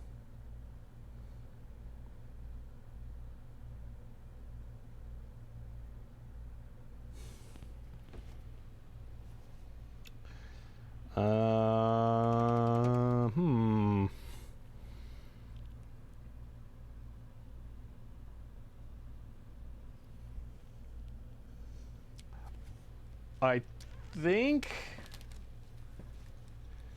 I should actually use the fan controller on the rear, have it run up to this one, H-amp fan, and then plug this into the fan distribution on the back. Not sure what's coming with the extension cable, yeah, but it's gonna have to run like all the way across the motherboard to either here or here from here. So it kind of makes sense to just use this to go through here to the distribution hub on the back and then run this fan through that grommet to the back. So I think that's it. Rear rad. Oh. Oh man. This is the first time it stood with the motherboard in it. So yeah, what I'm thinking is, actually, oh yeah, I probably want ports and stuff plugged in, huh?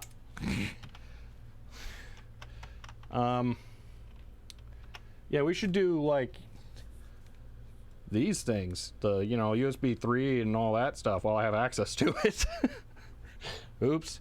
Oh yeah, somebody asked a long time ago, what's the thread locker doing? It's turning brown up here, which, why is it turning brown? Oh.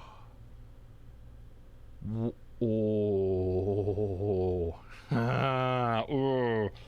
Ooh. Oh.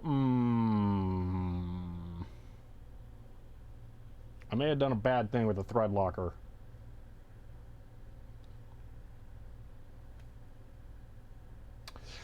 I'm concerned that on the thread locker, it has seeped down into the fluid dampening of the ball head, and that it could be mixing into that, and it's going to solidify the fluid that keeps this nice and smooth. Oh no, that's bad. Oh, that's awful. Great, because I can't think of any other reason for it to be turning brown other than it's mixing with that. Sweet. All right, well, cool. Let's get this stuff out. We got audio. I want that. We got some other stuff here. We got USB 3. Is there a header on there for that? I didn't even see where that is. Oh, it's all the way at the... Oh, there's one. Okay, so it's right kind of there. So let's run this to here. That will make the most sense. All right, audio we determined is way in the back, so this can continue down that way. This is all of the powery bits. Yeah, so this can go right here. Let's see, there's a fan header on the back for chassis. On the back? Oh, that side. Okay, I was thinking like right here. I was trying to look at the back of this area, wondering where the fan header was. No, it's you mean it's towards the rear. Oh, I see it. There's just no labeling. Okay, in that case, I might use that one for that, and then I'm going to connect, because there's still like the giant front fan. I should probably plug this in to that front one, and then have this is probably, yeah, it is already connected to that, so we'll use that for the big fan up front. So I think you should just never stream on Thursdays. Obviously bad luck for you. Yeah, this one has been interesting for sure. To motherboard CPU fan. Man, they think they're special. You don't get CPU fan access. All right, this can go, so I'm gonna put it here. Man, it's a lot of cables. Okay, there are all these routed. What's this?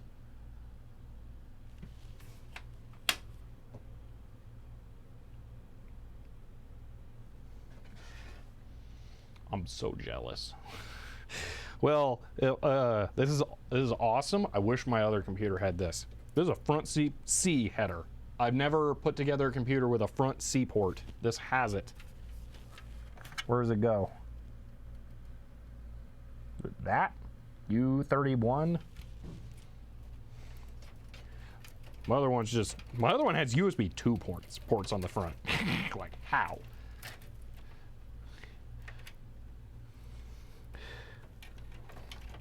This is going to be weird. All right. And what's this? This is probably PC speaker K. And then fan extra power. Please consult the manual before connecting this cable. If I remember correctly, don't connect that, is the long or the short. No, it doesn't have a PC speaker. I was kidding. I just figured that'd be fun. I'm going to briefly tighten that to straight here. All right, 3 header will go right here. Boom. I have no idea what the C header goes to. It looks like that. Oh, that's weird. The header is not directional either. Oh, that's so strange. Or is it directional? It doesn't go in too great. Oh, it's keyed by size of thing on one side or the other. There we go. Okay. Never had that before. That is really, oh man, is that gonna reservoir interfere? Why is everything in the way?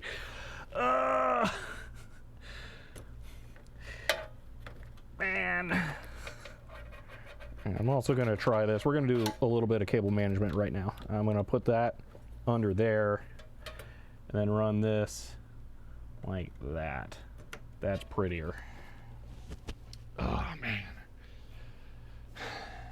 Can't see due to your hair. Yeah, it's also just it's a really, I have to be able to get in there. It's really difficult to get the camera in here in an angle where you can, actually that'll probably work. Let's do that. See, fun fact, you can short the motherboard with onboard USB-C connector. Ask me how I know. I actually know someone who's done that. So, yeah, that is possible. All right, audio. Boom. Why is the audio cable the only one that still has color? No fair. I either want my computer to be all black or made by Crayola. Take your pick. See, a bigger case would solve all your problems. Yeah, really. It really, really would. All right. Reset is there.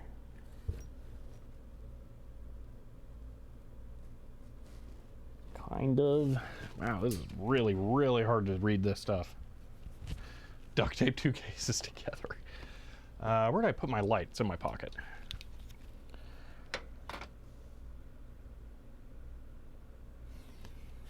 Okay, there's like one loose header up here that's not actually connected to anything. There is a PC speaker header for this thing, though. Sweet. I want to put a PC speaker on it, although it probably has a piezo built into the motherboard somewhere that I just can't see.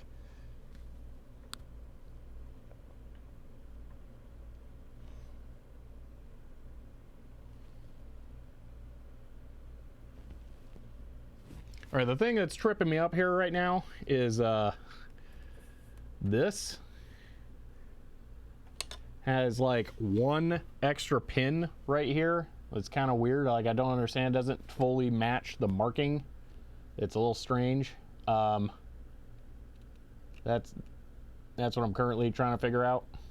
Like, where do the things actually go? I'm tempted to just ignore that one loose pin at the end because I think it's not actually part of it. I think it's just there for some reason. So I'm gonna go with that.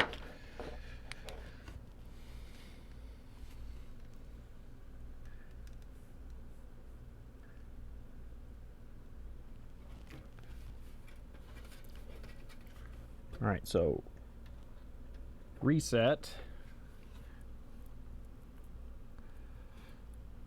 Okay, plus on the outside.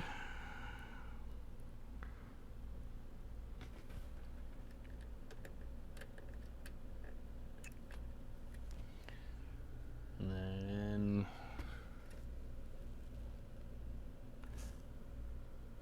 HDD. I like how the HDD one isn't actually split.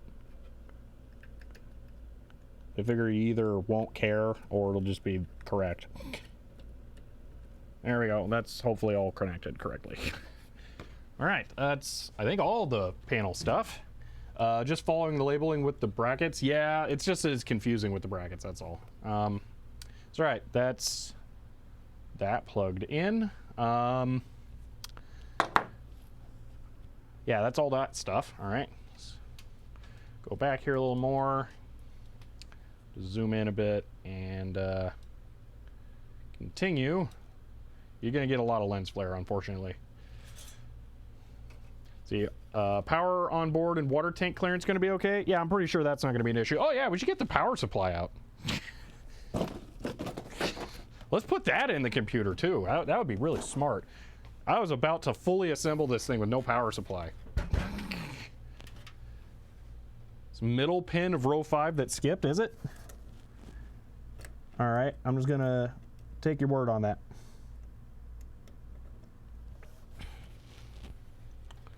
All right, let's get the power supply out of here.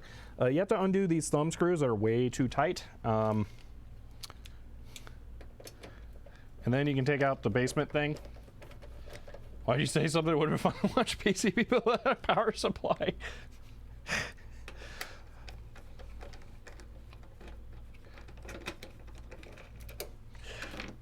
All right, with those two undone, now this will just lift up, if I remember correctly. Nope, I missed one. Just use Pico PSU.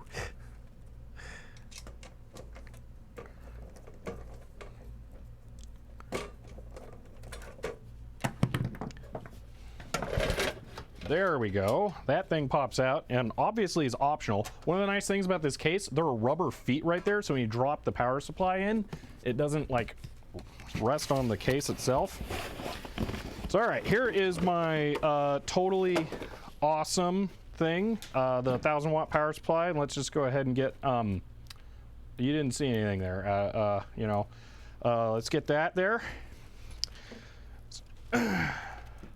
So what do I have connected? I have one peripheral thing connected. We can yoink that. Ooh, there's a floppy power thing on there. All right, I got a bunch of cables. Let's see. I will need 2 CPU powers, so hopefully I have those. That one's split, so that's probably CPU. And then this one is also CPU. Good, I got 2 CPU power headers. Let's get those plugged in. See, we missed it. Frame drops? I don't think so. Did you remember the M.2 drive? I don't have one, Hardly Wogan. I'm gonna have to get one after.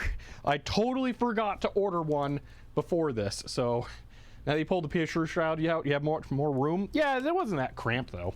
So, see, wait, you're using 1,000 watt power supplies. Does this mean 1,000 watt? No more 1,000 watt floppy drives? It does, unfortunately. Yeah. But yeah, we can drop that in there. So that's the basic stuff that we need. Like I said, I am going to be working on this computer off stream to put in the hard drives and stuff. So I'll be getting back into this for those things. But yeah, so here I can do this, jam that back there. Boom. And then it will come up right here. So yeah, they still come with floppy. Well, actually, no, this is not floppy power. This is a splitter thing that I have that's actually I'm going to set aside. This one I don't think comes with floppy power on it anywhere. Yeah, no, all Molex, SATA, all Molex. There are no floppy power ends on this. But I wouldn't have been surprised if it did, because it would have been just for accessories. Wow. Okay. That plate that's on the back of the motherboard that seems like it's completely useless. One of my most favorite things that has ever been added to a motherboard ever. I love it. That's phenomenal. Because it gives a backing to the motherboards. When you're plugging in the connectors, you don't feel like you're bending the motherboard in to the case. It gives it support. I love that thing on there. Oh my gosh. That's amazing. Yes, definitely Evil Warhog. I experienced it. I have seen the light. All motherboards should have that from now on. That is amazing. There's no bottom intake.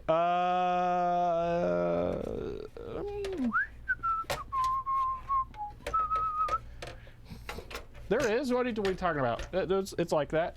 I will be putting the shroud back on, by the way.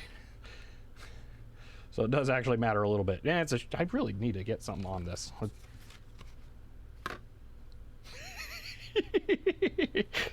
I just put the box for the water block on there so that it acts as a sunshade to keep the light out of the lens.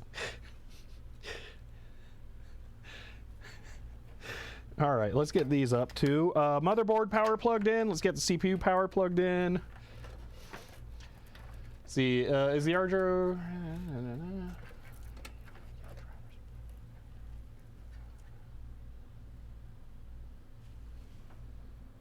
I don't know what you're talking about, Gadget Blues. This is a Zenith. I don't think you're talking about this system.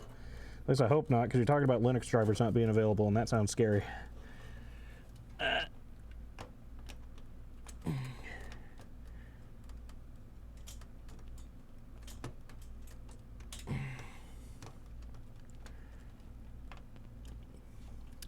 Oh, it plugs in upside down. I was like, why is it not plugging in? Because I'm doing it wrong.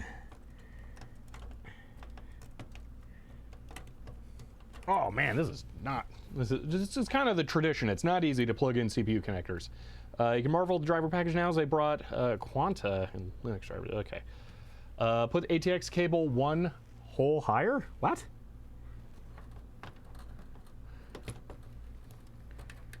What do you mean 1 hole higher? It's in there correctly.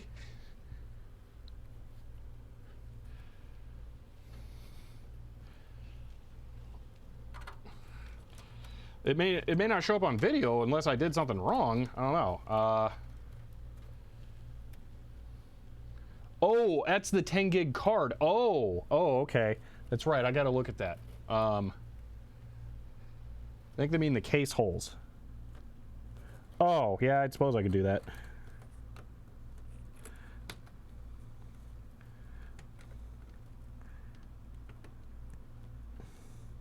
That might actually be better for clearing the water cooler pump as well, actually. Yeah, let's do that. Ugh.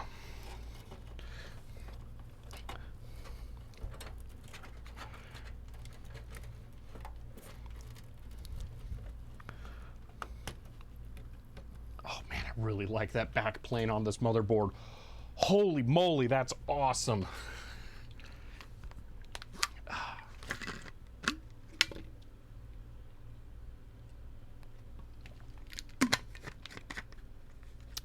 All right. That's all in there. This is in. That's powering things. I will need 2 8-pins for the GPU. Yes, so let's get those run while I'm thinking about it. Periph, no. That one is a thing, and that's not. Uh-oh. Okay, whew, just getting concerned there. I think I have a bag of additional ones somewhere, but I don't know if they're the correct ones. Also, ATX helps with water pump clearance. Yeah, ATX 12-volt connector might be a nightmare. No, I got them in there. They're right there. They're fine. I don't think they're gonna. Oh, they're. That's fine.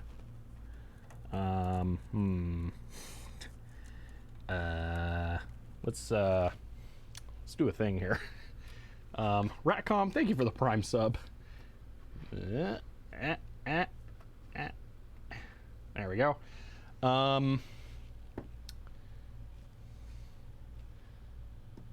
am I doing here?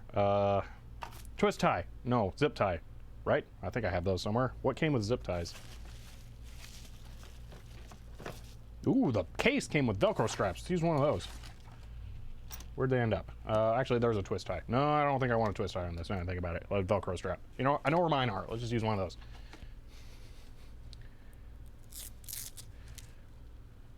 Yeah. See, that's what I was talking about earlier, Zan. That's nice, isn't it? The only problem is that the cable is leaning up into the fan. So I'm gonna pinch these together with a cable strap. That way they hold each other away from the fan.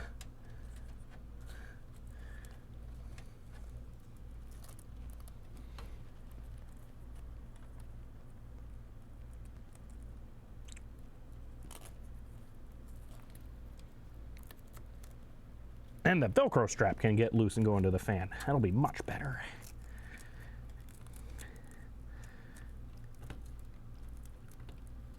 There we go. That should be fine now.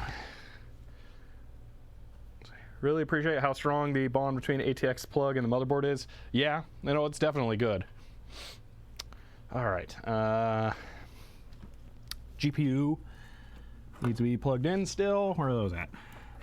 Why are there 6 VGA plugs but I only have 2 cables? What? Also, I love how they're still called VGA on these. It's great. Like, nobody remembers now what the VGA actually means. All right. These are kind of going to be low because the GPU's not going to be that very far up, so I'm going to put them down here. All right. That's that. I think that's it for now. Now we go back to attaching radiators. Motherboard, graphics card. These get power. Well, actually the radiator doesn't get power. Fans are plugged in. This fan will go right there. I'm gonna plug in, actually I'm gonna plug in this thing. I didn't plug that in.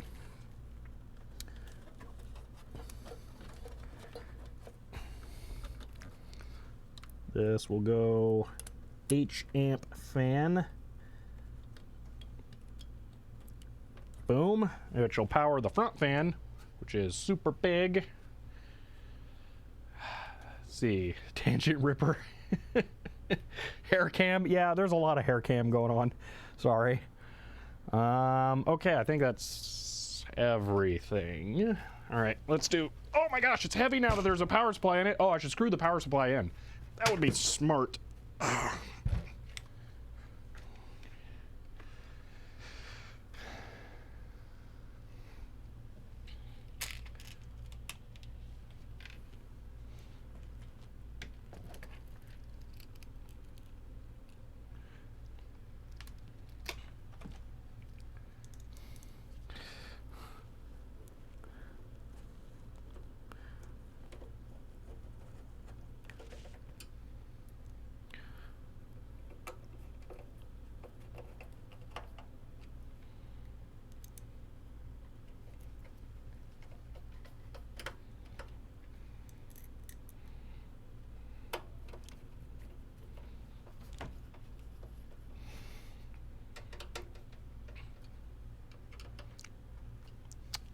Okay, yep, that's good. All right, now we can put it on its back and put the other radiator in and continue along.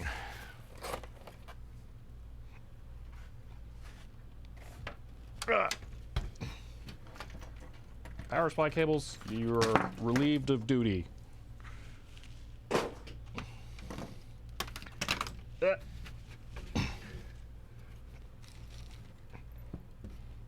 Okay.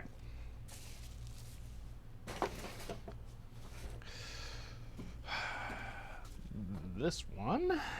Oh yeah, I gotta rotate that fan. Because the connector is right there. That won't reach, so I'm gonna rotate it just like that, because then it would reach and take up a lot of slack. So I'm gonna rotate it 90 degrees clockwise. You gotta use thumb screws on the main board. Your crease has thumb screws with the PSU? I mean, there's some thumb screws right there, maybe. I don't know, it doesn't really matter.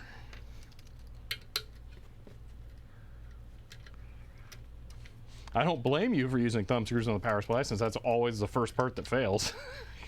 Makes sense to have it be one of the easiest ones to change.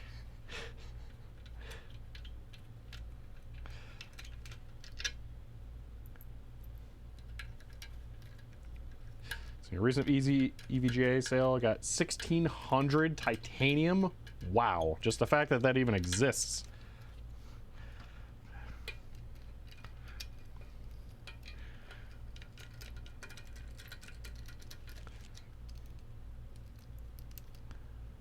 I'm gonna get 2 screws in here and then check my cable length with this rotation, make sure that it's good.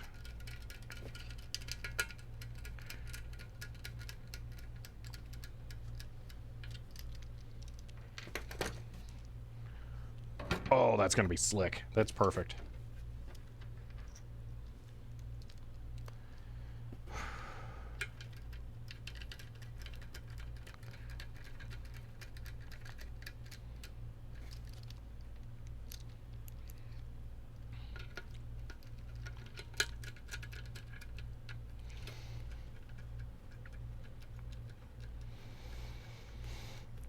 We're getting really close, by the way.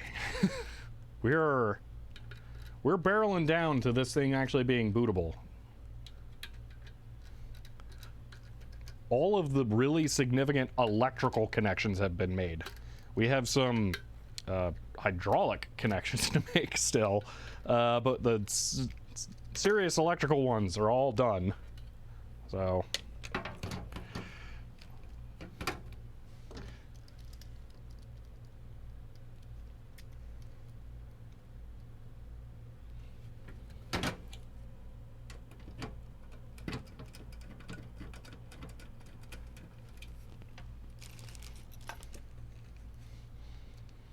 will we post before we hit 5 hours? No.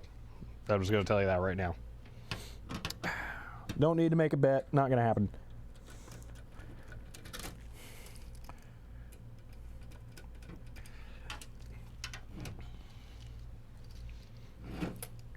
Get this plugged in.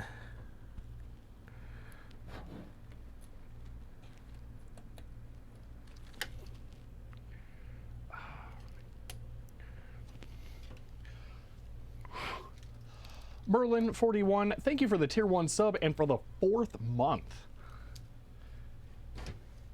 No, leak test first. Oh yeah, definitely leak test. We'll be doing that.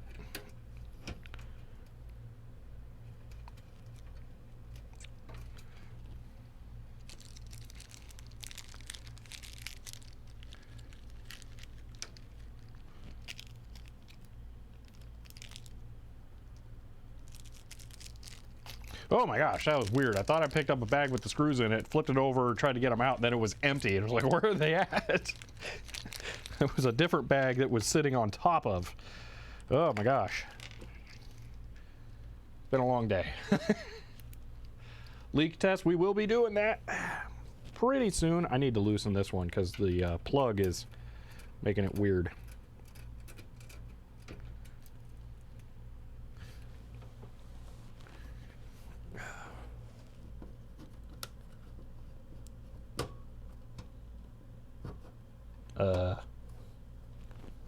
Okay. Plugs are going to make this really difficult.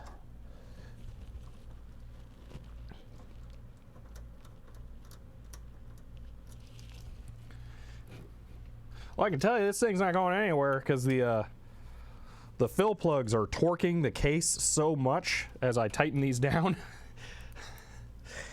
This is, they really need better flush plugs. I don't understand how this is supposed to work.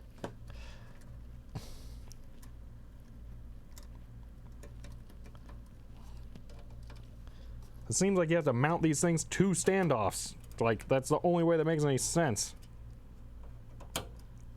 Oh well, that'll do. Whoa! We got a hype train going on.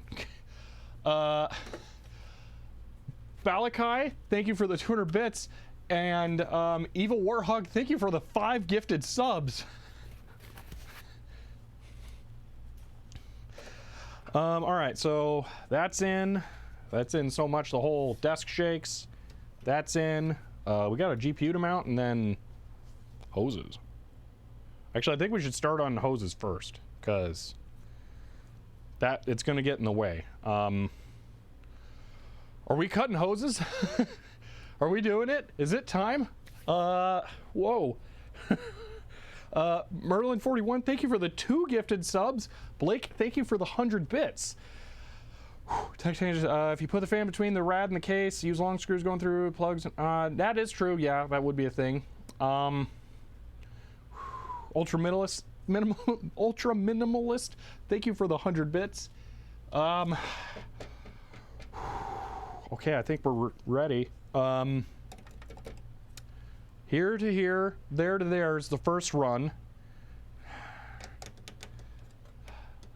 Tech Fordos. Hello, this is your first time chatting. Oh my gosh, this feels weird. I don't have like good scissors too, so this is gonna be this is gonna be interesting. I'm thinking I'm gonna cut this with a knife. It's not braided, so it won't actually make a difference. But yeah. Oh boy.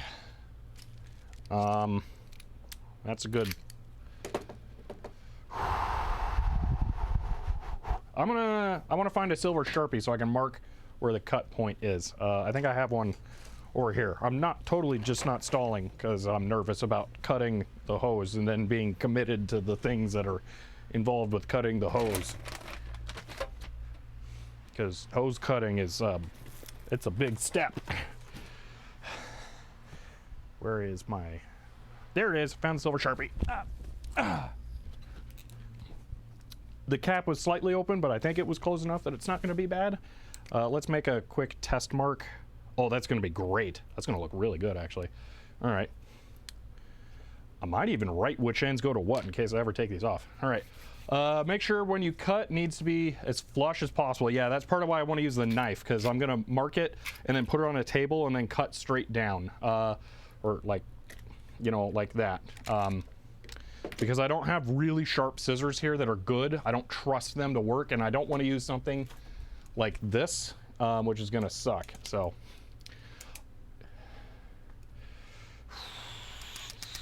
All right, let's do it. Let's do the first one. It's this. Where's the fitting? Did I just take it off? I must have. Where did I put it? There it is. Okay. Oh man, our first cut. You guys ready for it? This is a very, very big moment. You guys are like, we were ready and 4 hours and 46 minutes ago. Get along with it.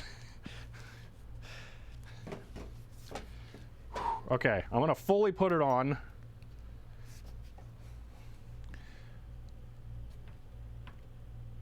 There's that. I don't need to tighten it all the way, but that's what it looks like. See, when it's chilled, it's all gonna go right. Just measure twice, then cut. Yeah. So, this one goes to here. All right. So I'm thinking cut slightly at where I have it kinked. Slightly above, so cut right there. Oh man, okay. That was measure once. Here's measure twice. So that will go to about right there. I think that's good. This might poke up slightly, but that's fine. This gives me just enough excess that if I need to trim the end, I can.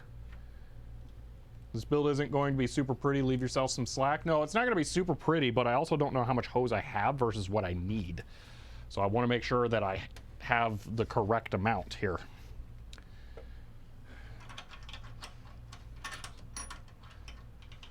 Let's do a rough figuring out here. So, okay, I cut that. Boom, cut. Okay, I go from here to here, all right? Then I have this much. I go from here to the GPU, boom. GPU to the inlet. Oh, I got a lot. I got a lot left. Okay. Well, the other thing is that this is such a direct cut that any more it might actually kink, but I actually have enough I could redo some of these. So, yeah. Yeah, I have plenty. Okay. I'm gonna make a cut. We're gonna do it. Where's my cutting board? I don't really want to cut up my nice workbench, but I have a cutting board. I don't know where it went. All right, we're gonna cut on the nice workbench. We're gonna do it. We're getting in here. We're gonna see this cut. We're gonna get this. I would say we're gonna get this caught in 4K, but the stream's in 1080p. So that's where it'll be.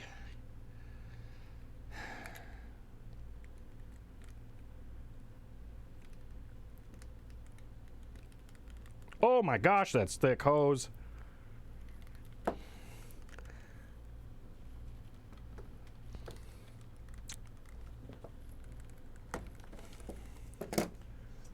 Flush. Looks good. Okay. I'm gonna give you guys a real good shot here as I work on this.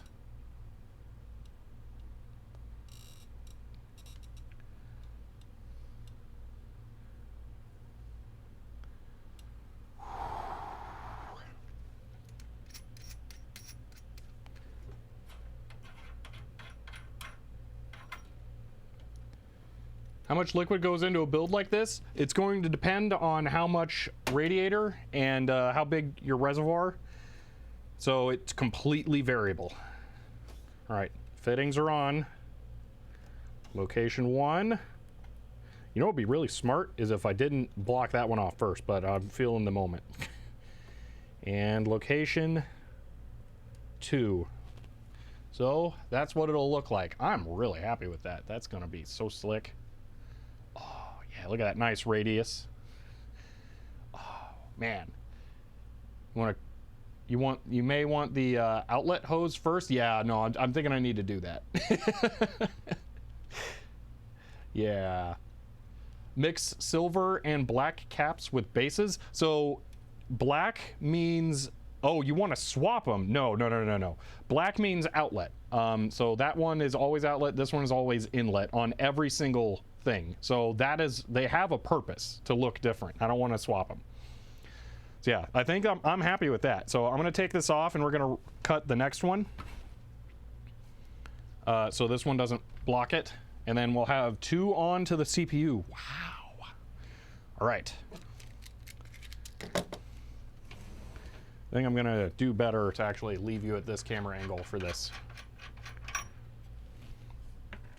This is going to be a complicated one, actually. I think having this here so I can quickly test fit will be a good idea. Because deciding on the length and the routing for this is going to be weird.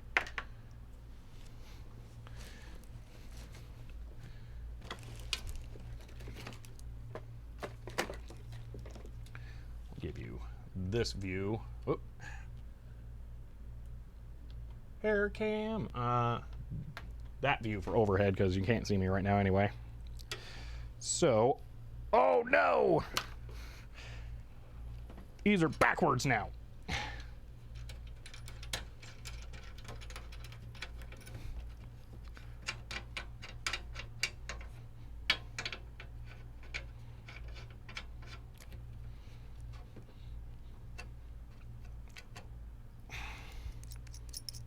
can't have the fitting colors be wrong. It would look weird.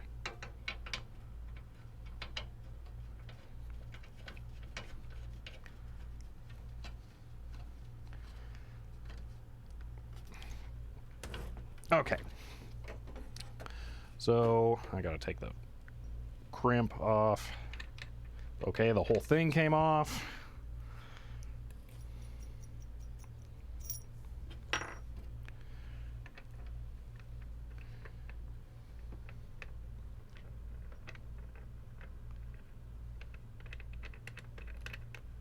Don't think there'll be a live leak test today? Oh, ye of little faith. We're getting really close to that point, actually. Okay, so like that, and like that. So if I do this, and then cut right there,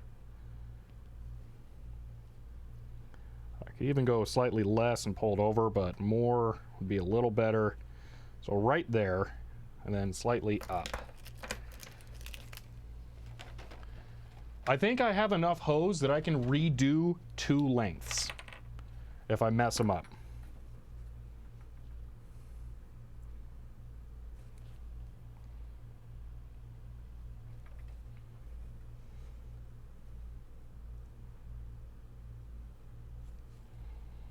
I'm going to take a little bit more off because I think... No, let's go with the first one. Yeah, go with that. Because it's going to pull over. Yeah, okay, so the farther one. All right, we're going to cut that.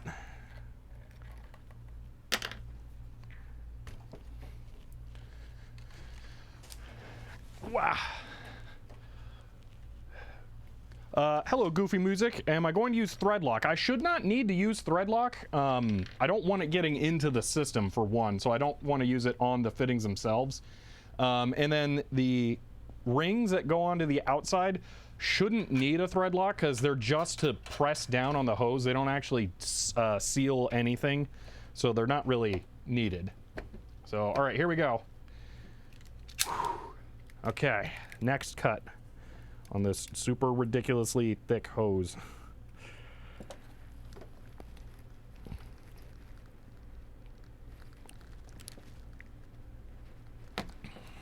All right, I didn't go all the way through the first time.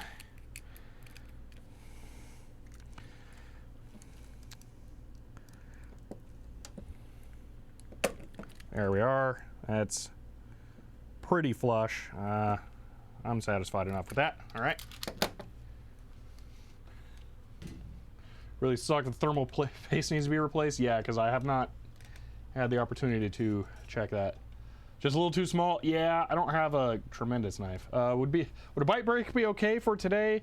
I you know, at this point, I'd kind of rather you waited. I appreciate you asking, because yeah, we're on a roll, and this has taken forever. So yeah. There we go. Let's get this put in. So, outlet. That's backwards. Outlet. Inlet.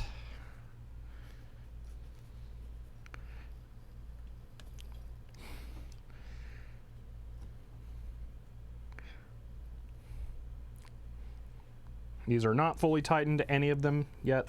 Just mentioning that. And boom. The hose is touch, but that doesn't look bad. Especially from this view. Oh, please just work. Come on. There we go. Yeah, if you look at it from there, they line up pretty well until it splits apart. So I'm happy with that.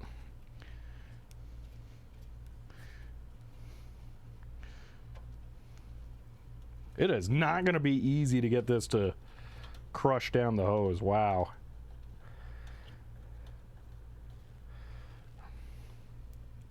But I think I can do that for these two, so I'm going to work on that here for a moment. So, see, the only other knife he has is from Gerber Multi-Tool. I got a big knife. Yeah, the mail opener, I don't know. It's just a little bit unwieldy for this. That's all.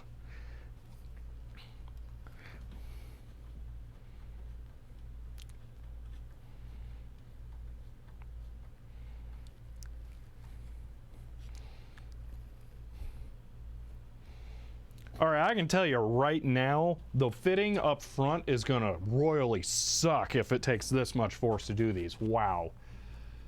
Just found SATA 128 gig SSD I didn't know I had. Wow, this is not easy.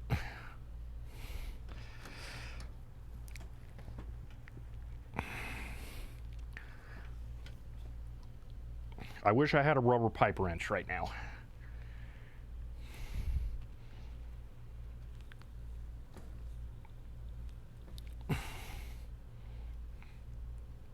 There's literally no way I'm going to be able to do the radiator in the drive bay area. It's not possible. I'm going to have to take this thing out somehow to do it. But I have to leave it there for the moment because I'm going to need it to get the length cut. But whoa, you know what? I'm going to take this one off because I can get to this one really easily. That one's going to be a huge pain as soon as I put the other one on.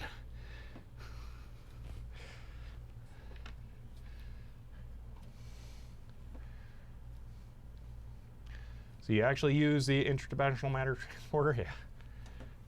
Wow. This takes so much force. It is just barely doable by hand.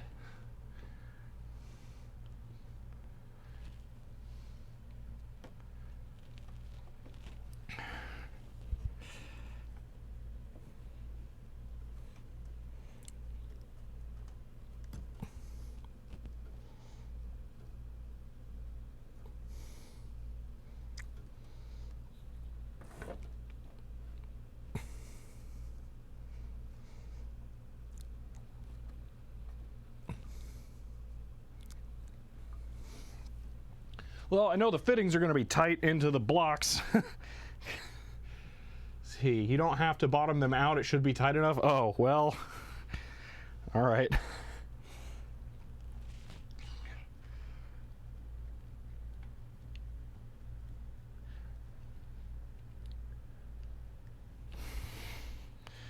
You know what's really fun is when you're working hard and you get sweaty and then the spot where color comes out of your finger starts to get salt in it from the sweat. That part's extra fun.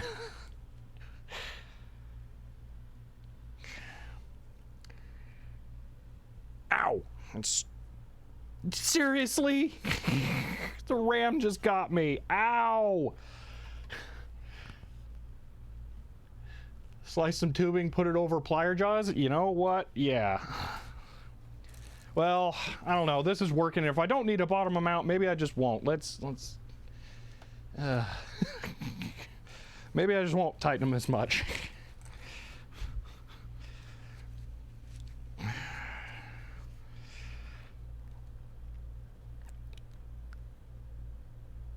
All right, that's good enough. Oh, I got this one still. Yay.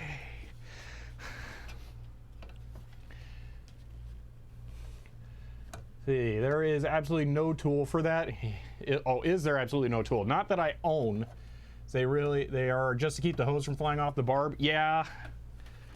Yeah, I'm gonna not tighten them as much. I'm gonna do it until I can't see the threads. How about that?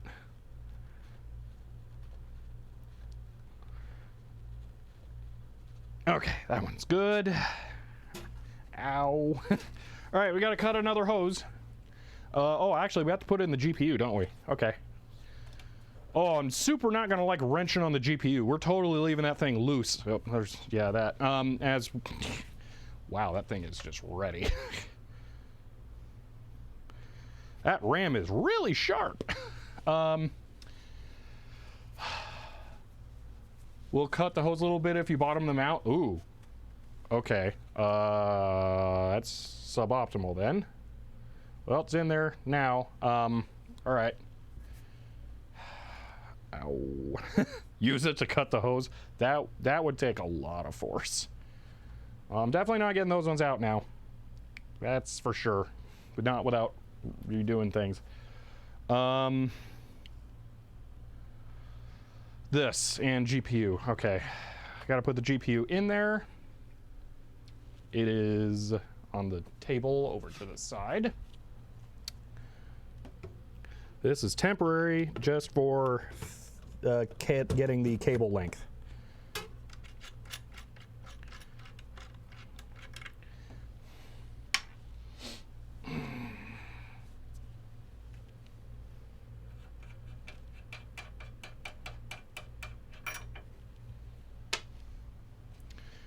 Okay, this one's going to be like the easiest one to tell because it's all right here, visible, boom, right there. That's the cut point, and there's a bit more wiggle room. I'm going to go slightly high, so I'm going to mark it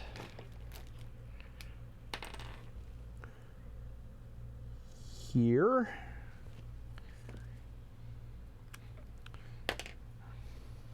And yep, definitely good.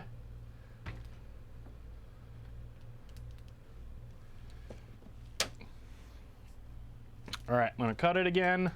I'm not gonna move the, I guess I should move the camera because it's not gonna be at that angle anymore anyway. I'll try the chopper because I think I can just press down on it with this. So if we switch to this angle, we got color leaking out of my thumb, seriously. Unrelated to this, I'm just gonna point that out.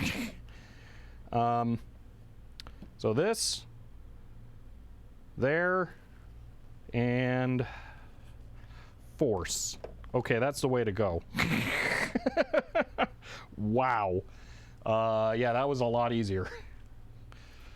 Sleeping time is short night. All right, goodbye night, Dutch black cat.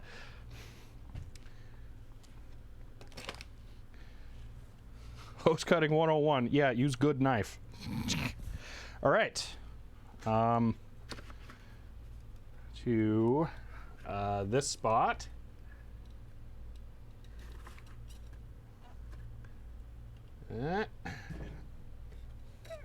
Arm is having collect thumb ink for printer refill. Oh gosh. That's the highest Patreon tier. You get red ink from dubious sources. Where'd the fittings things go? There they are. It's cheaper than ink.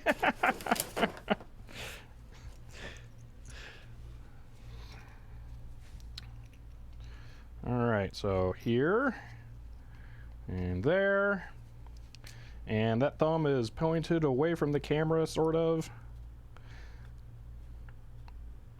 You know what? We're just putting this on for fitment testing, and then we're gonna kind of sort of mount the reservoir pump. That's loose. Okay. Thing is, the hose gets like a really good grip on the barb, and then you can twist it even more than I had it before. Wondering if maybe I should be doing this.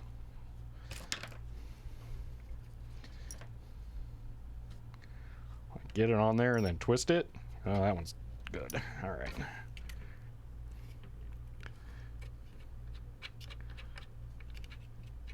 You know, the other problem is that the thing that makes you have color from your leaks is iron and conductive, so you really don't want it on computer parts. See, careful with the GPU blocks. The terminal is not good with high stress. Yeah, no, I definitely figure that. So what I'm going to do next here, and this is going to be a really difficult thing to get the angle in, I'm going to mount this temporarily so that we can get a hose length from here to here, and then there'll be another one from there off to there. So I just need to get from here to there first, and ATX power is an issue. All right, we're doing a thing I've done before. I'm not a particularly big fan of, but it will work. We're gonna bend the power connector cables closer to the connector. You can get away with this.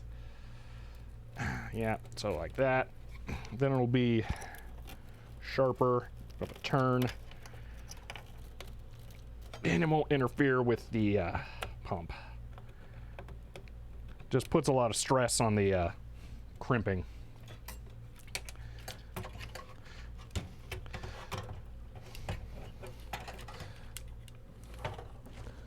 Oh, I think I just straight up can't have the C port, period. Like, not even kidding. It's just no.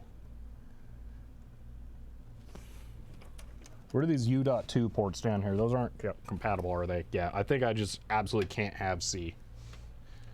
Just no. No C for me. Maybe after it's in, I can try jamming it in front, but yeah, I don't think so. All right. There's that. Let's get the good driver in. See, at least you don't have a case with razor sharp edges to the metal. There's plenty of sharp things in there that keep getting me, though. That's the thing. There are angles adapter for C out there? Yeah, I'm gonna have to get one for sure.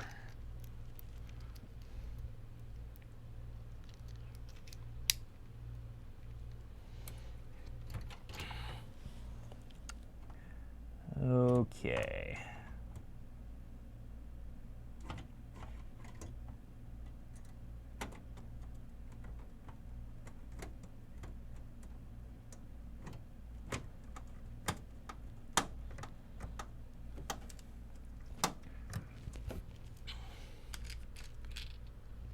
The way to put the pump outside of the case, there are no fitting holes for this, no.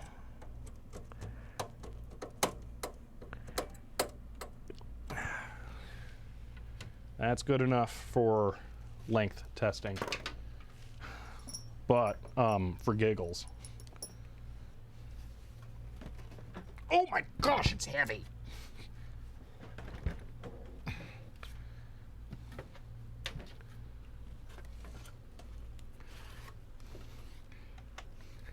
That's what it'll look like once it's all together. So there's that.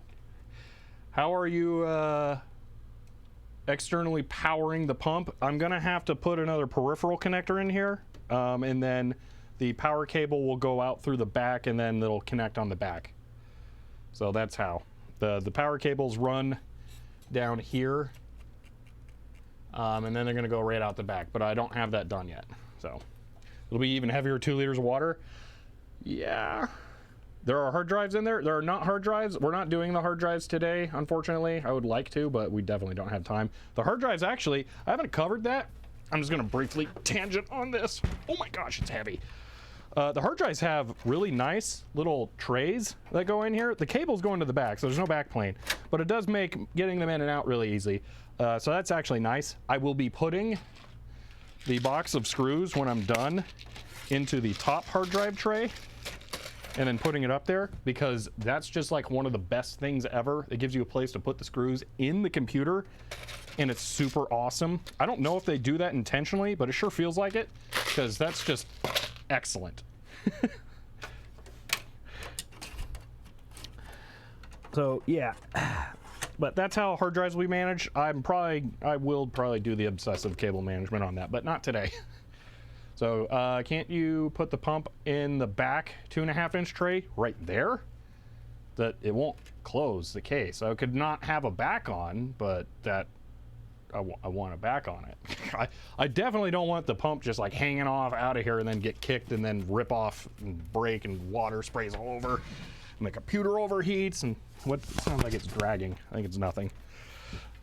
Oh man, this thing's heavy. All right, let's get cable length for here. Actually, did we cut one? We did cut one for the GPU, yeah. Boom, that, okay. The case is literally perfect. It really is, other than this whole water cooling thing has been a complete nightmare. Where'd the black fitting go? There it is. All right. So from here, you know what you guys can't see? There you go. All right, so, oh, that's gonna look really good. Maybe a little, yeah, right there, I think.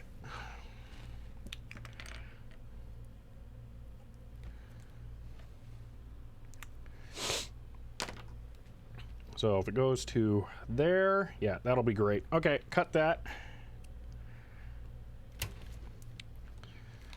Which is gonna be really easy again.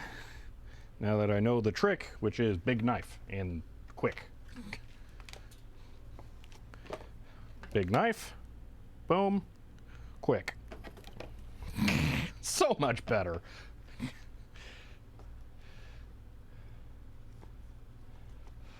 Oh, you gotta go? All right, Helen Croft, no problem. It's gotta be super late for you. I appreciate you staying up as late as you did, so thank you.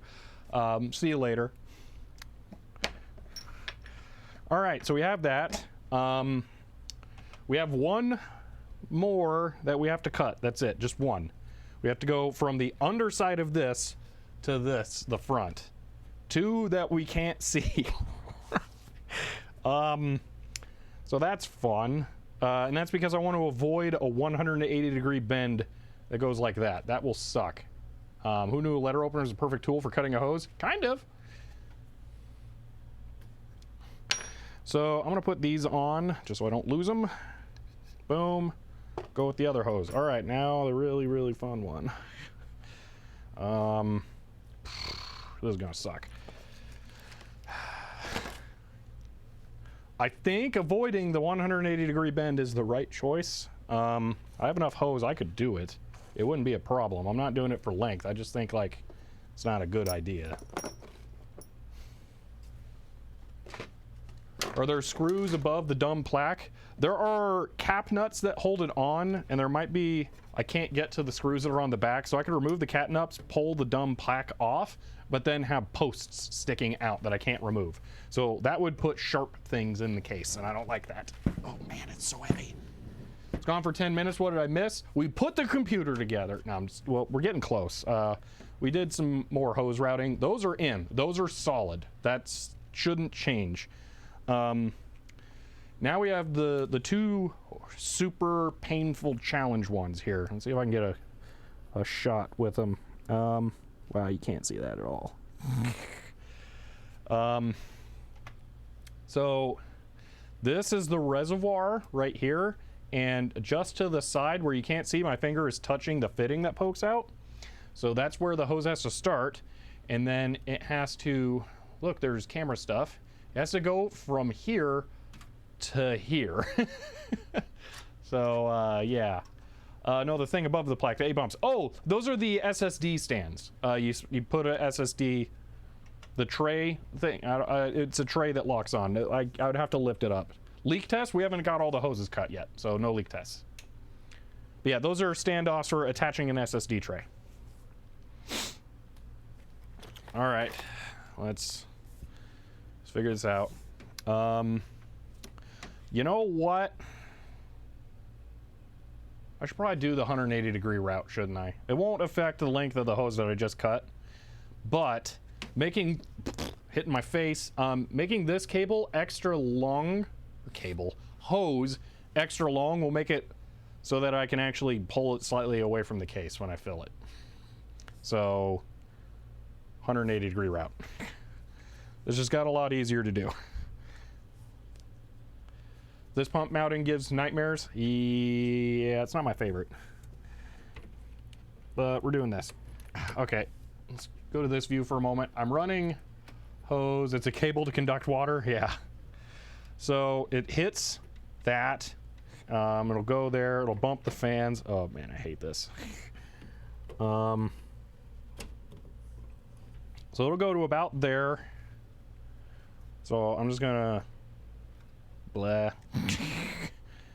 And then see, Warhog, make sure to give extra length, long run, reduce chance of kinks, even with the anti-kink hose. Yeah, that's a thing, by the way.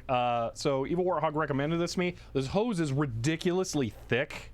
I don't know if I mentioned that. The inner wall is insane, and it's because the thicker the hose is, the less likely it is to kink, because the wall will just support onto itself. So this is a ridiculously thick tube, so it doesn't kink. And so far it seems pretty good. I quite like it, actually.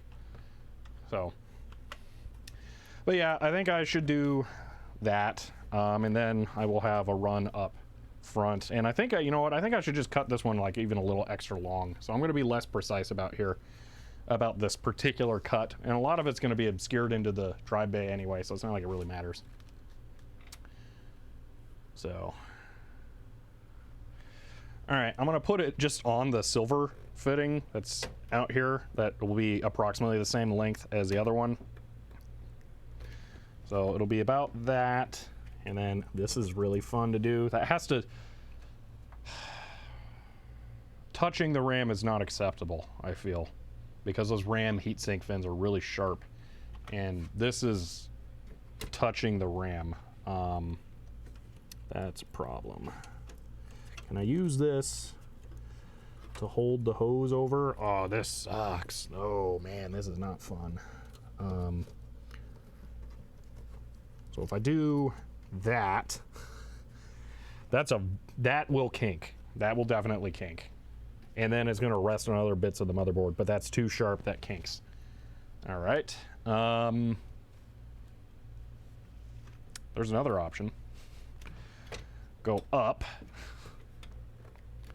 So up high, over the top of the pump. So it's flopping up there. Loop above the ram, behind the case and over. So you're talking about going like back there, like that. Oh, wait. Are you talking about kind of the thing I originally wanted to do? Go through the back of the case? Because I could totally do that.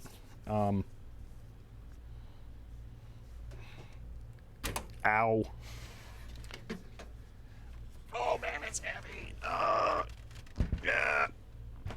All right, so the idea here is the hose goes... Oh, that's not fun. I don't think... That can move slightly forward. Why isn't it... We have enough hose that we could almost... Look, we got a ton of hose left. Sure, there's plenty of hose. We can do whatever we want. I feel like there was a reason I brought this farther forward, but I don't know what it was. Maybe those don't move correctly.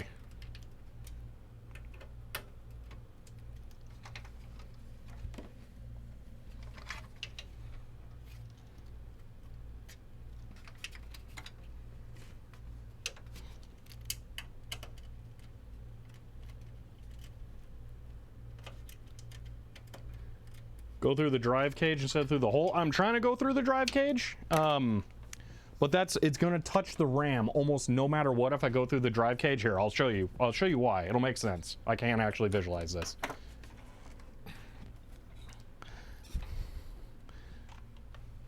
So if we go through the drive cage, we have to go between the water pump and the ram. There's no option other than between the water pump and the ram or over the water pump, but over the water pump is just going to eventually sag down to the ram.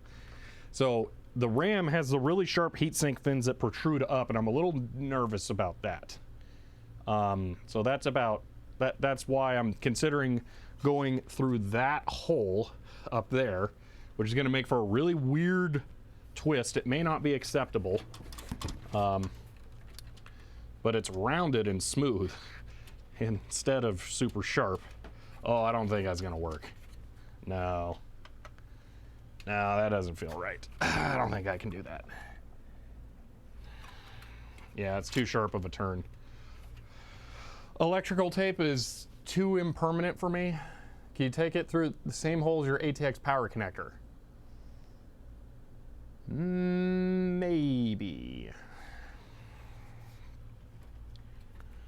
So if I go through here, and then up here, and then down through here, those are all rounded edges. I'm satisfied with those. Then it could turn. Oh man, that's gonna suck. Any position up here is going to be terrible. There's nothing I can do about it. I really, really need the 90-degree fittings. Wonder the hole, the rad inlet isn't too sharp. Seems like there's no grommet. Near the rad inlet, rad inlet. Oh, it's rounded. All the holes are rounded. Remember, you wanted to close the case. Yes, I do want to close the case, but the hose is thin enough that it will actually go. I can actually pinch the hose even under some parts of the case to hide it.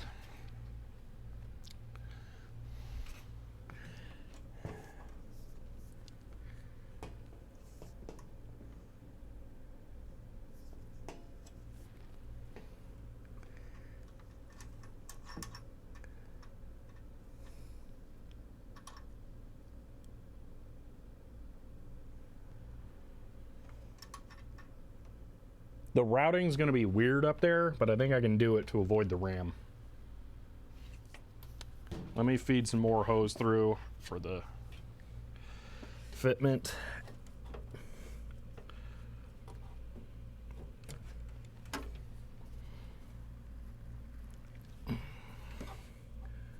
So go right there. Oh, that almost looks good too. I could possibly make that look good. All right, then this would go through there. Some pretty sharp 90 degrees, but I think I can make, oh, that works. So check this out.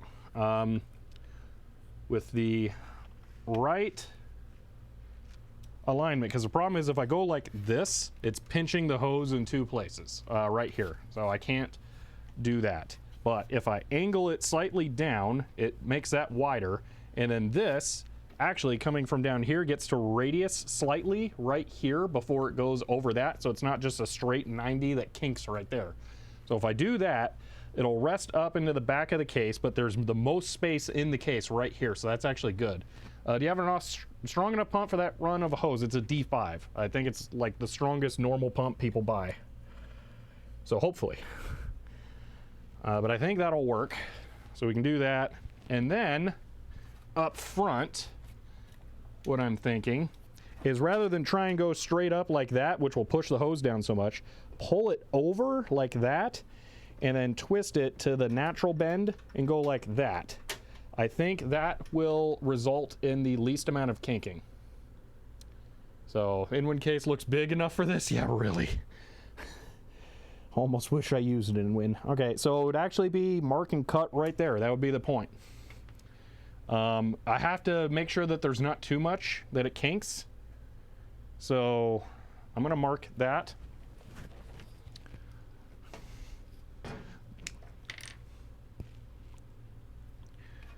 And we're going to test that again, shaking the air out of the loop at the end. Yeah, I'm really not looking forward to this. This is going to be a really dumb loop, I think. I don't know. I really don't like that ram touching the hose. That's the thing. If I had a 90-degree fitting, intake could be this. Well, that really doesn't solve it. No, that would have to be outlet. File out the ram fins, that'll just make them sharper. I would have to really get in there.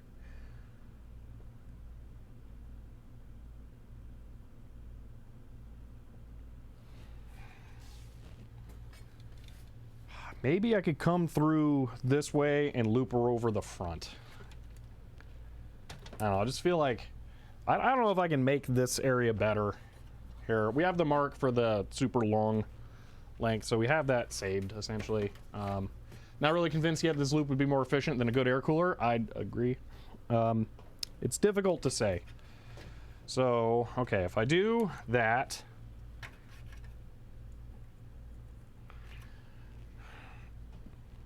and then I could do, actually, why wouldn't I do it that way? That seems way more sensible. Okay, so over the front, not the back. Can you loop down the back and then up along the drive cage? Possibly, but now I'm thinking I like this. Go over the front of the pump, like that, which will avoid it being able to touch the ram, or it's going to have to work really hard to get over there. Probably won't be possible once it's crimped down. So through that, and then this can actually tuck up like that. And then at the front, there is no... can you remove the fins from the ram? Not really, no. Then up front, it'll be basically the same setup. It'll curve and go up into that. But it'll probably be something more like this. So there's enough hose over there. So I would mark it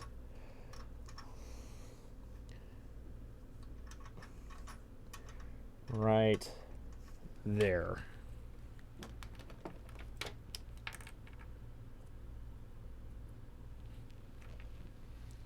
All right. The front idea looks good. You can Velcro the hose to the 5¼ inch cage. I love the Velcro. Yes, winner. Winner, winner, winner, winner, winner, winner, winner. Velcro. Yes, that will keep it from drifting over to the ram. Sold. All right, we're doing that. Okay, so let me double check this length.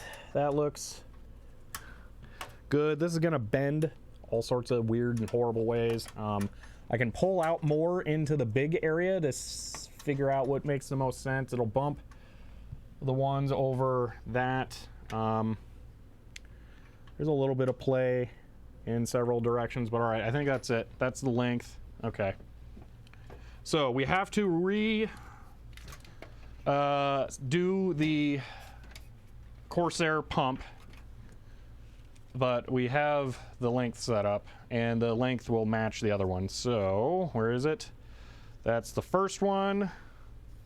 How much excess pump? So we're eliminating that much hose from there to there by going through the front. I think that's a good trade-off.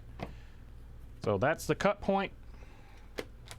Might still have space left for either an optical or we're doing the hot swap. No matter what, we're getting a hot swap in there. I require that. All right, there's the cut. That's the hose. Also, for the record, we have enough to do the stupid one too, just because there's a lot of hose left. So we could do the dumb one later if we really want to. All right. We have all the hoses cut. I have to fix the D5 pump, but we're gonna be there. All right, let's do this while I get some work done. Done with the knife, no more cutting, hopefully. If we have to cut, something went bad. Put that off to the side. All right, not routing any hose through the back. I think that's the best choice. I don't like dropping screws through the case. All right, okay.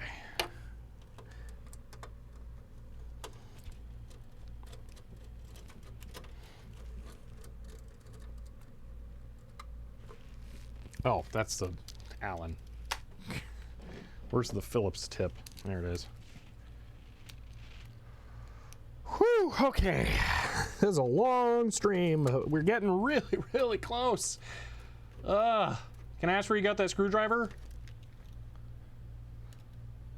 I don't know. This was a gift, actually, now that I think about it. So yeah, this has a really awesome feature that I don't think I've ever seen another driver with, unfortunately. So I do wish I could tell you, because you pull this in, and then the shaft is variable length. Kind of awesome, but yeah, I don't know where it is. Haven't seen you take a break yet. Been going straight at it. Oh yeah, no breaks. Why would I take a break? That'd just make it take longer. I should go get some more water, not for the computer, for me, but I want to get this done. Actually, I am gonna go get some more water. That is really dumb to not get water. It's actually been so long. Yeah, that thing almost smells weird. Whoa, there's areas away from the computer too. Would you believe that?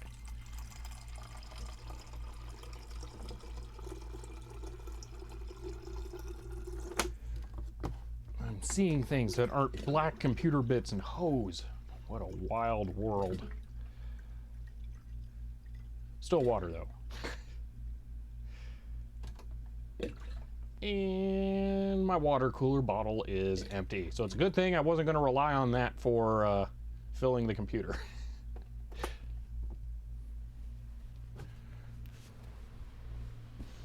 Okay, continuing on. We're so close. I really want to finish.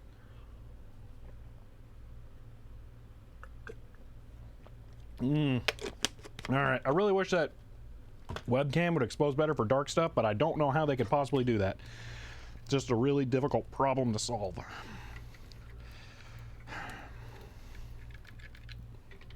All right, we're moving this fitting here.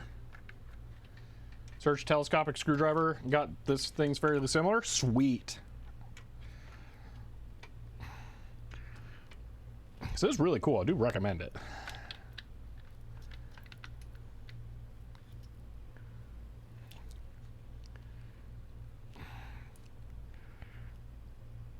All right, now I'm gonna do all these little weird thumb screws. So I can reposition this.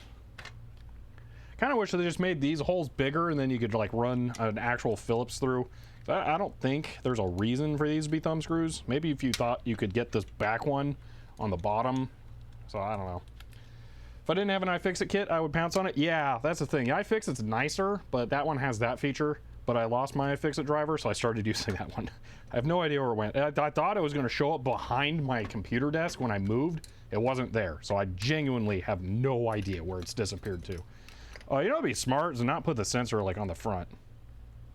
Yeah, let's maybe not do that. I'll swap the plugs. See, once you see how quiet and cool this runs, you'll really appreciate the time you put into the system.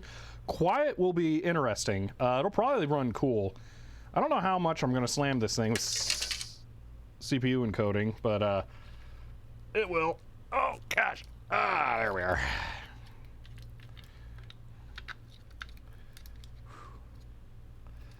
Have same driver, a bit flexible extension. The flexible version, yeah, no, flexible extensions in my experience do not, they're not worth it. Oh, come on, it didn't fall through. Great. I got more, but I got to remember to get that one out.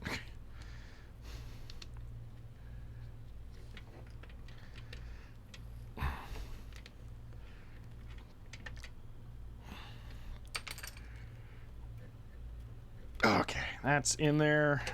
This will go like that. These have to point out. Okay. That is inlet. I'm double checking. Outlet, inlet. Okay. Thumb screws. Oh, I gotta put plugs on the top of this. I almost forgot. I gotta leave one for filling. Yeah. Did work. We basically can't put any force on it or twist permanently. Ah. That kind of makes it kind of hard to use. Oh, what? No. Bad. Sorry. I don't know what happened there. Nope, not the end. I kind of wish it only took that long. I mean, actually, I wish it took slightly less time, but, you know, we're going.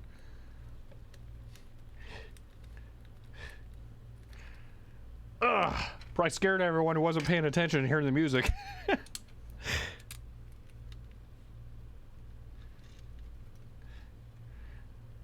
Okay, those are in there. At least this is not like a mechanically critical part, so the thumb screws don't make it too bad. So, okay. Yeah, that's right. Oh, that's good. Okay.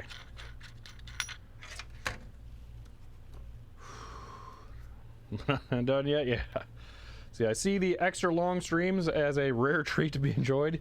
This is definitely extra long. All right, so all of the cabling actually is important this time. I'm going to mount this, but then we're going to be taking it back off, so I'm not going to mount it well. Remember to run your PCIe power cables if you're going to run all the hoses. PCIe power cables are right here. So I do need to add the peripheral one for the pump. Let me do that. Not that, that.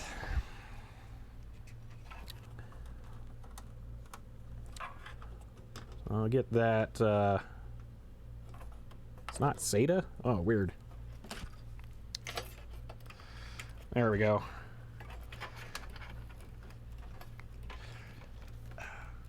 See, I'm still down for SoundCloud album. Genuinely like your tunes you've heard. All right, it's funny, I had someone complain about one of them in the last video, which I was not expecting. Like, really? Come on, it's just there for like a couple of seconds to kill time. Okay, I will be, actually, I might as well plug this in so I don't forget. This is pump, because it's not going to be getting that far away from here from now on. Then the temperature probe can also get plugged in. I need to put the fill plugs in, and I need to tip it over so that I can get that other one out. Should also add a button that just plays the outro music, like a soft troll to anyone paying attention. I don't think so. I'm gonna put this right here as I tip this over to try and figure out where that other plug went. Plug, where'd you go? Oh man, it got really lost in there. I don't see it at all.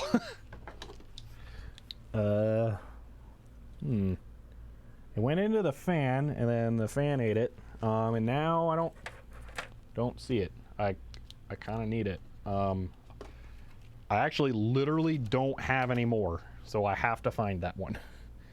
Did it fall through the front of the case? How do I get the front off? Oh, there's little pinchy things.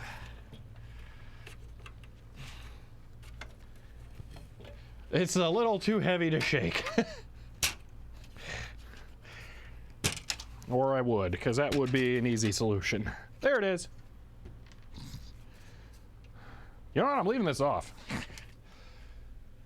Just not take the chance in marking up the pretty thing. Ooh, I'll trash that front I/O door thing. Nope, front back on. Have you weighed it? I haven't put water in it. I think if I'm, well, actually, a wet versus dry weight might actually be kind of interesting. Oh, I'd have to have a scale. I don't have a scale. All right, that one will be for filling.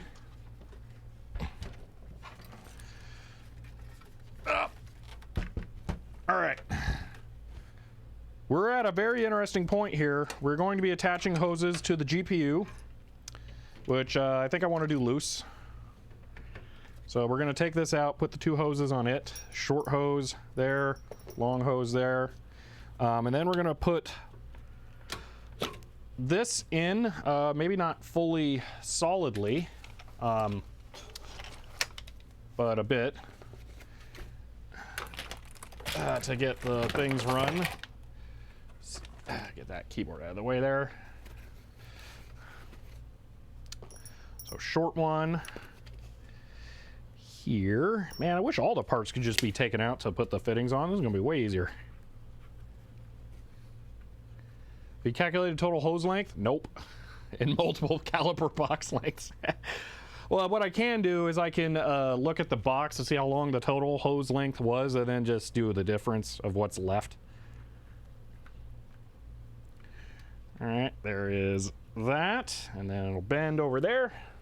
This one gets outlet.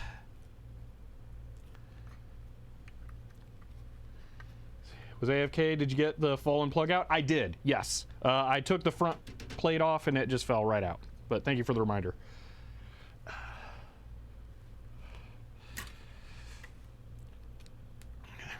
And it turned out I needed it too, because there are no spares for topping off the reservoir.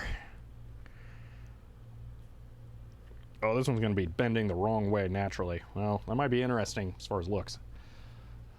Evil Warthog, thank you for the tier 3 sub. Wow.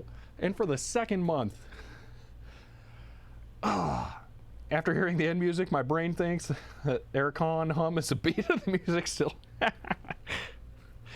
I can't wait to see this thing working. It's been a journey with this PC's difficult birth. Yeah, in many ways. Many ways. Oh, man. All right. That can go in. Wow. Just... It's a little bad, but my finger is getting so messed up from doing those things. Oh, man. Guessing USB-C front panel cable won't fit with the res. It absolutely will not. I'm going to have to get a right angle adapter. Okay, there's that.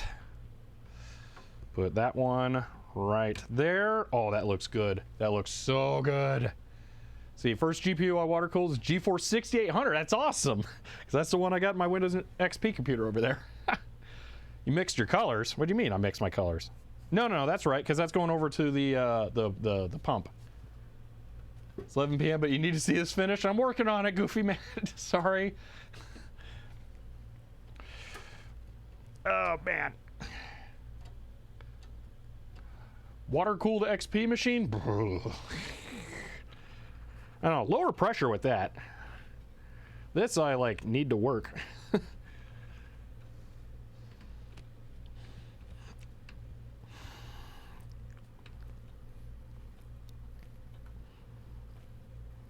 All right, that's good.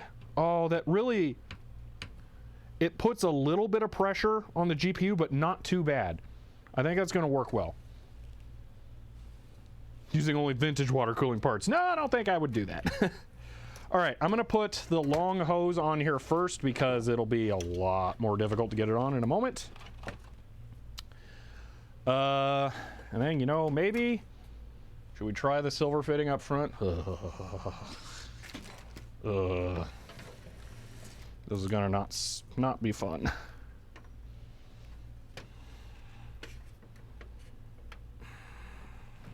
All right, you can't see this. We're all here with you till the end. All right. Honestly, there are a lot more people watching right now still than I would have guessed. So in a way, you're not wrong. Okay, that's on correct. The other one's on correct. Okay.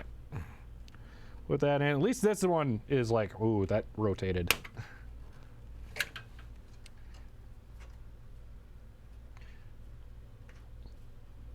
Okay.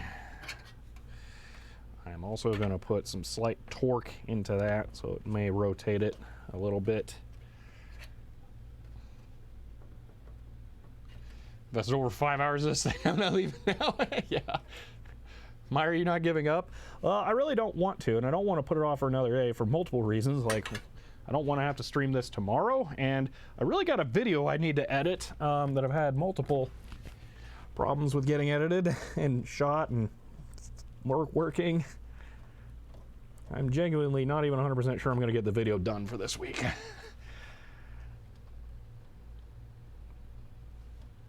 Oh, this one sucks.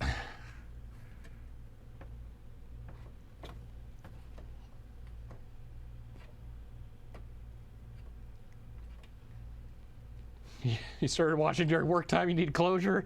Well, I'm working on it, Zan.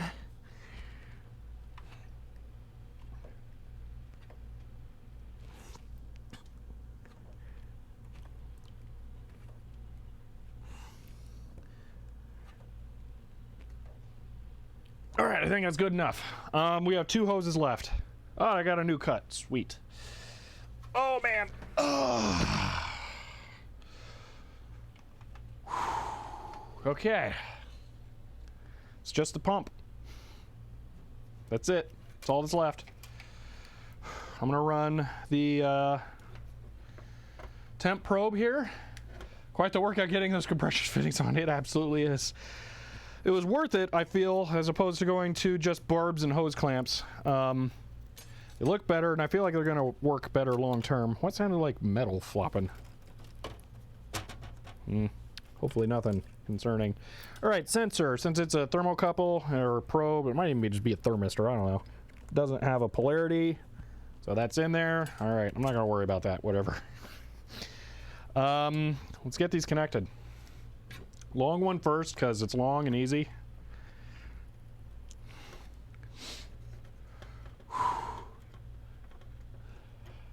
Guess we'll be looking through his first telescopic screwdriver soon. Sweet. PC buildings 50%, diagnosis 30%, putting parts in, 20% screwing, 150% getting multiple cuts out of nowhere. Oh, I know where I'm getting all the cuts. Actually, that one was a little surprising. I think it was one of the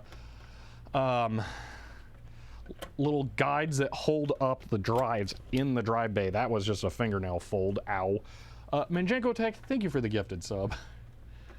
So you better pick your screwdriver up. Wait, did it fall? Did it just fall over the edge? Where'd it go? It's not. Oh, okay, that's a thing. All right.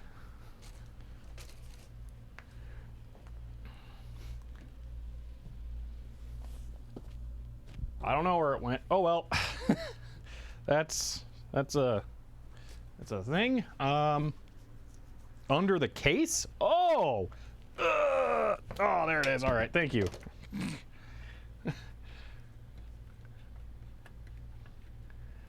Oh, it's below the front panel. Oh, whoops. All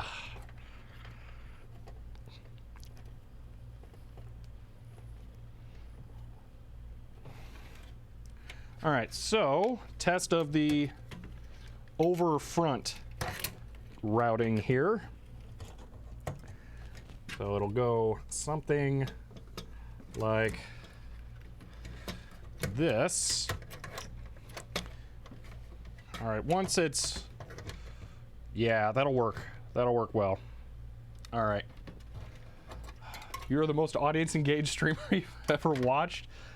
I don't know. Router overheat, we did drop 962 frames, so there is that. Uh-oh. What's going on?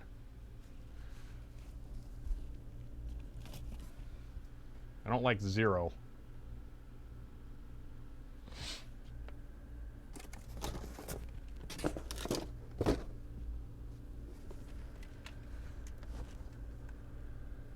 That's going.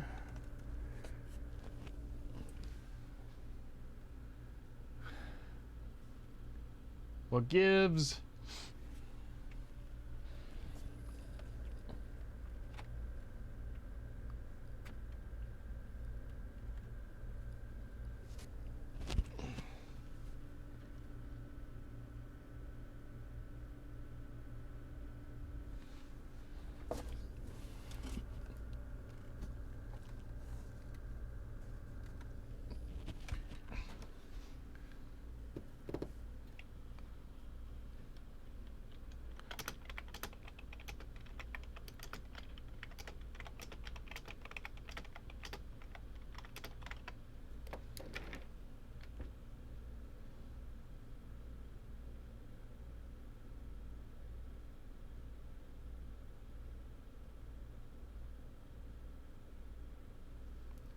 It might be catching up. Yeah, is it coming back? Think of Twitch doing things, a Twitch player, lower FPS. Okay, right now it's saying it's doing 32 megabits per second, which I know it's not doing, so it's probably just catching up on stuff. Refresh is good. All right. Oh, man. All good? Okay. I'm gonna wait a moment, make sure everyone is back and the stream looks happy. It's good. Okay, it's looking like it's better now. All right. Don't do your phone calls. Yeah, okay. All right, there we go. So that's that one. You guys ready to connect the last hose? I don't think there's anything else after this, so yeah. All right. Well, we have to plug this in. You know what? I could do that right now just to drag it out, add suspense, and give people the time to catch up in case they're still having issues. So that, oh, I haven't plugged in the GPU stuff. Might as well do that too while I'm thinking about it. So through there, good now, excellent. All right, oh man, still heavy. All right, there's this, and then there's these. That's Molex and Molex. Pluggity plug plug. Alrighty. All right. You know what's interesting? If I do that, then I can't power it externally. And I really do want to do that. So actually, I will be not plugging that in because we're going to use that 430 watt power supply over there. So I'll leave that unplugged for right now. Plug that in a moment. For now, I can plug in the GPU. So let me move this out of the way. Get this. Come on. There we go. Nope. Please. Oh, they're going upside down. Weird. Asked you about that a while ago. Yeah, well, they're, yeah, things. Long stream. Alrighty. Cables are bent the wrong way.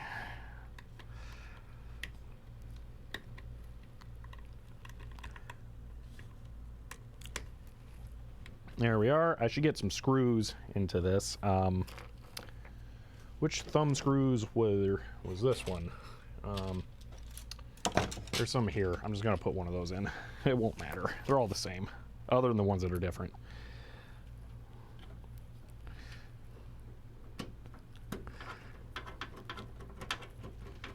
Let's see.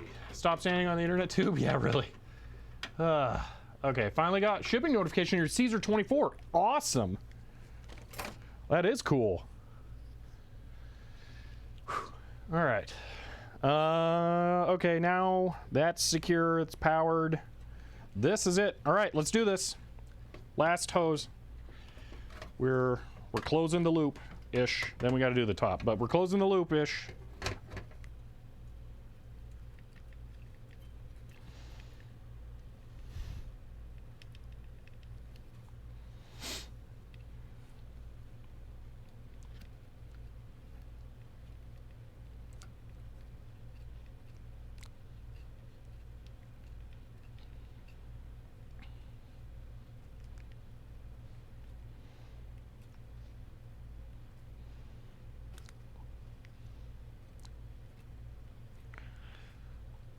There we go. That's it. Time for the leak test. What is the leak test? How do I do that? Because what I'm thinking about doing is from here, I'm going to take my last fitting from one color.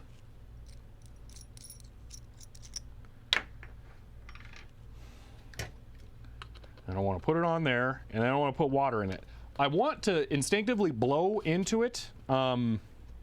Double check that's the fill port. I want to blow into it because that sounds like it would be a good way of checking for leaks.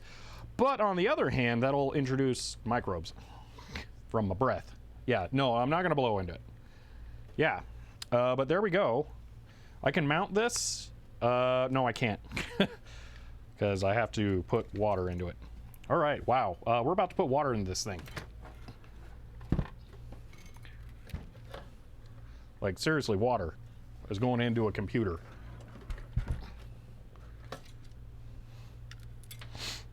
Whoa.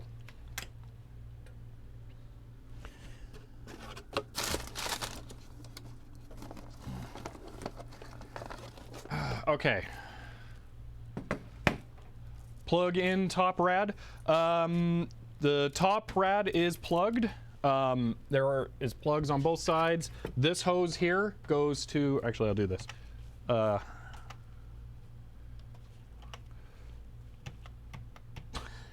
are you not switching cameras? There we go. That hose is there. It is in, so that one's good. Water into, oh! Ooh. That's, yeah, that is a good point. That's an exposed plug right there.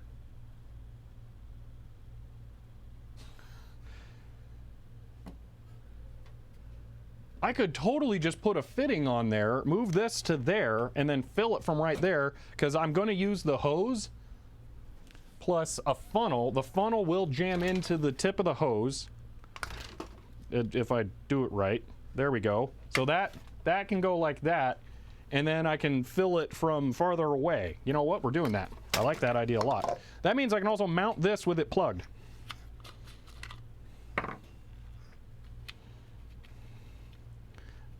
Is there any reason? I should put some water in here first so that it has water. Okay, so let's do that first. So I'll put a little water in here so that there's water on the pump and stuff. What are you doing to inhibit bacterial growth? Oh, I have this stuff, Liquid Utopia. It says I should mix it in. Should I just pour the whole bottle in there? Because I feel like just pour the whole bottle in there.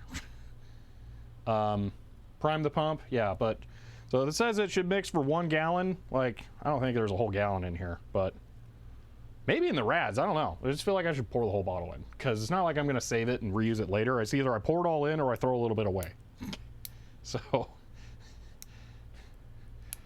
that works okay, but doesn't also inhibit galvanic corrosion. Well, it says it does protects corrosive and non-corrosive or non-ferrous metals from corrosion. It does have corrosion inhibit as a feature listed. Everything in here is either nickel, copper, brass, or one of those. So that's what I think. So it should be good.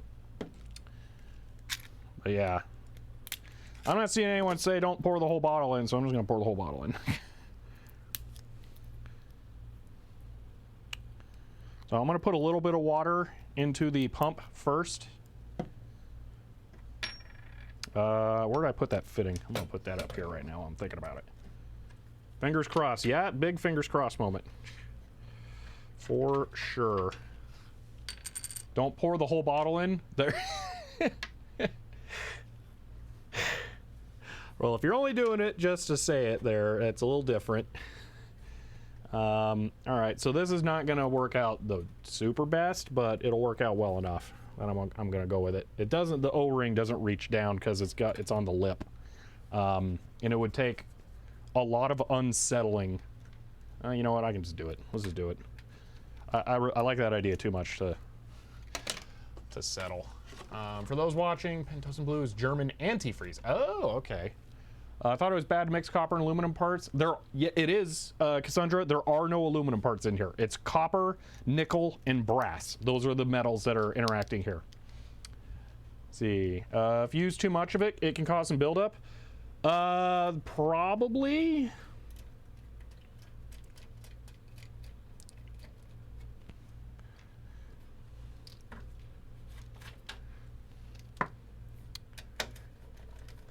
That will take forever if you try and fill it through the rad. How will it get to the pump? You need pressure. I'm gonna fill the pump reservoir, and I'm to the point where it's totally full. I'm gonna close it off and then let it start to pump through. This is the first thing it goes through, so it should push. So I think that will work to push stuff through because it goes straight into that.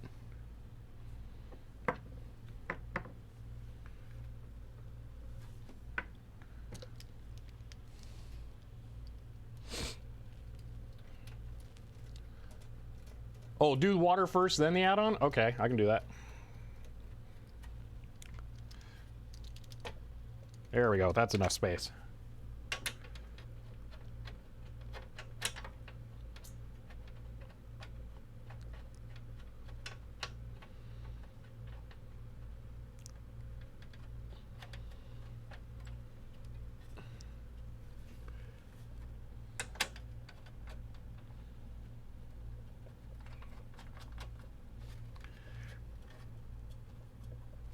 There we go.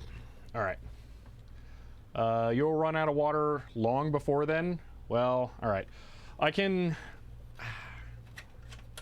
All right. I can put this back. We can do it the other way.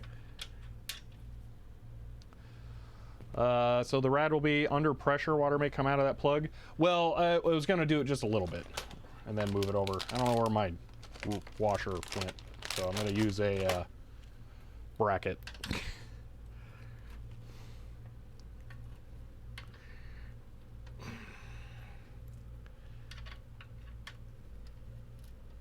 Oh, that did some things to both pieces of metal. Okay. Does biocide contain copper sulfate? I don't know. It's not like you drink it, so it's not going to say the ingredients. Yeah, this is Primo Chill, Liquid Utopia. I don't know. You can look that up. So I do not know. All right, in that case, I'm putting the fitting down here so I can do the hose method. Water first, because when there's a leak... Ooh, yeah, that's a good point. If there's a leak, good grief. Rads will create a ton of bubbles. It will likely lock. Ah, okay. Use towels around the fill port. Well, so my plan is to lock this all in and then fill over a trash can over here. So, do that. Then it could be relatively far away. So, you have to start warmer for your bike race 15 minutes. Gonna miss the power on. Sorry, Gadget Blues. I'll see if I can get this done slightly quicker. Okay, there's that. This. It's not plugged into the thing. I'm just testing if the fan turns on. Good. That little adapter dealy bob works. So we will be powering the pump here, hopefully, once this goes live.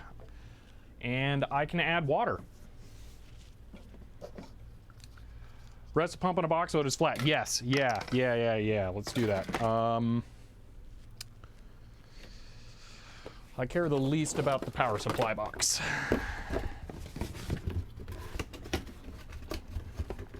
Oh, I should also do that because it's kind of yanking on the GPU. There we go. Do not put the additive in before leak testing. Okay. Distilled water largely non-conductive, but that will make it conductive. Ooh, yeah. I got lots of towels on hand, so I'm good on that. This should all theoretically be sealed over here, and I'm going to do this. Wow, I'm good at poking myself. Put the funnel into the tube, and then I can fill this over and away. Just put the funnel in straight. Just into, I mean, I can. Actually, that will make it really difficult for it to outgas. Yeah, no. Take water too long to get in there. There won't be any way for the air to get out, actually. That's the real problem. Now that I think about it. All right, in that case, I'm changing what I put under it because that will almost guaranteedly get water.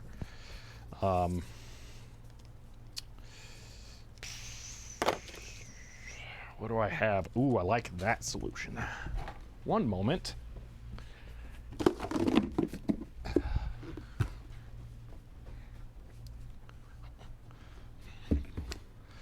Plastic drawer that holds my grounded mains power cables upside down, and then I can put a towel under it for the inevitable drips. And I'm going to move the power supply farther away now. There we are. Someone said remove the plug in the top rad for air to get out. This one, I mean, well, now it's not going to matter because this is going to be here. So, yeah. Although that does seal a little tight. Where'd that tool thing go? It's under. Funnel being that near to the PSU makes me nervous. Yeah. Use a smaller vessel to pour water. I have a pitcher. So, yeah. I'm going to be using the pitcher to pour in the water. I'm going to take out this for air relief. I think that is a good point. All right. Plug. All right, we're ready to go. I can't think of any reason not to pour in water at this exact moment. It's about twice as much water as you need. Well, for the initial one, so we'll see. Okay.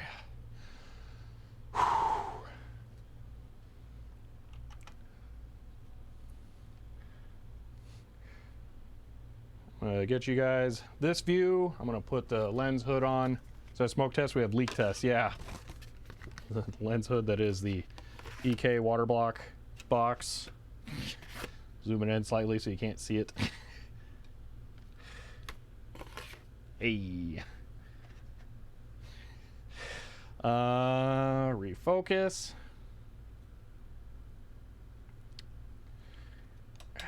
All right, here we go.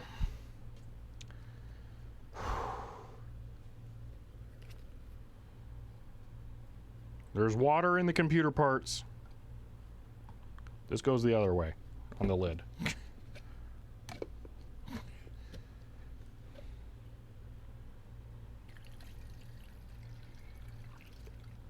Okay, that was quick. They're wrong. That's a fill port.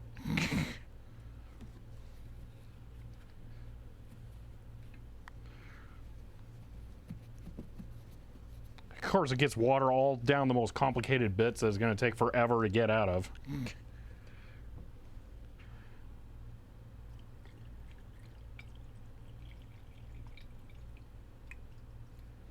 All right, there's some. The next stage, do not run the pump dry. Well, yeah, that is it. I'm going to start it, and then it's going to pull, ideally. You can't see because I'm in the way. Should pull water into the system, and then go.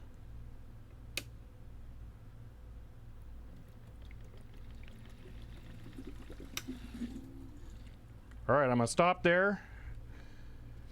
I'm gonna look at all the parts just to double check. You'll need to be quick with the on and off of the pump. Yeah. So I'm not seeing anything here. My hands are wet, so I touch things so they feel wet. Is the GPU secured? Graphics card has a screw in it, so it is held in place.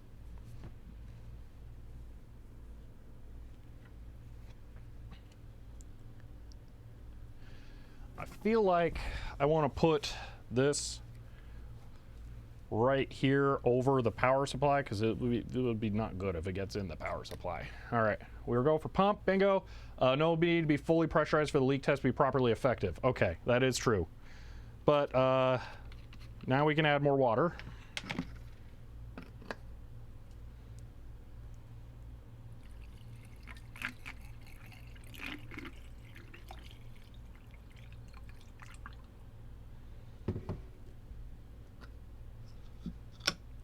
Next poll. If you have blue paper towels, you can put them under the suspect parts. I don't have them, unfortunately.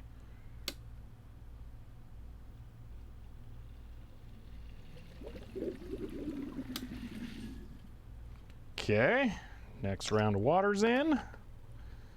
Get it going again.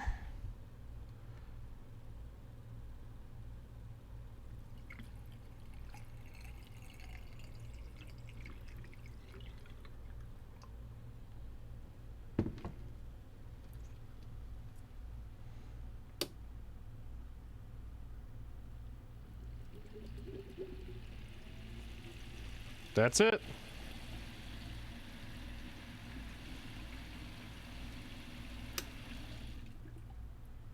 Okay. So, that is about twice as much water as I'll need. Wow, okay, I really should not put the whole bottle in then. All right. If you keep filling and filling and filling, it doesn't stop pulling it, it might go somewhere else. You don't want it? Yeah. Well, it stopped. So, now I think we pressurize it, and then I gotta, like, shake it a whole bunch, I think. So now we put the tops in, turn off. Yeah, turn off and on as the bubbles will airlock for a while, yeah. But I think I should, like, tip it back and forth a bit to shake air bubbles out of the system. So I'm going to seal it up and then wiggle the case around. But, pumping water.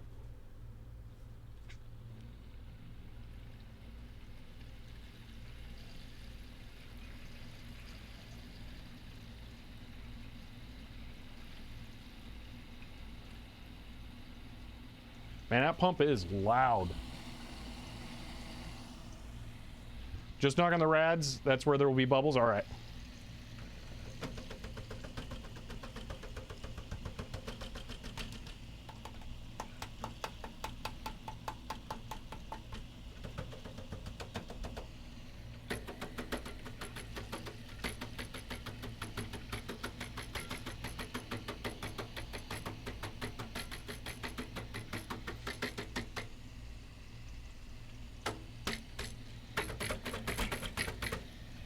This is the worst drum ever.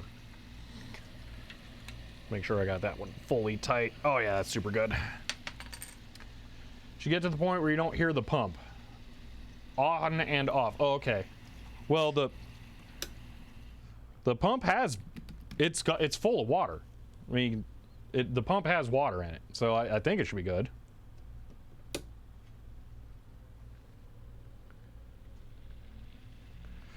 Yeah, let me look around for leaks. I'm not seeing any. Yep, everything looks dry. You can hear the bubbles. Yeah, no, there's plenty of bubbles going on. In that radiator, for sure. How about the top one? Some in the top one. Sounds like a toilet being flushed all the time.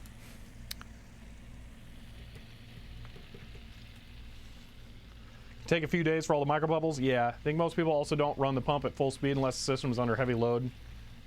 Don't really need to move that much water. Cassandra, I don't know if we're at the additive point yet. We haven't determined if there's any leaks. I'm pretty sure there's not. So I think we're good. Ooh, that sounds like it's getting better. tighter sounding bubbles.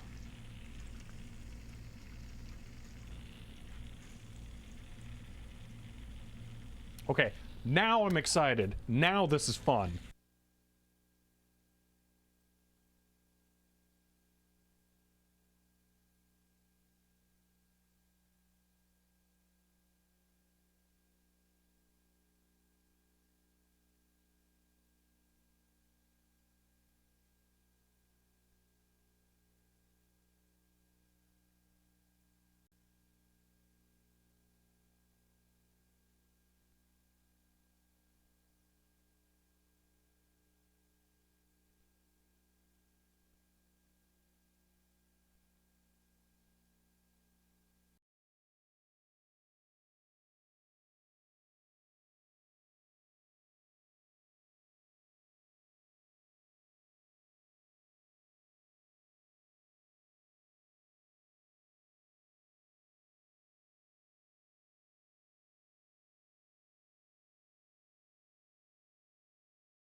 Test.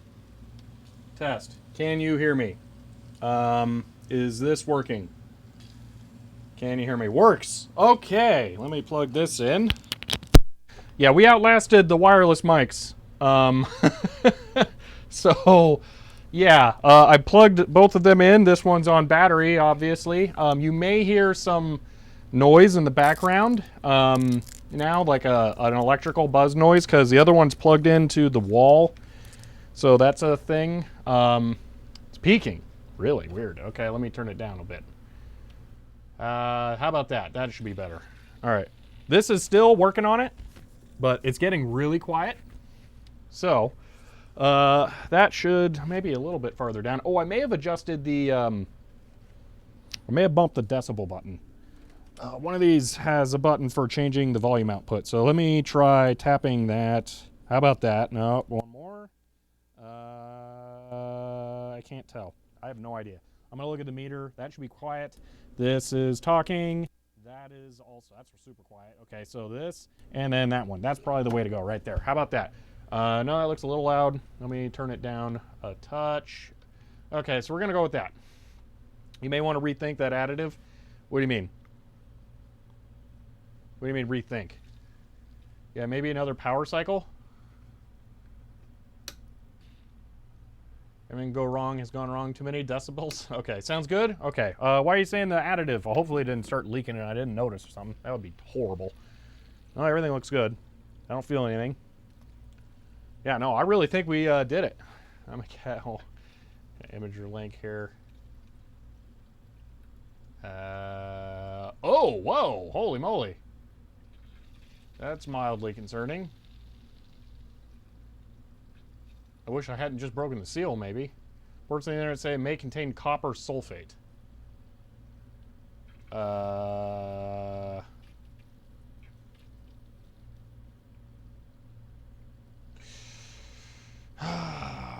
does not seem like it would be good.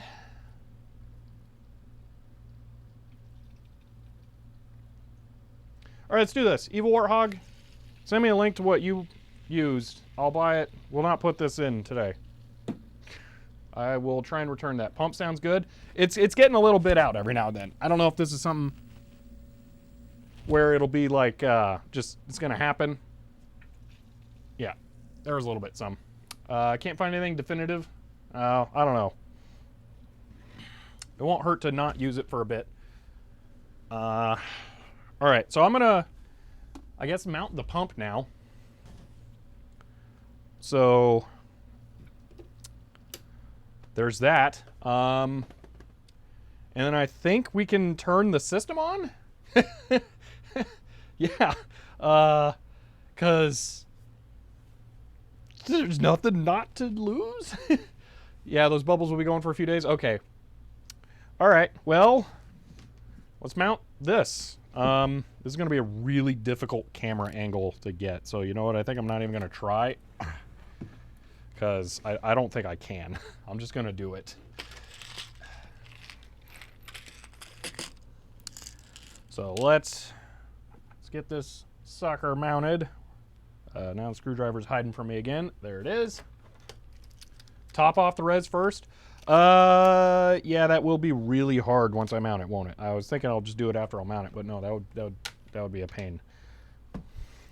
Let's not do that.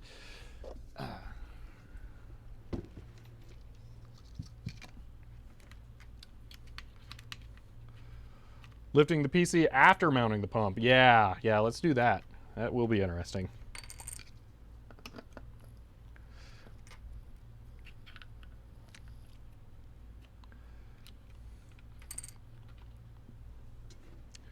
All right, water in a computer. I'm gonna leave a little bit of room.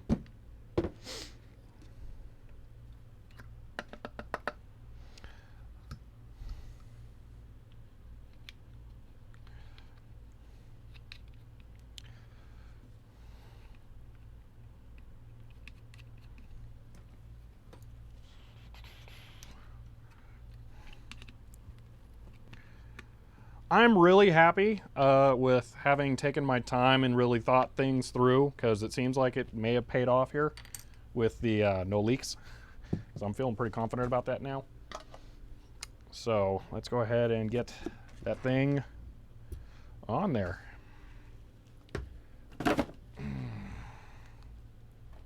Ooh, this is a thing. This has water in it now. Stuff matters. Is that normal water? Yes. There's nothing weird about this water at the moment. Well, by weird, I mean it's filtered. It's filtered water. All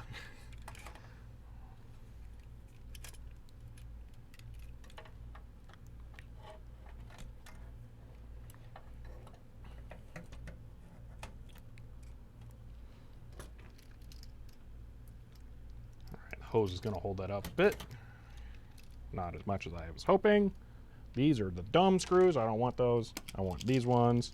Is that one of those ones? That is one of those ones. I could really go for more light in here.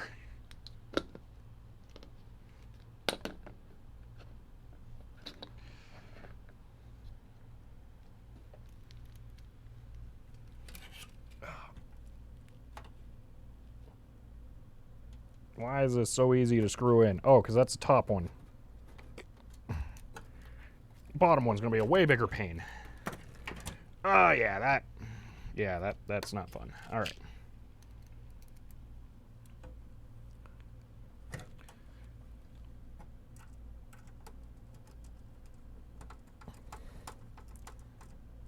All right, that's theoretically secure.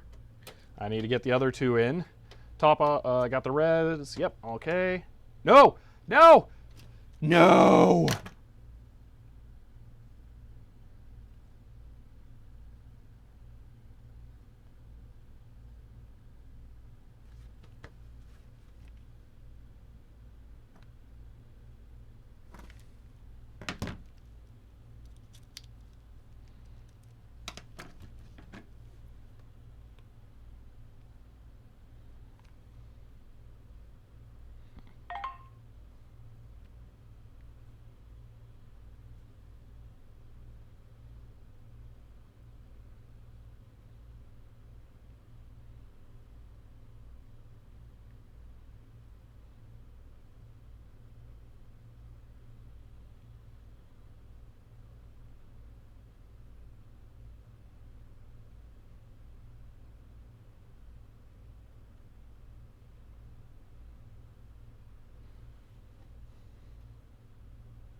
Maybe. Maybe. Maybe. Yeah! All right.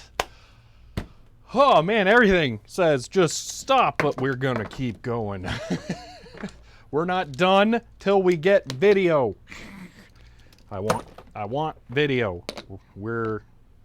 And just for the record, I said it in chat, in case you missed it. If I have to, I will finish this from my phone. We're doing this. This is not going to be multi-part. We're almost done. The pump is in. The pump is in. Yeah, that was right at the end that was happening. So it is it's definitely a day, that's for sure. Okay, this is real hard to get these in here. I hadn't even considered the hoses being in the way. There is zero chance I can film this.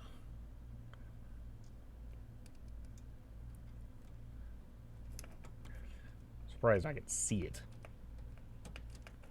3 out of 4 screws. That's a minimum needed to be really actually secure.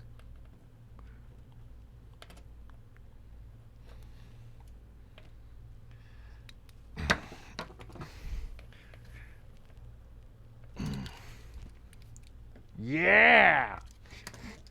All right, need BIOS. We're getting BIOS. We might boot because I don't have to install the operating system since I forgot the drive. Yeah. But we're probably gonna boot here in a moment. Or BIOS. Screw, work with me. Oh, I can't see that one at all.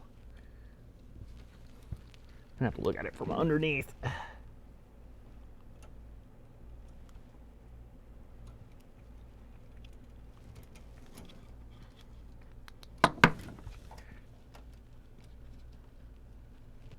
No way, I think I just got all 4. I really didn't think I was going to be able to. 1 out of 4 is okay. Yes! There we go, all 4 mounted. Oh, yeah! We have no reason not to power this thing up completely. We can do it. With this cable, we will bring life to this computer. It's been a long road. But I think we're finally there.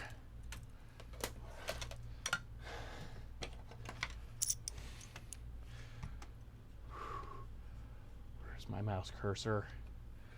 I think we're there. I think we're about to fire this up. Guess live USB would count. It's boot. That's boot. Oh man, it's heavy. It's very heavy. All right. This is the power connection for the pump to the computer. Boom. Everything is connected.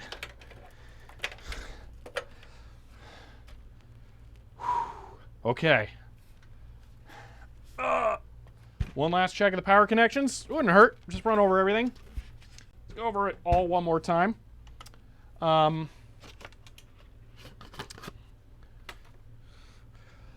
Motherboard, check. CPU, check. Fan 1, check. Fans, those are, I hope, because I can't see them. Graphics card, check. Everything on the power supply, check. The power supply cover will go on later.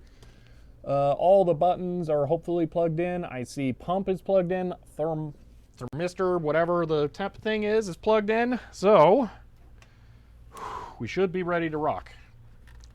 It's still very heavy. All right.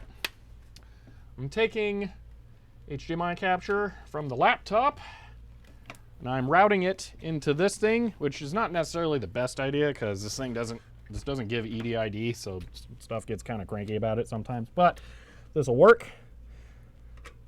There's that. Power supply is off. I just plugged in the computer. You guys ready for this? Laptop capture. Actually, what do you want to see? I mean, we've already seen the pump spin. I don't know. There'll probably be some lights. Let's do it this way. Let's go with this view, and I'm going to make this slightly bigger.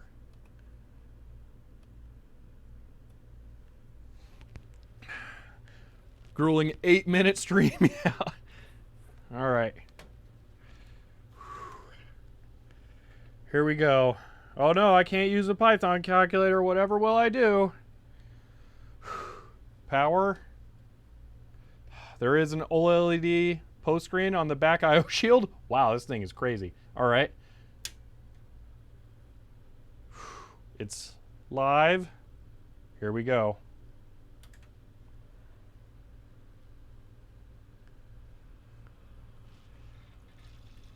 That is very RGB RAM.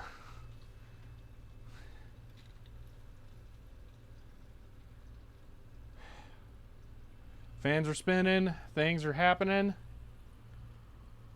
Again, this video test is not totally valid because it doesn't do things always. Doesn't always work correctly. There's a postcode thing back here. Or is it near the rear IO shield? There's an OLED somewhere that does postcodes. I don't. Oh, there it is. Okay. Code memory detect memory code 0 detect memory. What? What does that mean? Code 0 detect memory. I don't like that. Careful, Heron fans. Yeah, definitely I've learned that one. Should I reseat the RAM? That's not going to be fun for the ones under the hoses.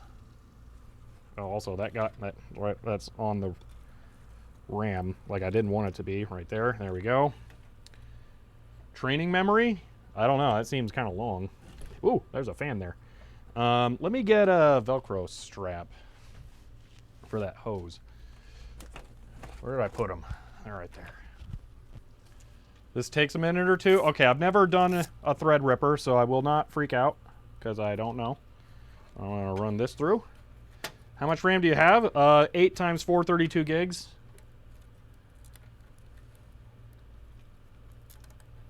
For like, okay, so it sounds like this is normal. Okay. Does take a while first boot. Well, it's not first boot, but it's first boot in a while. Unless you just mean cold. You guys can't see it, but there's there's fruity RAM in there. You can RAM. Well, it gets faster with subsequent boots. Well, this is, again, the system has been put together in a description. So yeah, I'm not sure. Should have definitely been something by now. Should post like a normal system. I would maybe reset RAM. Okay, I'm gonna shut it off. Well, it's weird it didn't just shut off. All right, I'm gonna power that. I'm also just gonna plug it into this monitor up here this next time rather than the capture system in case it doesn't like it. So yeah. All right, I'm gonna reseat the RAM. Grab this HDMI cable. This is, which one of these is HDMI? Neither one. Okay, where's the HDMI cable? All right. Where did that go?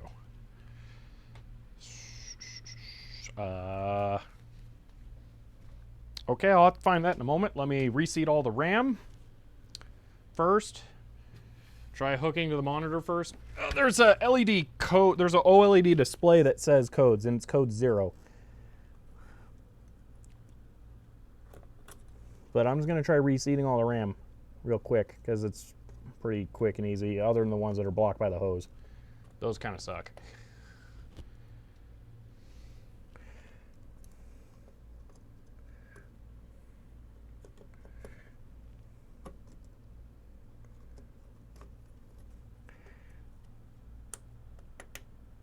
All right.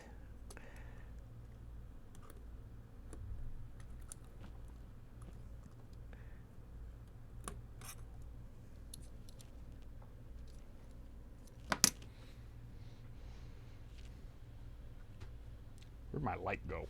There it is. Okay, was your cable? It's HDMI. I have an HDMI cable plugged in. Man, DisplayPort capture, that's got to be like a whole other world of hurt. For the wallet, mostly, I think. All right.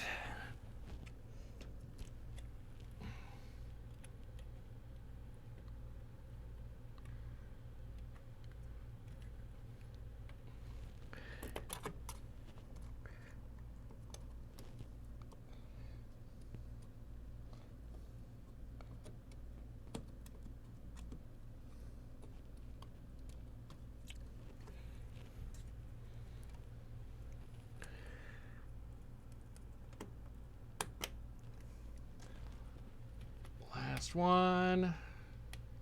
I don't have a display port monitor, so you know that's a thing. It better be able to do HDMI. It's a 1080 Ti. I mean, it's pretty HDMI compatible. So.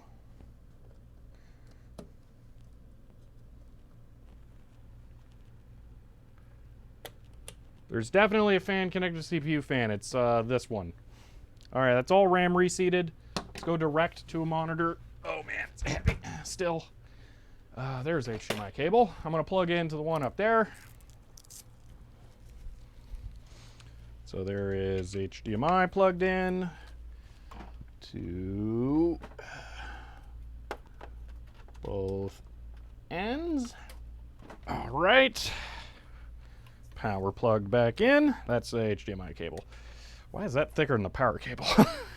Power cable plugged back in. Switch flipped. And boom. All right. This cable's not tremendously long, so we're gonna leave it like that. Go to HDMI. See if we get anything. No signal. Okay. Right. Code 0 still. Detect memory.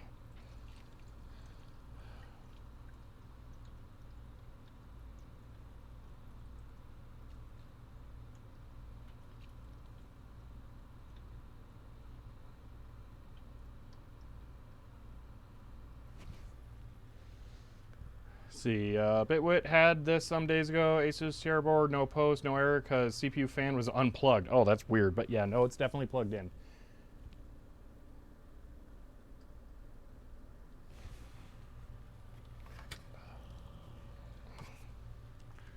Post take 2, yeah, but still doing the same thing.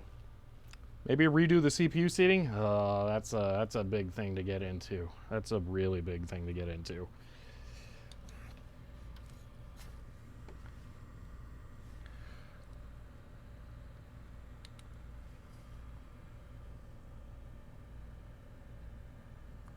I'm going to leave it be for a moment because I don't know. Did he screw in the CPU until the torque? I didn't mount the CPU. It came mounted.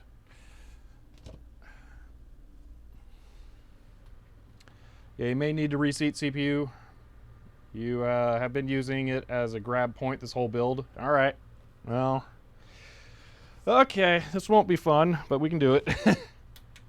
I assume I'm okay tipping the whole thing over when it's powered off with the radiator or the pump reservoir, or check tension on the block screws. That it's not pulling it. It's not pulling it. Nah, that's not a problem.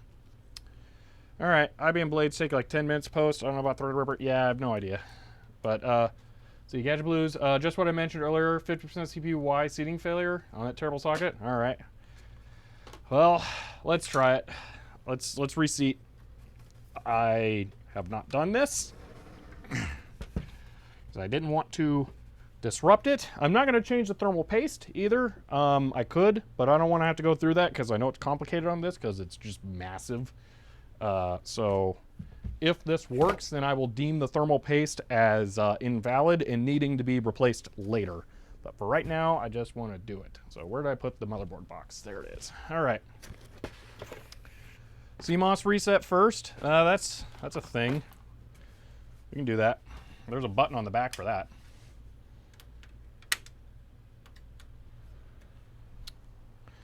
So I will need...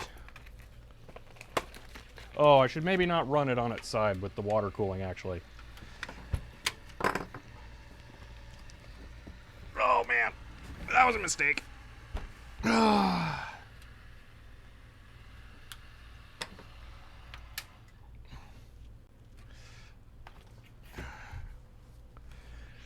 All right. Let's try that again.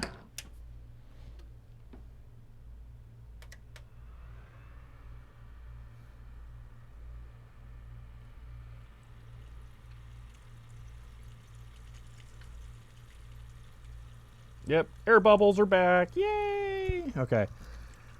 Code 0 memory, wiping or resetting, clearing CMOS, whatever you want to think. Wow, it takes a long time to think about this. RGB is still on the motherboard, so it's doing stuff.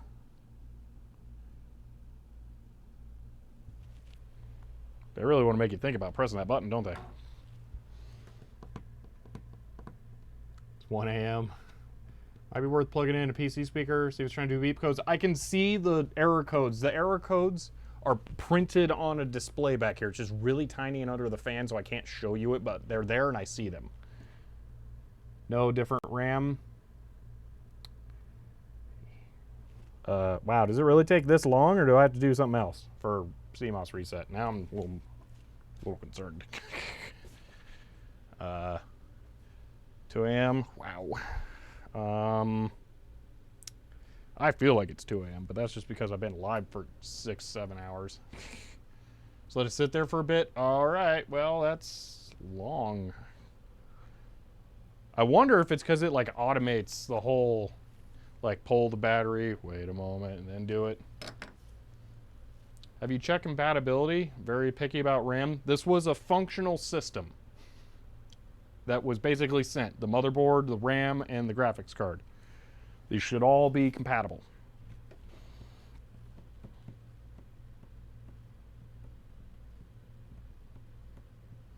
You should have hit clear CMOS when off. Oh, okay.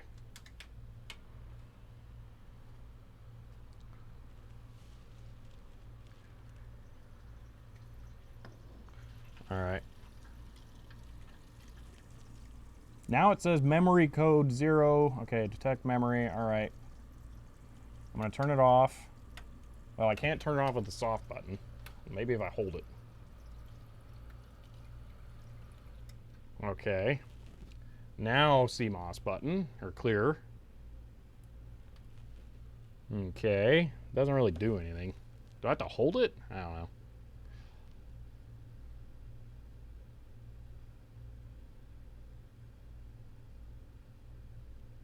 I need holding for 10 seconds? Okay, I'll hold it for 10 seconds. 1, 1,000, 2, 1,000, 3, 1,000, 4, 1,000, 5, 1,000, and blah, blah, blah. It smells like shoes in here.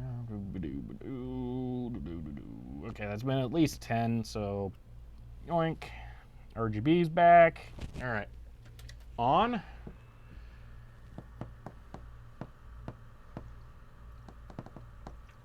Autopan sometimes has unintentional comedic side effects. Oh, it definitely does. Let's see, code 0. Detect memory. I wonder, I don't know. What are the chances the CMOS battery died and it really is going through a full first setup?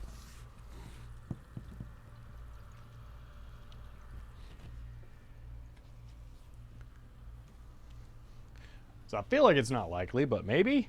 CMOS shouldn't do anything as hardware has changed. Nothing hardware has changed. Yeah, I bet I just need to reseat the CPU. All right, I'm going to reseat the CPU.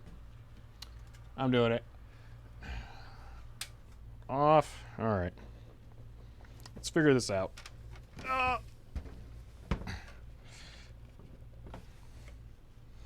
You're getting this view because I'd want to go slow. All right. Oh, these are on there. Wow. All right.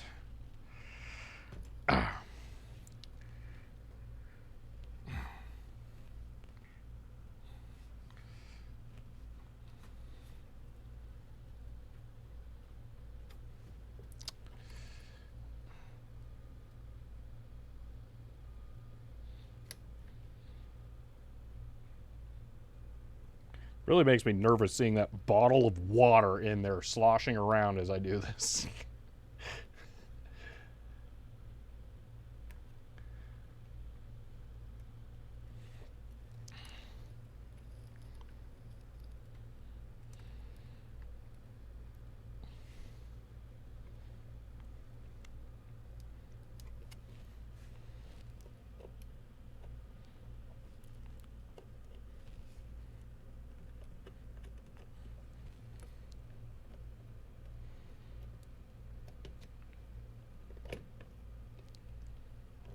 All right, there's a block of copper on just a whack ton of thermal paste because it's a big chip. got thermal paste on the hose, because of course that was going to happen. There's that. Man, that's a big sucker. Good grief. Alright, so I assume I just go in there with the thing and twist. I've not done this. Glad to finally catch a stream. It's normally early hours of the morning here. Well, that's because I'm super late on this one. I've been live for almost 7 hours now. Let's see. See, Bob, also hello since your first time chatting. Sorry, I normally won't be up at this time. This is almost, we're approaching double the length of a normal stream. So, okay. Moving the CMOS battery is the solution. Clear CMOS button. Don't work in that case. Interesting. Oh, well, I'll try that after this because I'm like in this now. And I'm going to assume I can loosen this.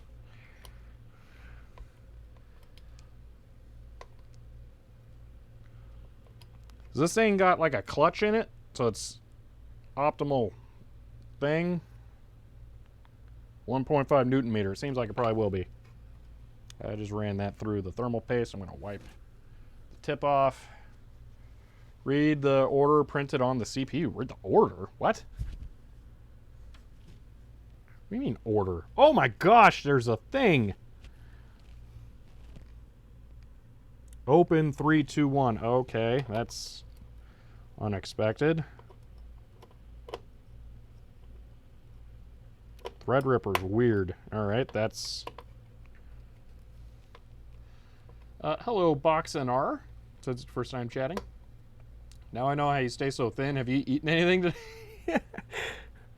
Not in 7 hours.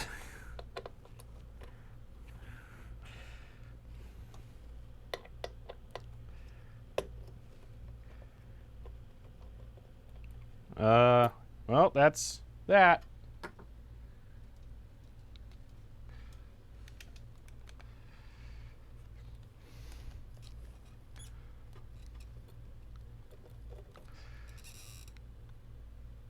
There it is. It's a chip. Oh, wait, yeah. There. It's a CPU. All right. Do I just like lift it? How do I? It's probably reseated from here if I go close it back up, right? I'm gonna, yes, do order on bracket. Okay, I'm gonna take a moment here. I can just start screwing it back together and that'll be a reseat, right? Like I don't need to do, cause it like wiggles around. So it's definitely loose. So just start tightening it again, right?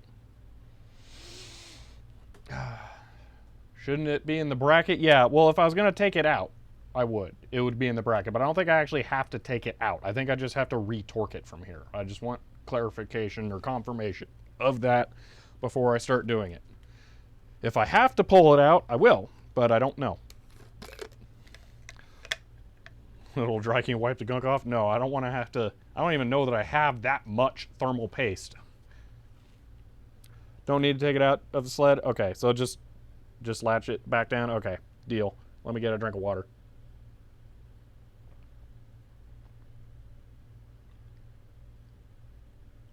All right, I'm going to say this. No matter what, by the end of the next hour, we're done. So I am putting a cap on this. Pretty generous one. We got about 42 minutes left here. But that is the cap I'm setting now, in case this doesn't work and we... Well, I'm not even sure that I will have troubleshooting steps after this. So, all right, close one here. I assume I tighten until it stops, right? And then it'll click the thing.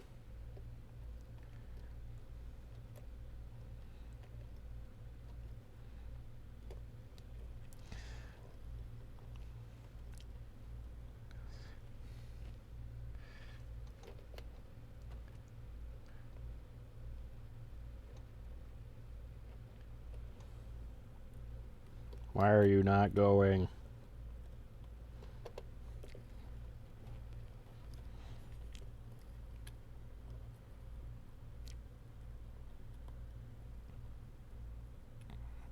There we go, it bit. Oh, I just touched the paste very much. Try and hard not to touch it, and if I do touch it, I'm wiping it off because it's conductive. So, I don't want to accidentally touch other things. I'm trying to be extremely careful here. Wow, that finger is rough. Holy moly. Who needs a fingerprint anyway? Gosh. All right. And all three in the order until not moving, then go. Yeah, that's the plan. So you never had issues here before. Text it, but use the torque wrench till it clicks in the right order. All right. Also, hello, Bast, since it's your first time chatting.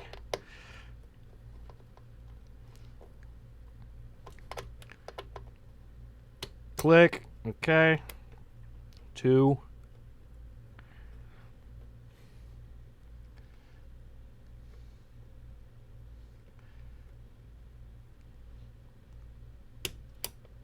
Two, 3. This is a very interactive way of mounting a CPU, that's for sure.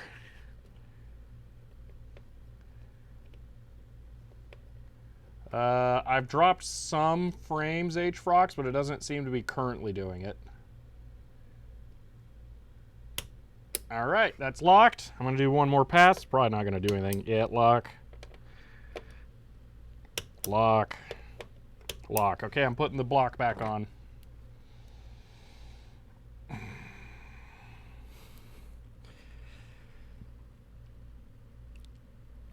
Looks like the screws have walked, so that's cool.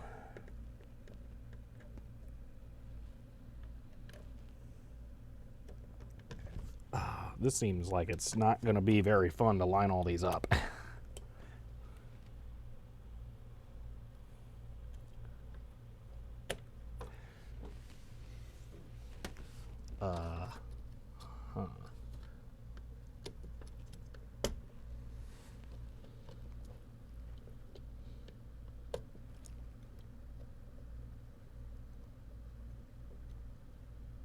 All right, that one's in.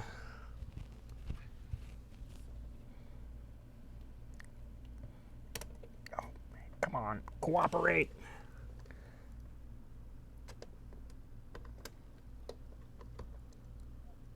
That one's in. Okay, I got opposing corners down. Oh, this really is not fun to do. Okay. And all 4 threading. Okay. Progress. Boggling on the idea of needing a torque wrench to put a CPU in place? Yeah, really. All right. Okay. That did not just bottom out.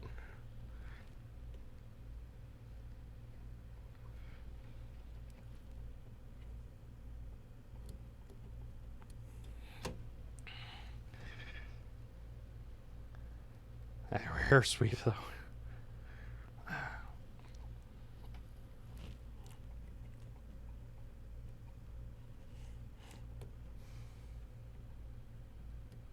Another drop. Oh, it is starting to drop some. Sorry. I don't know.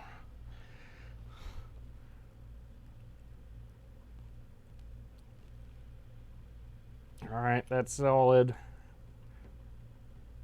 That's it. All in. All right. Okay. I'm flipping it back over and turning it on. Oh, man.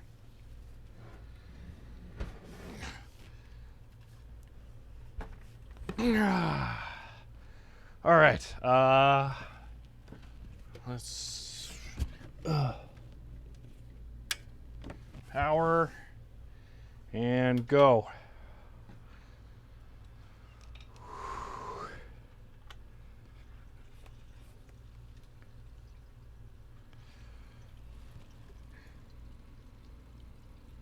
Code AD, detect memory.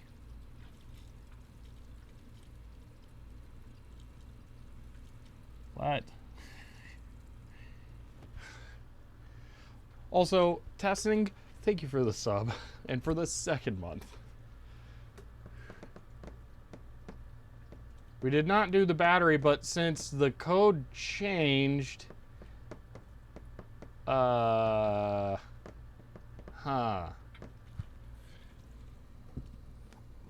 I don't like how the code changed, because that means that we did something. It's still not technically a first boot.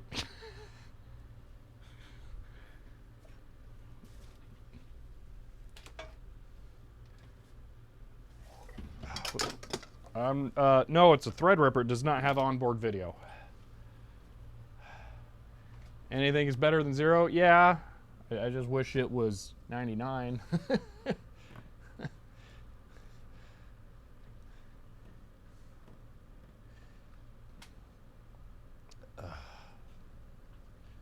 Code 8D is RAM error. It is code 4 or A D.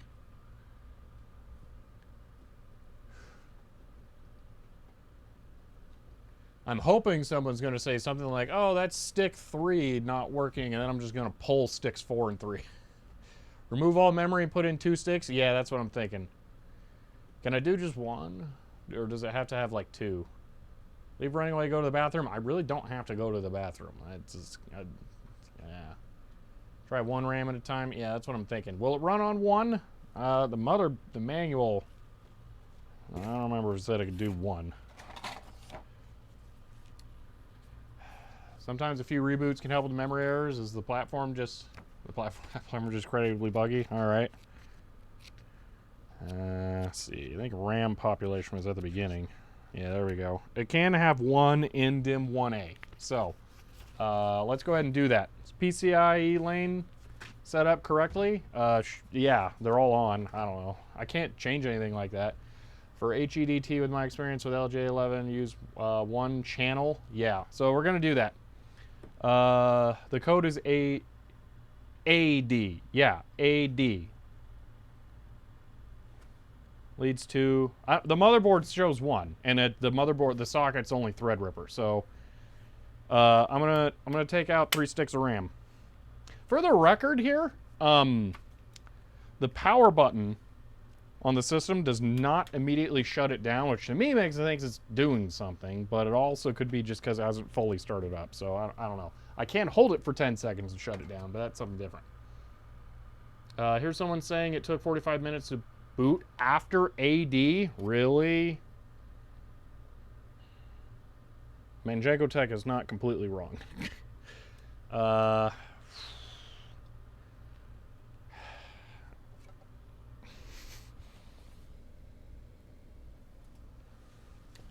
Should I just give it a moment?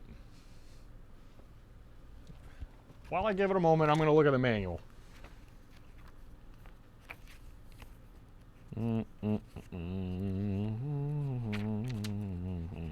I assume it's going to have error deals.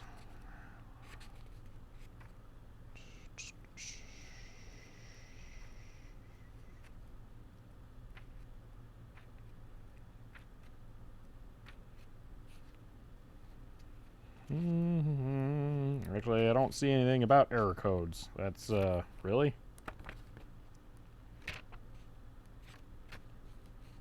Why is there nothing about error codes?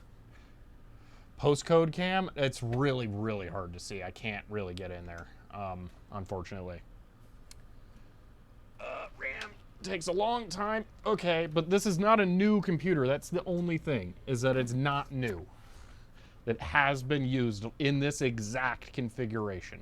So it does not make sense that it would need to do RAM tuning or whatever. Unless the BIOS battery died. Then I could see it making sense.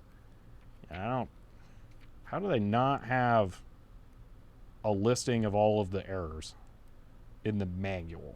Like, it's going to show that. You're going to go to the manual. The manual's like, eh.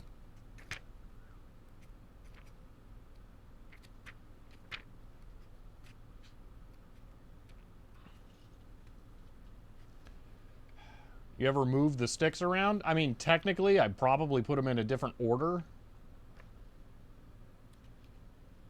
Well, it would now that you've cleared the CMOS. I guess that's the thing.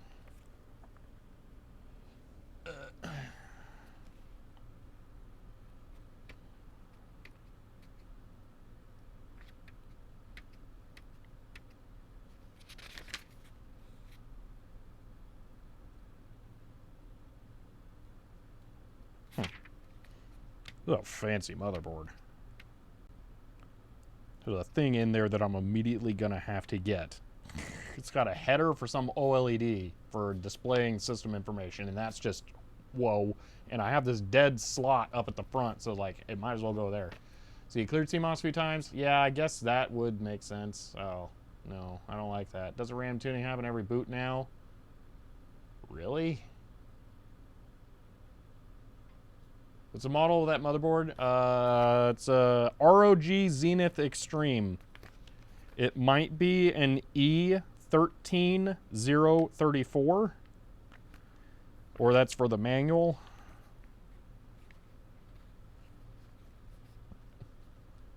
I think the order can require training. All right, well, we'll let it set. See what happens. I haven't been keeping tabs on time. It's 4:30. So at the half-hour point, it started. Yeah, this does not have errors listed. All right. Yeah, ROG Zenith Extreme. That's for, okay, Arion network card. All right, that makes sense. Those are cable labels, I guess. That's a thing you could want.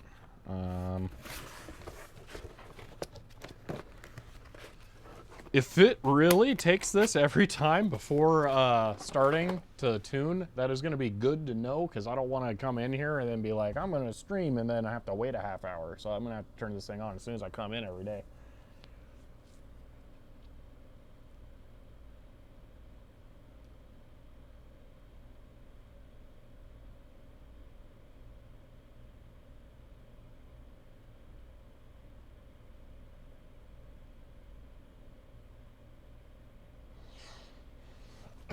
See, are links allowed? They are. Found a link on ASUS mentioning something about the AD. It says disable CSM in the BIOS if the OS is installed in UEFI mode. Well, I can't get into BIOS, so that's a thing. Yeah, I don't have a way of doing that. Doesn't do that every time it boots? All right, first boot and hardware change? Okay. But also, hello, Phoenix SW20, since it's your first time chatting. Whenever you have output on a different port, I'm really afraid I might. I have no DisplayPort monitors. The only one I have is this dead one that I haven't recapped yet, and like now I feel extra bad. I haven't actually gotten around to this yet, but there's been too many other things going on. So like I have the Scepter monitor here. This is the only DisplayPort monitor in the office, all right? Theoretically, I do have a DisplayPort cable in this thing, but this won't turn on. The power supply is bad, so it'll flash for a little bit and then turn off. Ooh, DisplayPort to something else. That's a thing. I do have those adapters. You want a DisplayPort to HDMI adapter? Because we could do that. I'll be right back. Here we go. DisplayPort. It's DVI. Close enough. DVI is like HDMI, just cooler because it's got screws. And DVI to HDMI. All right. So how about this? Wait, hold on. DisplayPort, like actual DisplayPort to DVI to HDMI. Hold on. Doesn't do it every time it boots. No PS2 device. No. Should boot very quick. Should never take long. Tech Tangent should try Numlock. I don't have a keyboard connected yet. Can't wait for the all recap month coming out. Yeah, really. Boot codes are appendix of the manual. Okay, since we have time to kill, might as well recap it. Shouldn't do... Need to do the audio. See, that should work. Give a beep code or give me death. Yeah, really. All right. Which one of these is primary? Because they're just like not labeled. Wait, does it have two HDMI ports? Oh, that's weird. All right, I'm assuming it's whichever one's the farthest to the left when I'm looking at it from the back.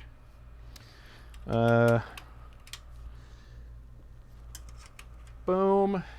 Unplug. Boom. Because it could be displaying something. And then, like... just not going. Connect keyboard and try Numblocked. If it reacts CPU is running. Oh, that is a good point. Yeah, that's a really good point, actually. That will require a keyboard with a numpad. There was one over here a moment ago. Where did I put it? There it is. Good old IBM generic keyboard. On what PCIe port is the GPU connected? That's scary. The middle one? The third one down. This is a PS2 keyboard. Alright, I need a USB numlock containing keyboard. That looks like one. It's a weird Mac one, but whatever. It's got numlock. And a short cable. Thanks, keyboard. Actually, a keyboard cable's like not even long enough to reach the front of the case. Whoa, they're all USB 3 ports. Holy moly.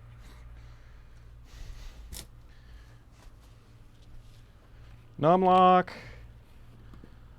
Okay, now that I do this, I actually know there's a light.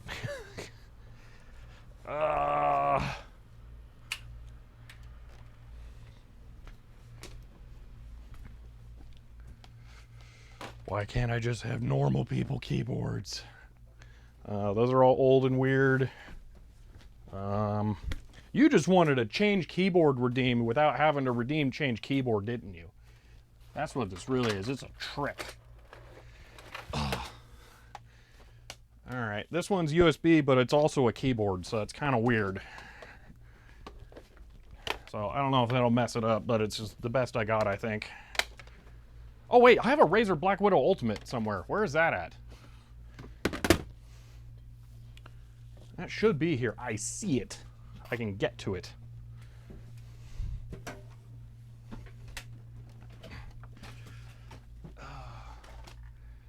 Ha! Come here, you. Ugh.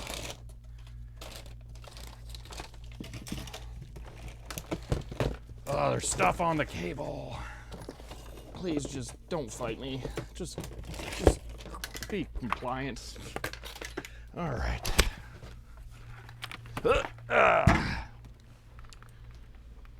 Okay. Keyboard.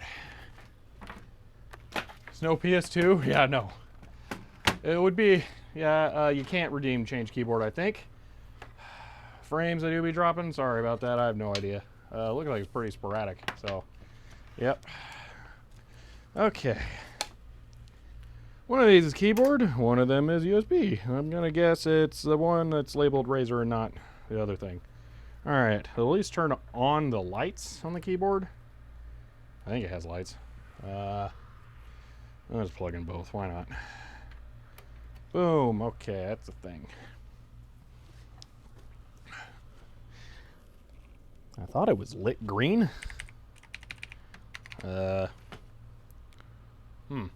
Maybe not. Alright, I'm turning it off. It's been 7 minutes. I want to soft turn it off, turn it on. I want to see if the keyboard does anything. It doesn't even flash like it got power. Code AD. Alright, we're dropping a 1 stick of RAM.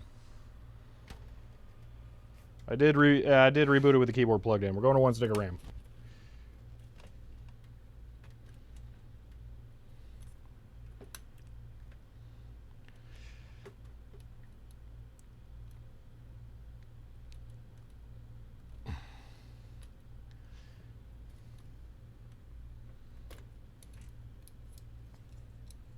Alright, 1's out. Yep, single DIMM and A1. That's the plan. Wow, it really likes to hold on to these.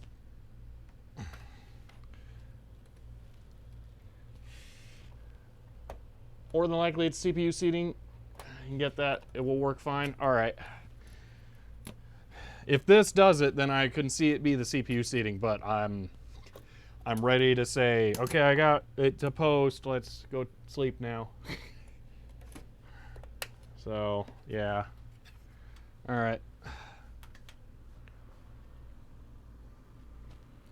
Memory code 0B, AD, and detect memory, error, AD again. Okay. I'm going to swap sticks.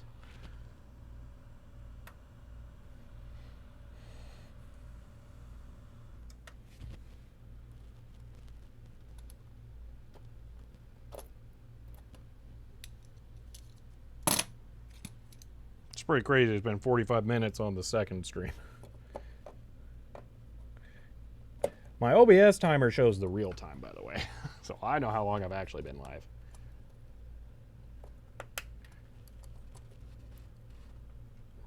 Really hate the single-sided socket, but alright, there we go.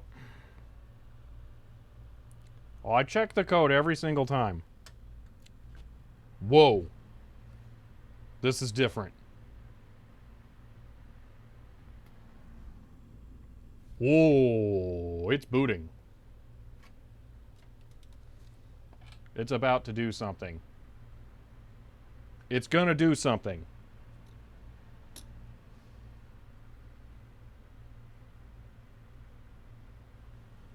I don't know which video port is... Yes! Oh, got it! Oh. We're going to put that stick of RAM right back in there. New CPU installed. Okay, well, that's going to be fun. I'll have to get you to walk me through that later, if it's weird. Oh, it posted. It posted. Oh, yeah. F1. What's set up? Zan, thank you. I do appreciate that. I wasn't going to hold you to that or anything, but I appreciate it. Wow. Best part, it was nothing to do with the loop. Yeah, really. all that pain and fear over water cooling, and it was nothing. Wow. You know what I might be able to do here? Might be able to do this.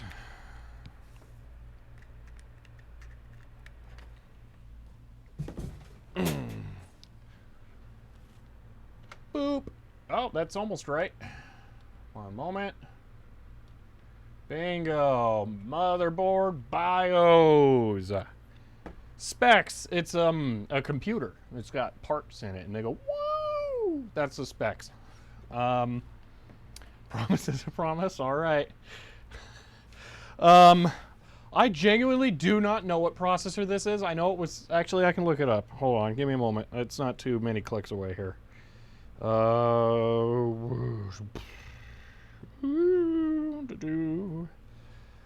Now boot DOS. I'm on a boot Linux and not too long. Okay.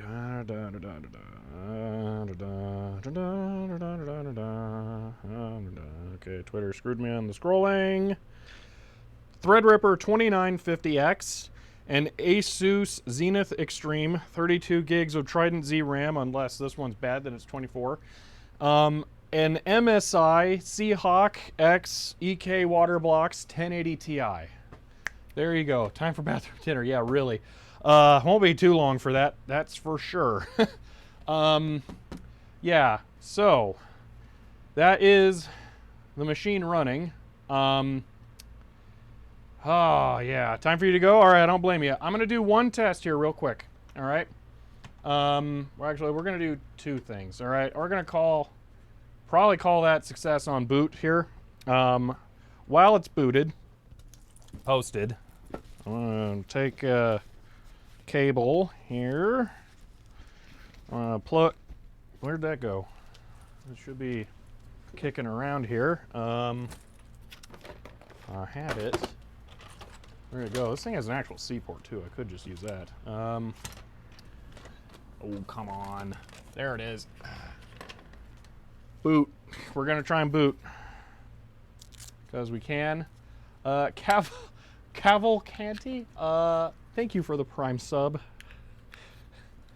Alright, we're gonna do this. Pluggity plug plug. Alright. So drive plugged in. Alright. Let's see if this does things. Since it posts, I'm gonna go to sleep. Alright, Deadlock. I don't blame you in the slightest. Alright, we're gonna reboot. See if we can select that and boot from it. Oh, it's a nice open spot right here where you can set your SSD while you're trying to boot from it. Just right there. Nice and convenient. Oh, man. Holy moly! To sing. I don't know how I missed that. Whoa. Thank you for the 20,000 bits. How did I miss that? Whoa.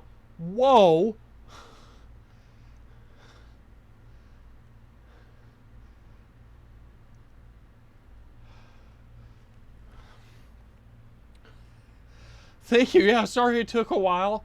Wow.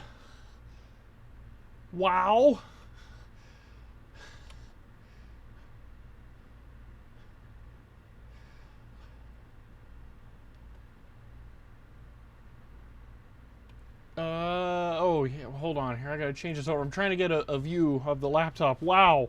I missed a zero. Yeah, it's 20,000. 20,000. 200. Yeah, bits. Whoa. Thank you so much. And Blake J, thank you for the 100 bits. All right, I can see this. I gotta probably F11 to F12, maybe pick a boot thing. I just want to boot the SSD real quick. It's got power. And Zan, thank you for the gifted sub as well.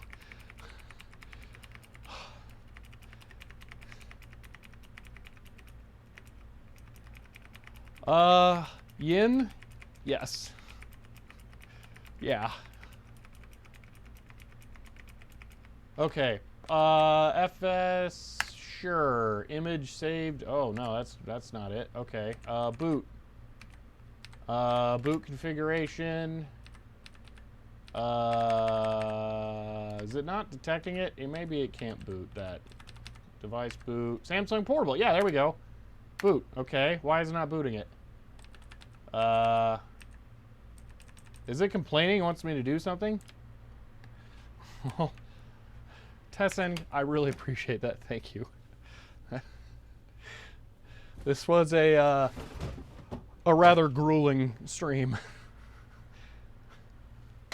All right, I'm gonna not touch it and it might boot. I don't know. Okay, no settings, just boot. There was boot CSM. What does that mean? Yeah, why is it not booting? Maybe it can't boot. Check CSM options. Where is that? I don't know what that is.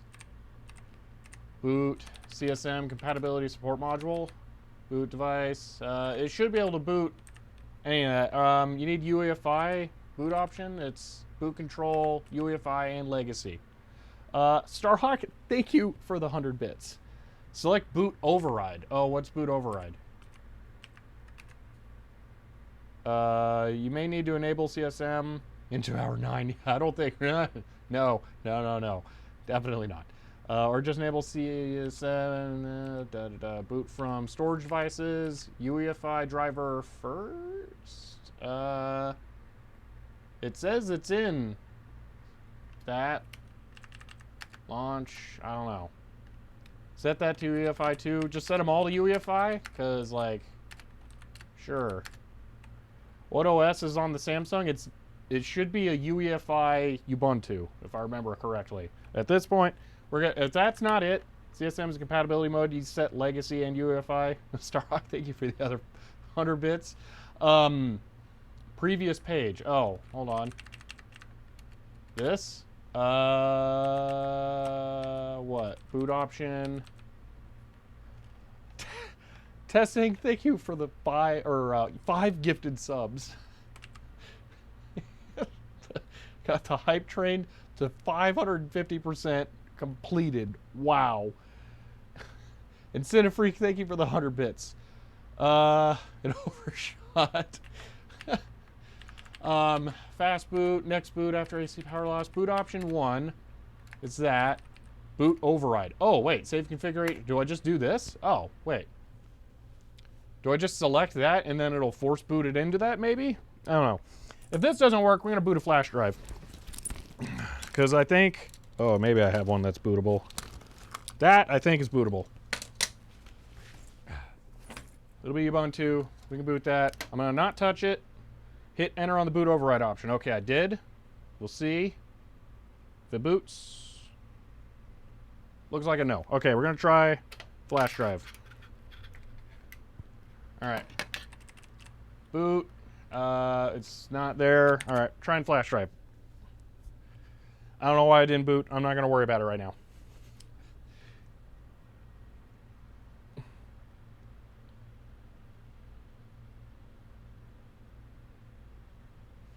That may not be properly configured. I don't know, but we're going to try this.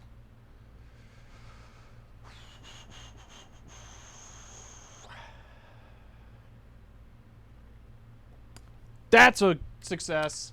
Okay. Try or install. I just want to see X11. Just give me the warm fuzzy feels. Come on. This is messing with me. Just one moment.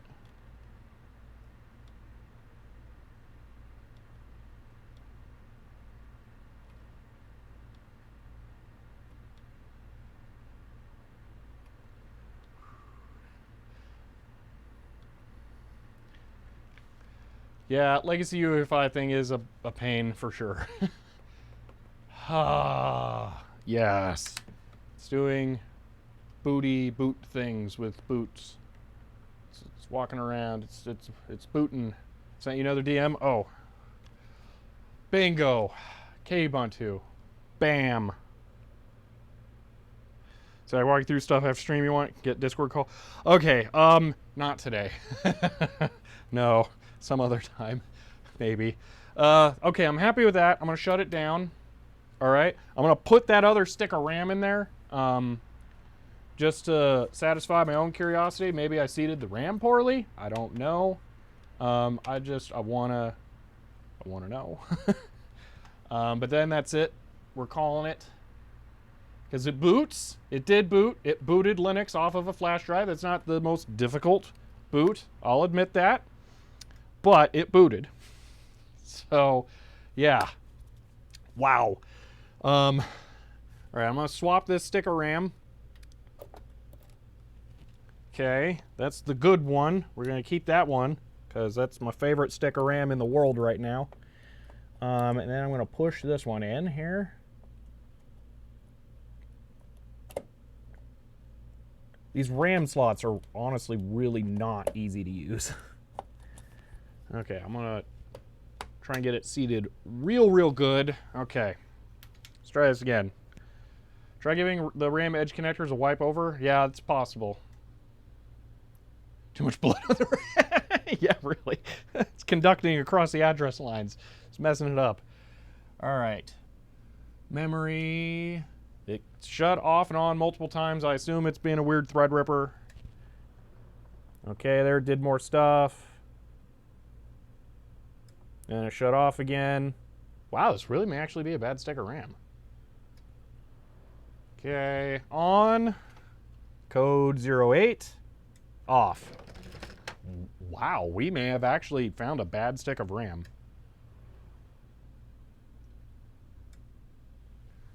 I'm gonna go... That's training? Is that training? It shuts off and on and off and on and off and on? That's like a lot? Leave PC unplugged before leaving on for the night. Check for puddles tomorrow. Yeah, that's a good idea, Wantanabeck. I will do that. Boot multiple times, though? I don't know. That. You guys keep wanting to see the little boot OLED, so I'm going to try and show it to you right now. So there's the RAM, all right? The little display thing is kind of under it.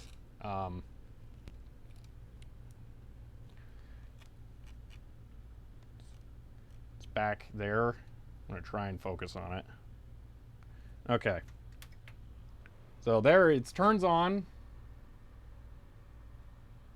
The RAM lights up. Oh, and then it works. Okay. But that's a little display. And it says detect memory error. Code 0. Okay. I'm going to shut it off. I'm going to swap the stick out. Actually, I'm just going to reseat the stick once, just for warm fuzzies. Reseat it once. Try it again. Out. In. That's very firm. Power. Oh, hold on. Flip. Power.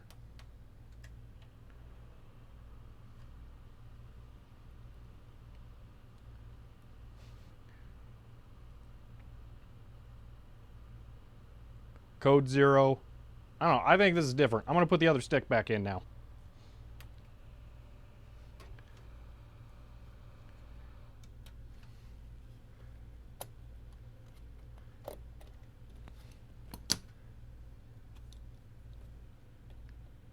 Different stick of RAM.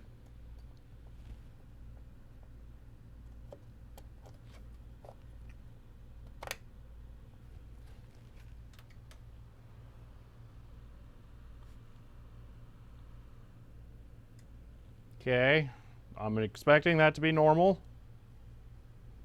Restart.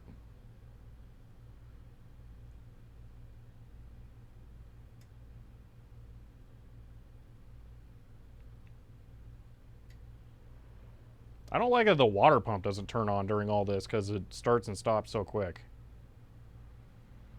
All right, it's about to boot. It's about to post. It's definitely going to post.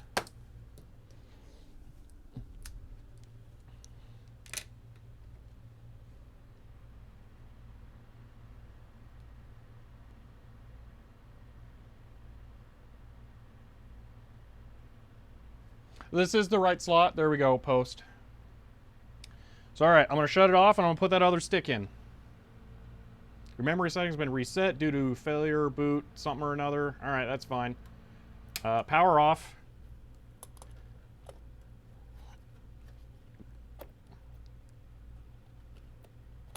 Good stick out.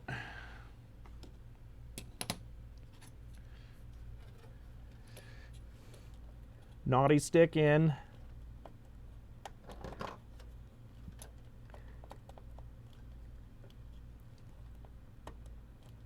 Come on.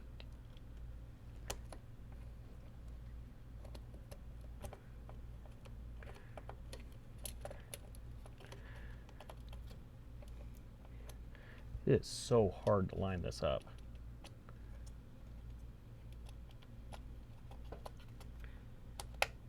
Okay, that is in there. All right. I'm going to let it turn off and on multiple times. So that's the thing. I'm just going to walk away, let it do its thing, see what happens.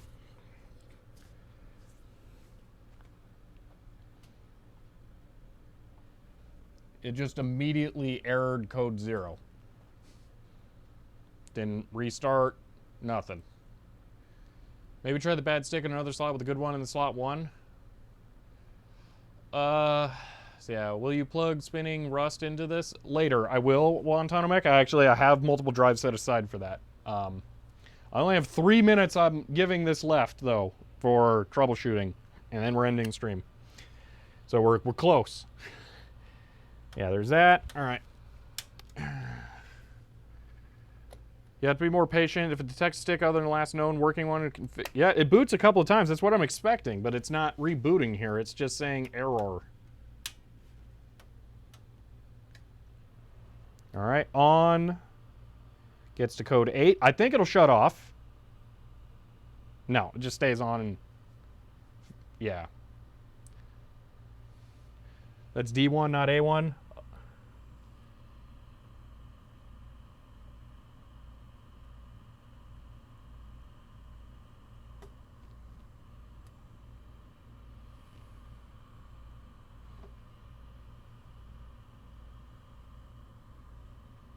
Really? Wait, hold on.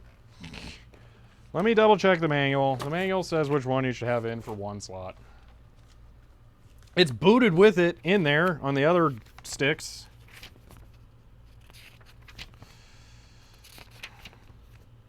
That is the wrong slot. Wow, I'm an idiot.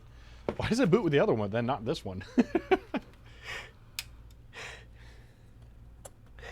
All right, let's put in A1 and just for giggles see what happens. But I don't know that it's going to make a difference since it was booting with the other one. A1 is over here.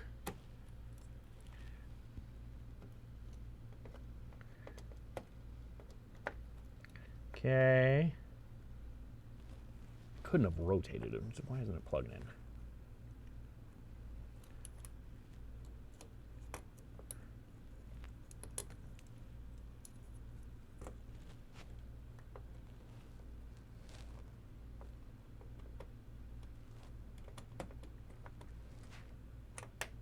All right, now that's plugged into A1. That's super weird. It wouldn't. The other one would boot.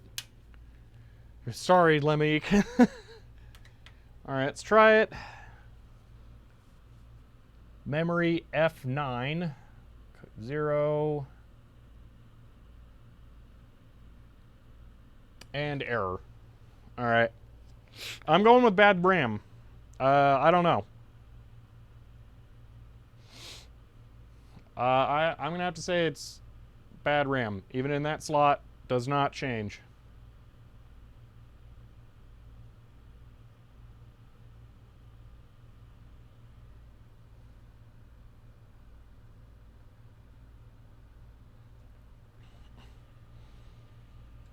All right, we hit the error or the time, call it time.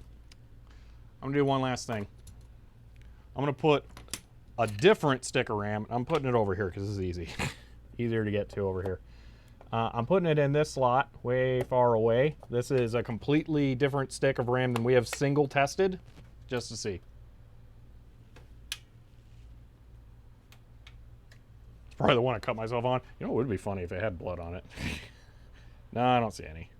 Whoa, those sticks are cut real weird.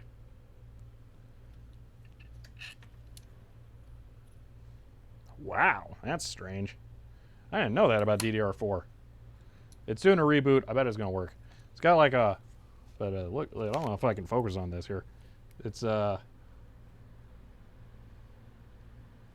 thicker in the middle than it is in the edges. I didn't know that. It's about to boot.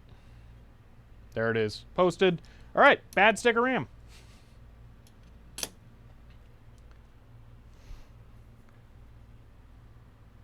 Yep. Said system worked before. Any known overclocks? If so, reset the BIOS. Yeah, I don't know. I'm going. It just posted. That's what I'm going with. It posted. That one stick of RAM being in there is what keeps it from posting. So I'm going to say that stick of RAM is bad. I've now mixed up which one I think it is. It may have been the one I was holding. It may be this one. I'm not sure. I will have to go through and troubleshoot that sometime later. The system works with RAM. That is not bad. So I'm happy with that. The water cooling loop is good. We're not going to get temp tests today, of course. But that's it. It's a usable system, I think. We booted Linux off of a flash drive. Yeah, 24 gigs of RAM. Yeah, I might try and get a replacement stick of this stuff. I don't know. We'll see. But yeah, please test the RAM later in different setups. Make sure all memory channels are functional. Yeah. How many hours of your life that stick of RAM cost you? Not too many, really. It'll only be like 2 at most, if anything. So yeah. But yeah, wow. Thank you so much for sending the parts. It did things at the end there. That's fine. I really appreciate it. It is going to be so monumentally helpful. G-Skill's lifetime warranty. Oh, really? Even if it's not transferable, I might know someone who could transfer it. So then that could be a thing. But hello, Wimpmeister, since your first time chatting. Well, that's it. We got it. It's working. It's going to be usable. I don't know when I will have the chance to finish setting it up, since it's going to take a little bit more finagling. But yeah, it is. It's bootable. The system is not leaked. I've done all sorts of things with moving it around, accidentally running it on its side, all kinds of stuff. So yeah, I'd say mission accomplished. We did it. We got a system. We water-cooled a Threadripper and a 1080 Ti. This is a real water-cooled computer setup. That's just cool. I get to say that. I've water-cooled a PC now. That is a really fun line to have crossed. Yeah, 1080 Ti's DVI port. Oh yeah, well, you know, there is a DVI port there. Well, I don't know if that one's primary, but whatever. Oh yeah. Well, this has been really fun. I'm glad you guys have all been here. It is it's time to run the outro. Whop. All right. Well, thank you all for hanging out for this 7 hour and 38 minute stream. This was an endurance race. I did not think it was going to be this late at all. even slightly, in a little bit. I thought I was gonna knock this thing out in less than 4 hours. Seriously, I thought it was gonna be like 2 or 3. Not kidding. This is way different than I thought it went. But we got there. We did it. So I'm happy. Thank you for the support. Seriously, so much. Wow. I'm really appreciative of that. Both the people who subbed and donated today, I'm appreciative of that. The people who helped make this computer possible, thank you. This is going to benefit this so much, this whole production process, once we get the little last things ironed out here. But yeah, this was great. So I thank you. All right, if you guys enjoyed this, you might want to subscribe to the second YouTube channel where I upload all of the VODs from the Twitch channel, where you can come see these things live and follow me there if you want future notifications. If you want to help support the channel, you can find me on Patreon or sub on Twitch, which you can even do with free if you have Amazon Prime. But that is it for the moment, and I will see you next time.